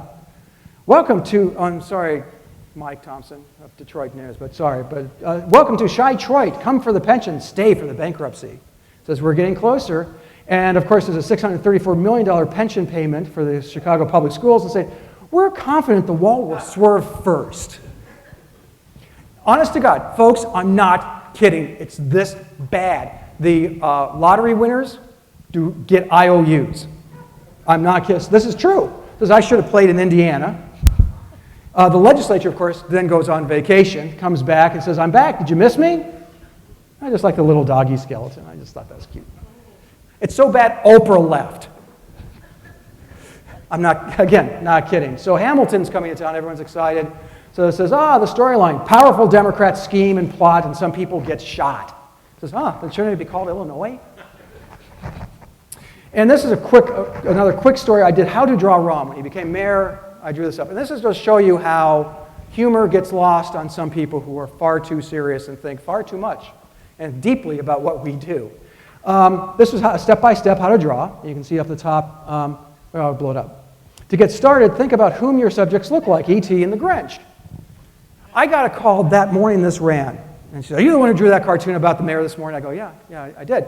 Have you always been anti-Semitic? Like, well, not always. I said, huh? She says, you did a drawing of a caricature of our first Jewish mayor, and why did you choose 2 things that were created by Jewish creators? E.T., Steven Spielberg, and the Grinch, who was Geisel, who Dr. Seuss was also happened to be Jewish.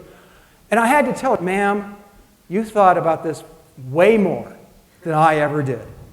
So that's the nature. Now I guess we're going to open up for questions, right? Thank you.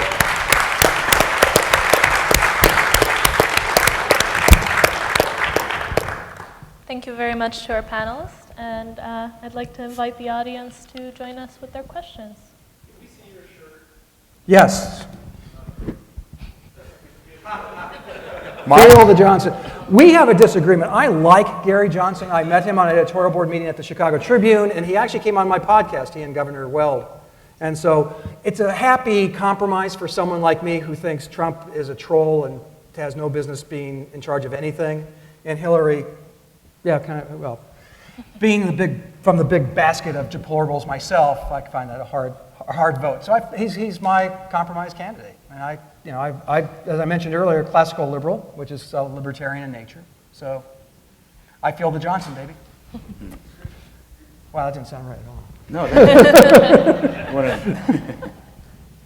Hi, I'd like to ask if you, first of all, I enjoyed your presentations. Thank you very much.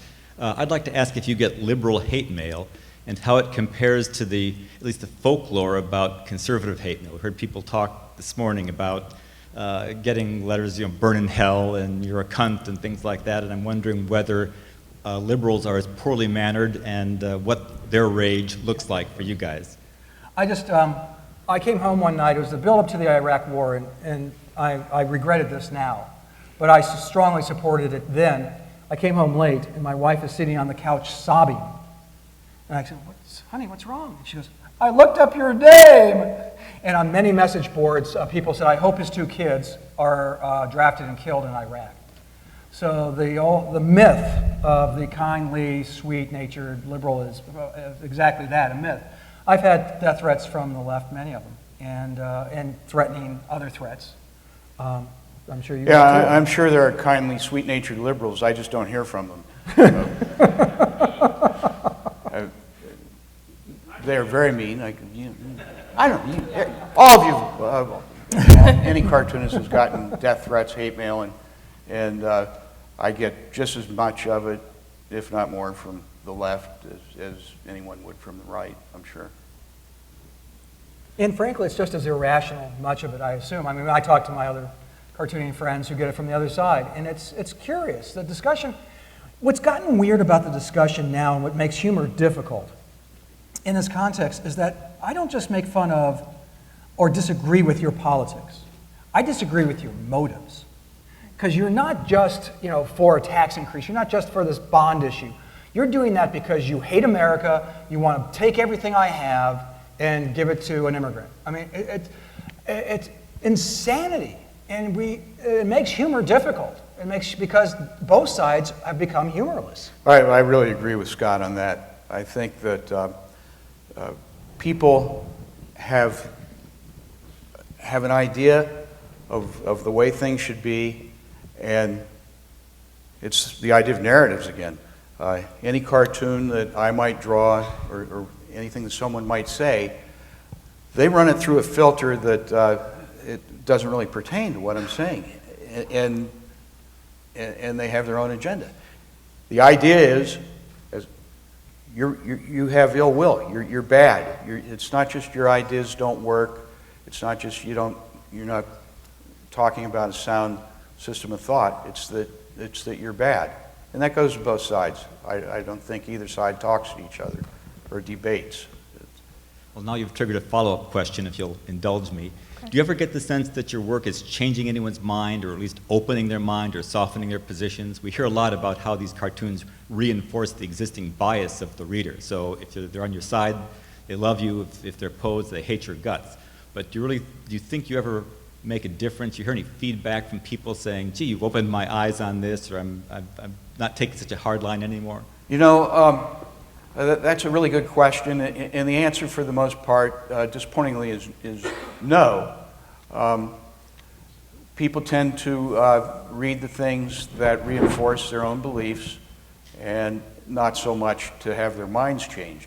However, what I try to do is look at things differently in a cartoon, and when somebody tells me, gee, I never really looked at it that way, I never really thought of it that way, it's not going to change their mind, but at least to cause somebody to think about an issue a little bit differently is really rewarding and a reason to keep on doing it as far as I'm concerned. Yeah, I couldn't disagree more. Well,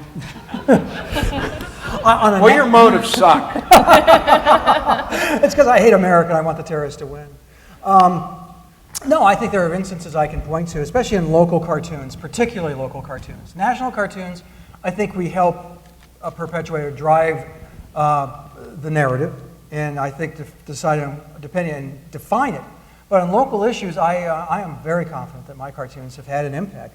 But it doesn't happen you don't do one cartoon and everyone goes, oh my gosh, it's an epiphany, we're going to be better people and do this Scott's way. It's a matter of doing it over and over and over and over and over and over and over again, working in, the Michael Madigan cartoons clearly have raised his. People were unaware of how he was running the state of Illinois.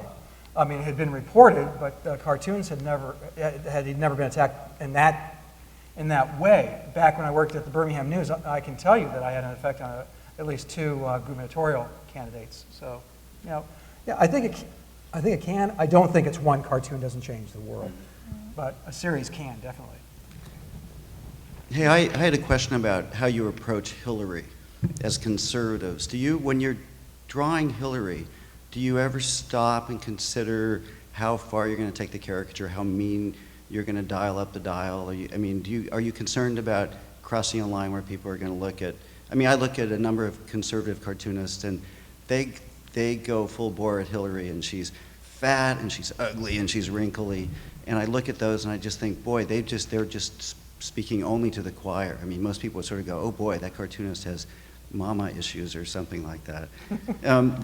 Do you, when you approach Hillary, are you aware of sort of the minefield of sexist imagery that you're wandering into, or is that being politically correct? Yeah, I think it is being politically correct. I don't think you're going to run for president, you're going to be subjected to this kind of, to this kind of thing. I worked in, again, Birmingham, Alabama, where it was at the time, 77% African American. And the cartoonist I succeeded at that paper had never drawn an African American in the 11 years he was there. It was bizarre. So when I started drawing them, it was sort of a surprise, but I was just as brutal because you were in a position. You have to be conscious of, first off, I want it to look like her. I want you to be able to see the cartoon and identify who I've drawn. But because honestly, this is how far we've come in terms of the Republican Party. I really thought the first African-American president and the first woman president would be Republican. That's coming up in the 80s, I really thought, they'd be socially moderate, they'd be fiscally conservative, they'd get the cover of the Republican Party and get elected. Obviously, that's not where we are today, and it's really too bad. But as far as caricaturing, I can say if you have a big nose, I'm going to draw a big nose. If you have wide hips, I'm going to draw you with wide hips. If you are heavy, I draw Donald Trump like he weighs 600 pounds, because that's what I want to project, in terms of posture, in terms of caricature. If you disagree with this person, then you're going to draw them unattractively. I think the point you made at first is my main concern, and that's that I make it look like Hillary so people know who the heck I'm drawing. There is, if you draw a woman in a very unflattering way, you're going to get feedback from it. At least I do.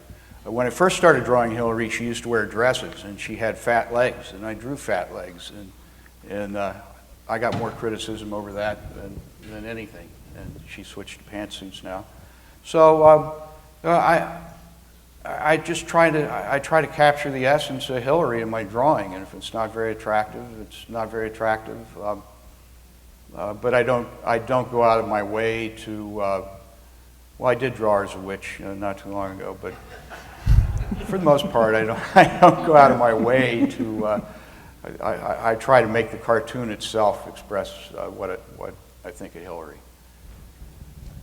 So to follow up on some of this conversation, we've been talking about the impact of your cartoons, but I'm interested in how you think of your audience, and maybe you two might have differences about what you're intending to do despite the impact. Are you thinking of yourselves as the gadflies that the Republican Party might be missing, the people that are insiders who might be listened to by the conservative crowd? Or are you thinking about addressing the liberals and pointing out to them the things that are missing when they're looking at the world from maybe a very limited perspective? So I'm curious. Well, I like to flatter myself that I don't care what anyone thinks when I'm drawing a cartoon, but that's just a lie. It's not true. Especially now in the internet age. I've mentioned before, people tend to read the things they agree with and not the things they don't agree with. And cartoons that I do that are not critical of the left, of Democrats, don't get as much response as ones that are. So that's in the back of my mind when I draw it, but I still try to take a fair shot from my own perspective of what is fair in a cartoon. So, I'm going to make fun of a Republican, I certainly do it. But yeah, it's in my mind. I know about it. I think about it. I'm like Chip, I'd be lying if I said I wasn't thinking about it, but being a red cartoonist in a deeply blue state in Illinois, it's fascinating. I mean, you have to wonder if you're doing a particularly virulent conservative cartoon, what the reaction to it's going to be. It's usually not good, you know, it's negative, but you do get a response. Now maybe that's the best you can hope for on those types of days, is that maybe you're getting them. And when they call or write and you can engage them, it can become an interesting conversation. Or they can just tell you they hope you're dead. That's a shame. I want to invite the audience, if they feel comfortable, to join us at the microphones, but if not, I can continue prodding you with some of my own thoughts on this. I must admit that I'm surprised that, as a Romanian, I'm surprised that American satire leans a little left. I mean, in my country, we had a communist party, and so if there's going to be poking fun at political figures, it's the corruption and the lingering legacy of the left. And so I wonder if you've thought about it, given your position as pretty unique individuals who get dragged out as the conservatives, why it is that, that you are in such a minority. What is it that makes people more willing to lean left in this particular context? For one thing, it's an easier way to get a job in this context. The question I guess you're asking is, how did it get that way in the first place? And I don't really know the answer to it. I just know that the popular culture is left-leaning and has been that way. Progressivism, to me, is not really a liberal movement. It's Woodrow Wilson was a racist.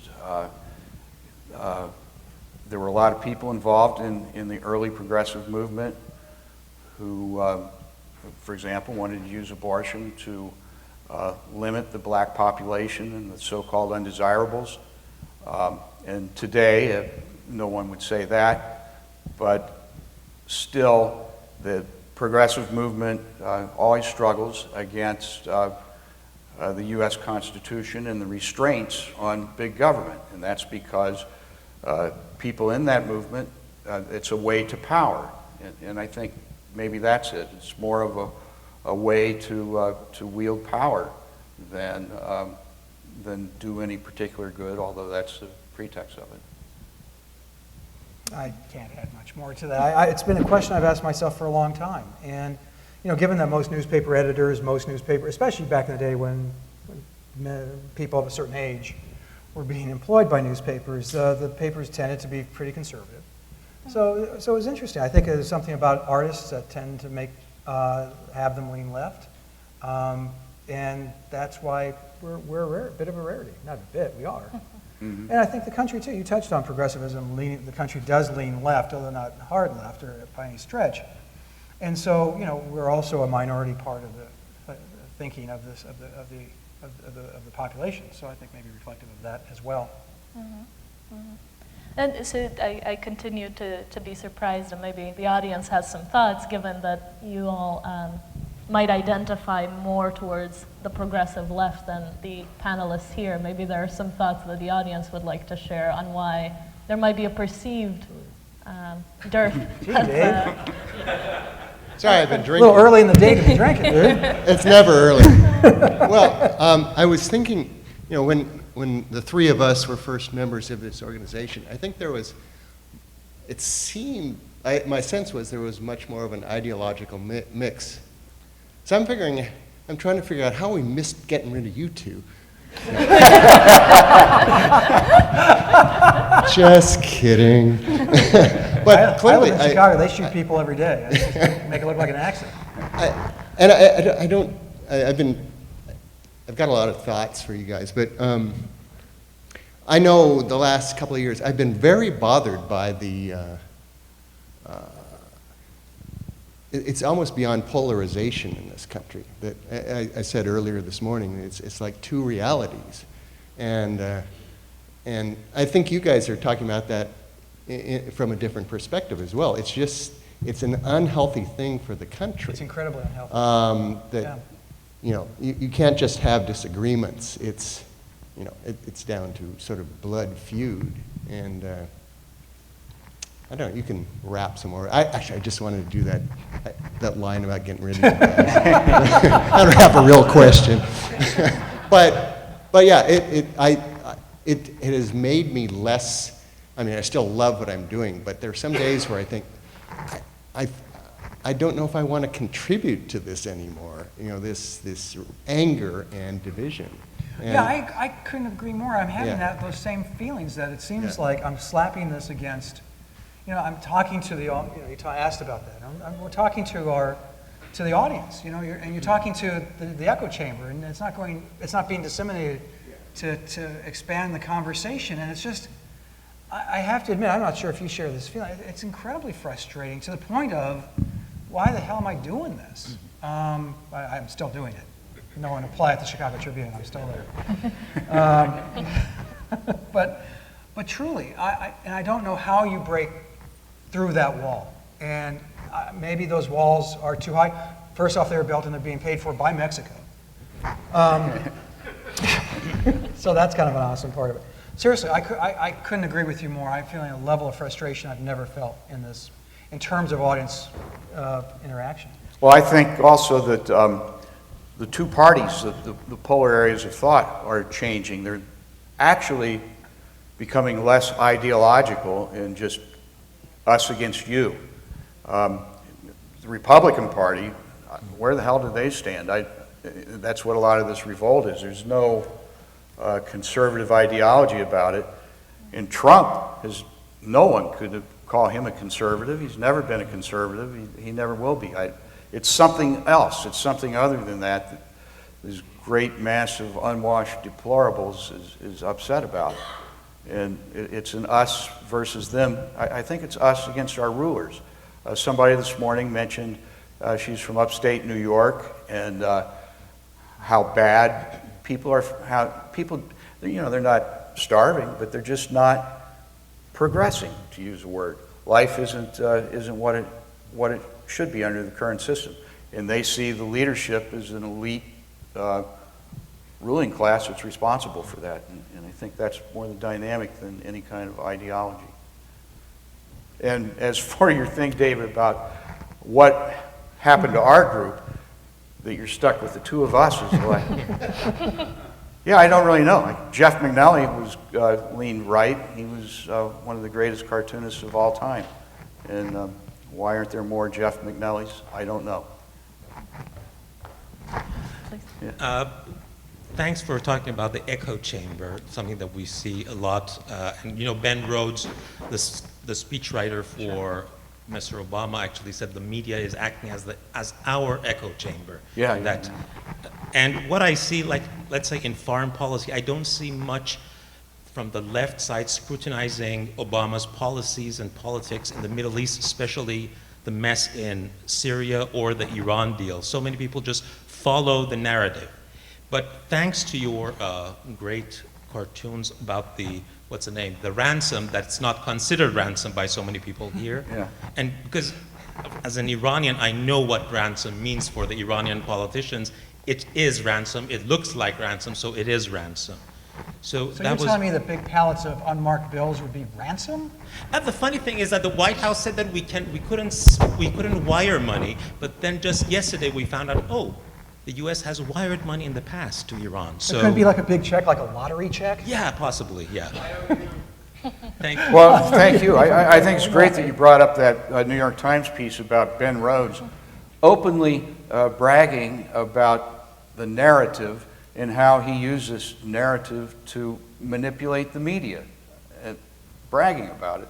So. Well, there's fear and fear of media, and I mean, look at Donald Trump gets literally hundreds of millions of dollars of free advertising and free exposure because every time he says something remarkably stupid, which is daily, he gets massive play across all platforms and news coverage, and it's crazy.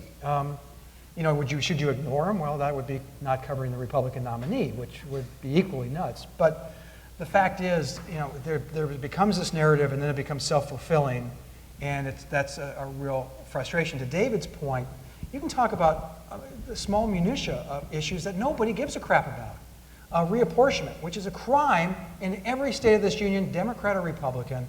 The voters no longer pick the politicians now pick the voters. And there's something very undemocratic about that. But try a cartoon about that and see how many, you won't get any angry letters on that one. Believe me, and those are the types of issues that in the past, because we kind of had a monopoly as newspapers addressing these issues, we could, from time to time, bring up things like that. I don't know that we have that option anymore. So, and that's where the frustration grows as well. Yes, ma'am. You have another question? Hi, I wanted to thank you for being here today. I was at one of the earlier panels, and they mentioned like a recognized norm of you don't insult people's children as like a boundary that you don't cross in editorial cartoons. And I was wondering if maybe it's just the two of you, but the group of conservative cartoonists, if there are some accepted norms and how much that's shaped by your reader base. I think that depends on what happens. If like the Trump children go forward and inject themselves in a campaign, well, that gives you free rein to comment on them. I'd say if the parents, like the Obama children, they've made a very conscious decision to keep them out of the limelight. Apparently, two great kids. Why bring them up? There's no reason. So yeah, there is. There's. I mentioned earlier my children have been threatened, and I didn't like it very much, and there was no reason for that. You can threaten me all you want. I'm used to that. But. I'm sure I'm the same. I'm sure most everyone is. That small children who live at home who have nothing to do with the campaign should be off limits. Why would you pick on them? Of course, Jimmy Carter did ask his daughter publicly for advice on nuclear weapons. Nuclear proliferation, yeah. But politicians do that. They use their children to their advantage, and so we're not supposed to come back at them. And I think in the main, it's a good idea not to. Except, that guy, his kids are all over the place, and they're part of the, they're certainly fair game in every way. Hi, thanks guys for being here. I was going to ask what, you guys were talking about your backgrounds a little bit at the beginning. What role do you think personal perspective takes when commenting on such sort of wide base issues like this, and what limitations do you think that puts on what you're like allowed to say or create or put out there? Why are we the way we are? Head trauma. Yeah. I fell down. I bumped heads with Hillary. I started when I first started out. I think I've always been. Growing up. The idea of the founding of the country and the separation of powers, constitutionalism, I really was impressed and believed that was a great thing. And that was a big part of liberalism also, and I think I would be considered more liberal when I first started out. As time went on, I became more skeptical, which, by the way, is our job. We're supposed to be skeptical. And if everybody's saying the same thing and playing off the same talking points in the media, that's not skepticism. And so, especially when someone in government says something, it's our job to be skeptical about it and make fun of it if there's a way to do it. And then I think I took that role more seriously as I went along and gained more freedom at my paper. And eventually I had complete freedom to do whatever I wanted and probably became, you'd call it more conservative, I guess. I grew up I was actually the son of immigrants, from mostly French. And so in France, politics is, blood sport. There's a great line that Americans care what you do, they don't care what you say. In France, they care what you say, they don't care what you do. And that's pretty true. Politics was always this rich discussion all the time in our household. We go up to our grandparents' house, and the same thing was true. I can remember, in fact, Tony Auth, the great cartoonist, gave me a cartoon on this issue when the Gaullists were kicked out of France, and Mitterrand was elected president, the socialist president of France. Going to school the next day in high school, again, reconfirming the geek narrative here, and said, wow, can you believe the Gaulists got kicked out? And just blank stares. So it was always a passion, and so as I got older, read libertarian works, read stuff by Hayek, read Milton Friedman, read Reason magazine, and got to know, like Virginia Postrel, the former editor there, and grew and just got fascinated by that way of thinking. National Review and William F. Buckley was another huge influence, because it took ideas and gave them intellectual form, and for someone like me, that was important. I knew I thought these things, but I didn't know why. And so those people were able to put meat on those bones. It's funny you mentioned William F. Buckley, because before then, I think conservatism was not very well formed and not very respectable, and there was a John Birch influence, and Buckley kicked those people out, and now they're back. Well, they were back. He had firm ideas that were reasonable, and Virginia Postrel and Reason kind of carried it. Yeah, we kind of grew up on that stuff. It was the idea that again, socially tolerant, fiscally conservative, those types of things. And how do you reaffirm those? And so, not very funny, I'm afraid, but fascinating nonetheless for guys like us. Yeah. Yes. Hi, I want to say, as someone who grew up in Chicago, that I can't think of a better preparation for this particular election than Go Cubs. Being in Illinois. Go Cubs. Go Cubs. This is our year. Yes, finally. Definitely. Anyone can have a bad century. I'd like to ask you both, you talked about how unexpected this year has been politically, and about the frustration and skepticism people have about the system. How much of that do you think is due to Citizens United and the often undisclosed role of corporations in campaign finance? And as wealthy individuals like Sheldon Adelson and the Koch brothers take over more and more of a role, how do you bring that into your political cartoons? It's both sides, by the way, that have that funny money. I mean, Hillary it looks like they're going to be they reached over $1 billion this week on fundraising for the PACs and all that stuff. I think it's egregious. I think, I'm going to sound incredibly unlibertarian now. I hate Citizens United. I think that's preposterous, that companies are people, and that you have unfettered amounts of money in these campaigns. It's ridiculous, in my view. But now, would I legislate against it? I think I'd have some serious troubles with that, as the Supreme Court obviously has ruled on that as well. Well, the problem of corporations having a voice in politics is corporations are not people too. They're corporations, and they can privatize their earnings back to their shareholders, but they socialize the risk. And so that does make it a problematic issue. But the Citizens United case was about a movie that they financed that was critical of Hillary Clinton. And one of the questions in the court case before the Supreme Court was, if this were a book, would you censor this book? Would you ban the book because this company produced it? And the Solicitor General had to say yes. I mean, that's the only logical position he could take. That's untenable. You can't censor anything for any reason, and just because you're a big bad corporation, you can't be silenced, even though corporations are not people. New York Times is a corporation, Dow Jones is a corporation, everything's a corporation, and you have to have faith in the free combat of ideas. One idea should be challenged by another idea, not by shutting ideas down.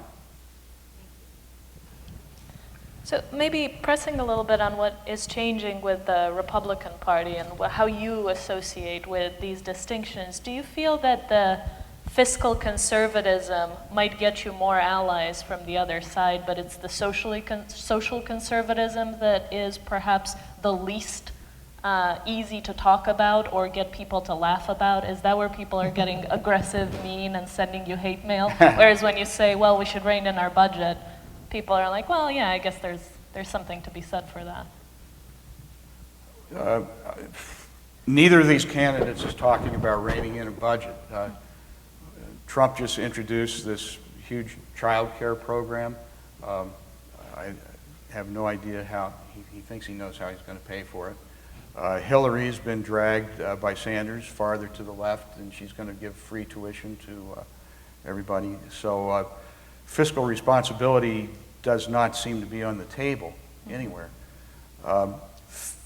Social conservatism, I think, I think that is an issue. I think that it's gone. I think it's gone so far that you can't criticize anything. Well, let me take. I think religious freedom has become an issue, and a lot of that came through Obamacare. And religious freedom is really just freedom of conscience, and we're talking about the government forcing you to do something that violates your conscience. In this particular case, provide abortion drugs to women or birth control pills. If you firmly believe that that violates your religious conscience, that's a big problem. And I think that beginning with that, the whole social movement has grown. The political correctness idea, the things I mentioned before, gay marriage, everybody, you can choose your sex, you can choose your race. These are things that were not even on the table 10 years ago, and change has come so fast. I think it's created a lot of anger and disillusionment with people. Yeah, from my perspective, I think I lean a little left from that perspective. Coming at it from the sideways, I don't like government. I don't trust it. I'm cynical of it. So anytime it tries to interfere in any aspect of my life, I bristle, and I hate that. And I like to err on the side of freedom on some issues. We're facing some difficult questions. I mean, gay marriage is one where I was against it 10 years ago. I'm very much like the president, and when he said I evolved on it and came around, and I wanted to think about it long and hard and be sure. Came to, I'm just one little guy, but I came to the conclusion that, yeah, that was the right thing to do in this country. The rest of it, I don't care where you pee. I honest to God don't care. I really don't. If you take a camera in there, if you molest a child, you've broken laws that are already on the book. So, I mean, it's one of those, can you just leave me alone? That's. I agree with you on both those things. I don't care where you pee either, and I don't care what you do. But you can understand how there are a lot of people out there who don't want their daughter to have to take a shower with some guy, and it upsets them. And you're really going to touchy areas to people who've experienced a lot of change that they had not been expecting. Yeah. Let's take one more question from the audience, please. Okay, it's not so much a question as an observation. Scott, you mentioned, I was very surprised. As a Republican, I thought the first black would be, black president would be a Republican. Yeah. Or the first woman Republican, but it just so happens that I think one of the two candidates voted for Barry Goldwater. Yeah, she was and she could become president of the United States. Hillary was a Goldwater girl. Yeah. I don't know if there's any pictures of that. So you may be right. You think she may be a clandestine Republican? At the inaugural, she'll lift up her mask and it's Barry Goldwater. That'd be hilarious. There was a lot of Reagan at this year's Democratic National Convention, surprising amounts perhaps. I thought we were going to get a question from the audience. So let me perhaps draw it to a close of, to ask you what you think the world will be like after the Republican Party. So I've noticed that both of you have been seeing some of the internal tensions and the profound tensions brought to the fore by Trump. What do you think is coming for conservatives in America after this election? What are your predictions or maybe your pessimistic expectations about where this is going? The greatest sin you can commit in politics, and like I said, I worked in it for a few years, the greatest sin, the only sin that matters in politics is losing. That's it, everything else. So my fear is, A, if Donald Trump is elected, because I think he'll be a horrible totalitarian president, but I also think that even if he comes close, other candidates will look at that as the model for how to run in the future. I'm going, damn. Well, I think that there are a lot of big thinkers in the Republican Party who are never Trumpers, and they will not vote for Trump. And to your point, the worst thing in politics is losing. And so it's very strange to find these smart people who are willing to lose with what's at stake, because whoever wins this presidency is going to appoint Supreme Court justices, and that's going to change the country permanently. If Hillary wins, it will cement the progressive movement of the country, and it'll take a long time to overcome it. So I don't know. I really don't know what it'll be like. Maybe it won't matter, because technology is such an amazing, unpredictable thing, and human capital is something that still exists, that changes things in such great ways we can't even imagine. I think that what's really going to happen is, regardless of who's in power, one person in the United States is going to have a job.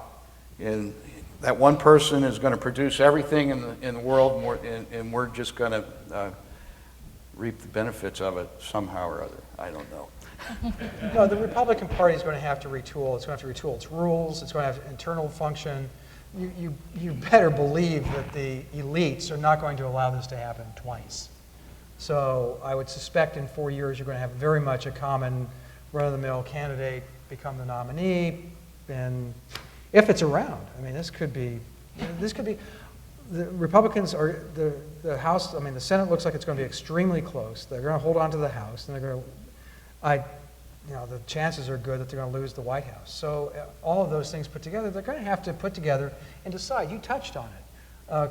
Fiscally conservative, maybe a little more tolerant on social issues, and then I think you have a winning recipe, and it's contrary to the Democratic platform. So, I hope they do that. Otherwise, they're going to be the Whigs, and we'll be voting for some other, the Libertarian, Gary Johnson. You go, Gary. Well, thank you very much. I'd like to once again thank our panelists here as a rare voice. We appreciate you being here, even when we don't say it very well. Thanks, guys. I appreciate it. This was a great discussion. Thanks again to Scott, Chip, and Alex. Thank you so much. I appreciate everyone coming to every panel, and it's been a great experience so far. JP will give you an update on the logistics with the buses. And if you do go back to the hotel, make sure you come back for the event tonight at the Page Auditorium.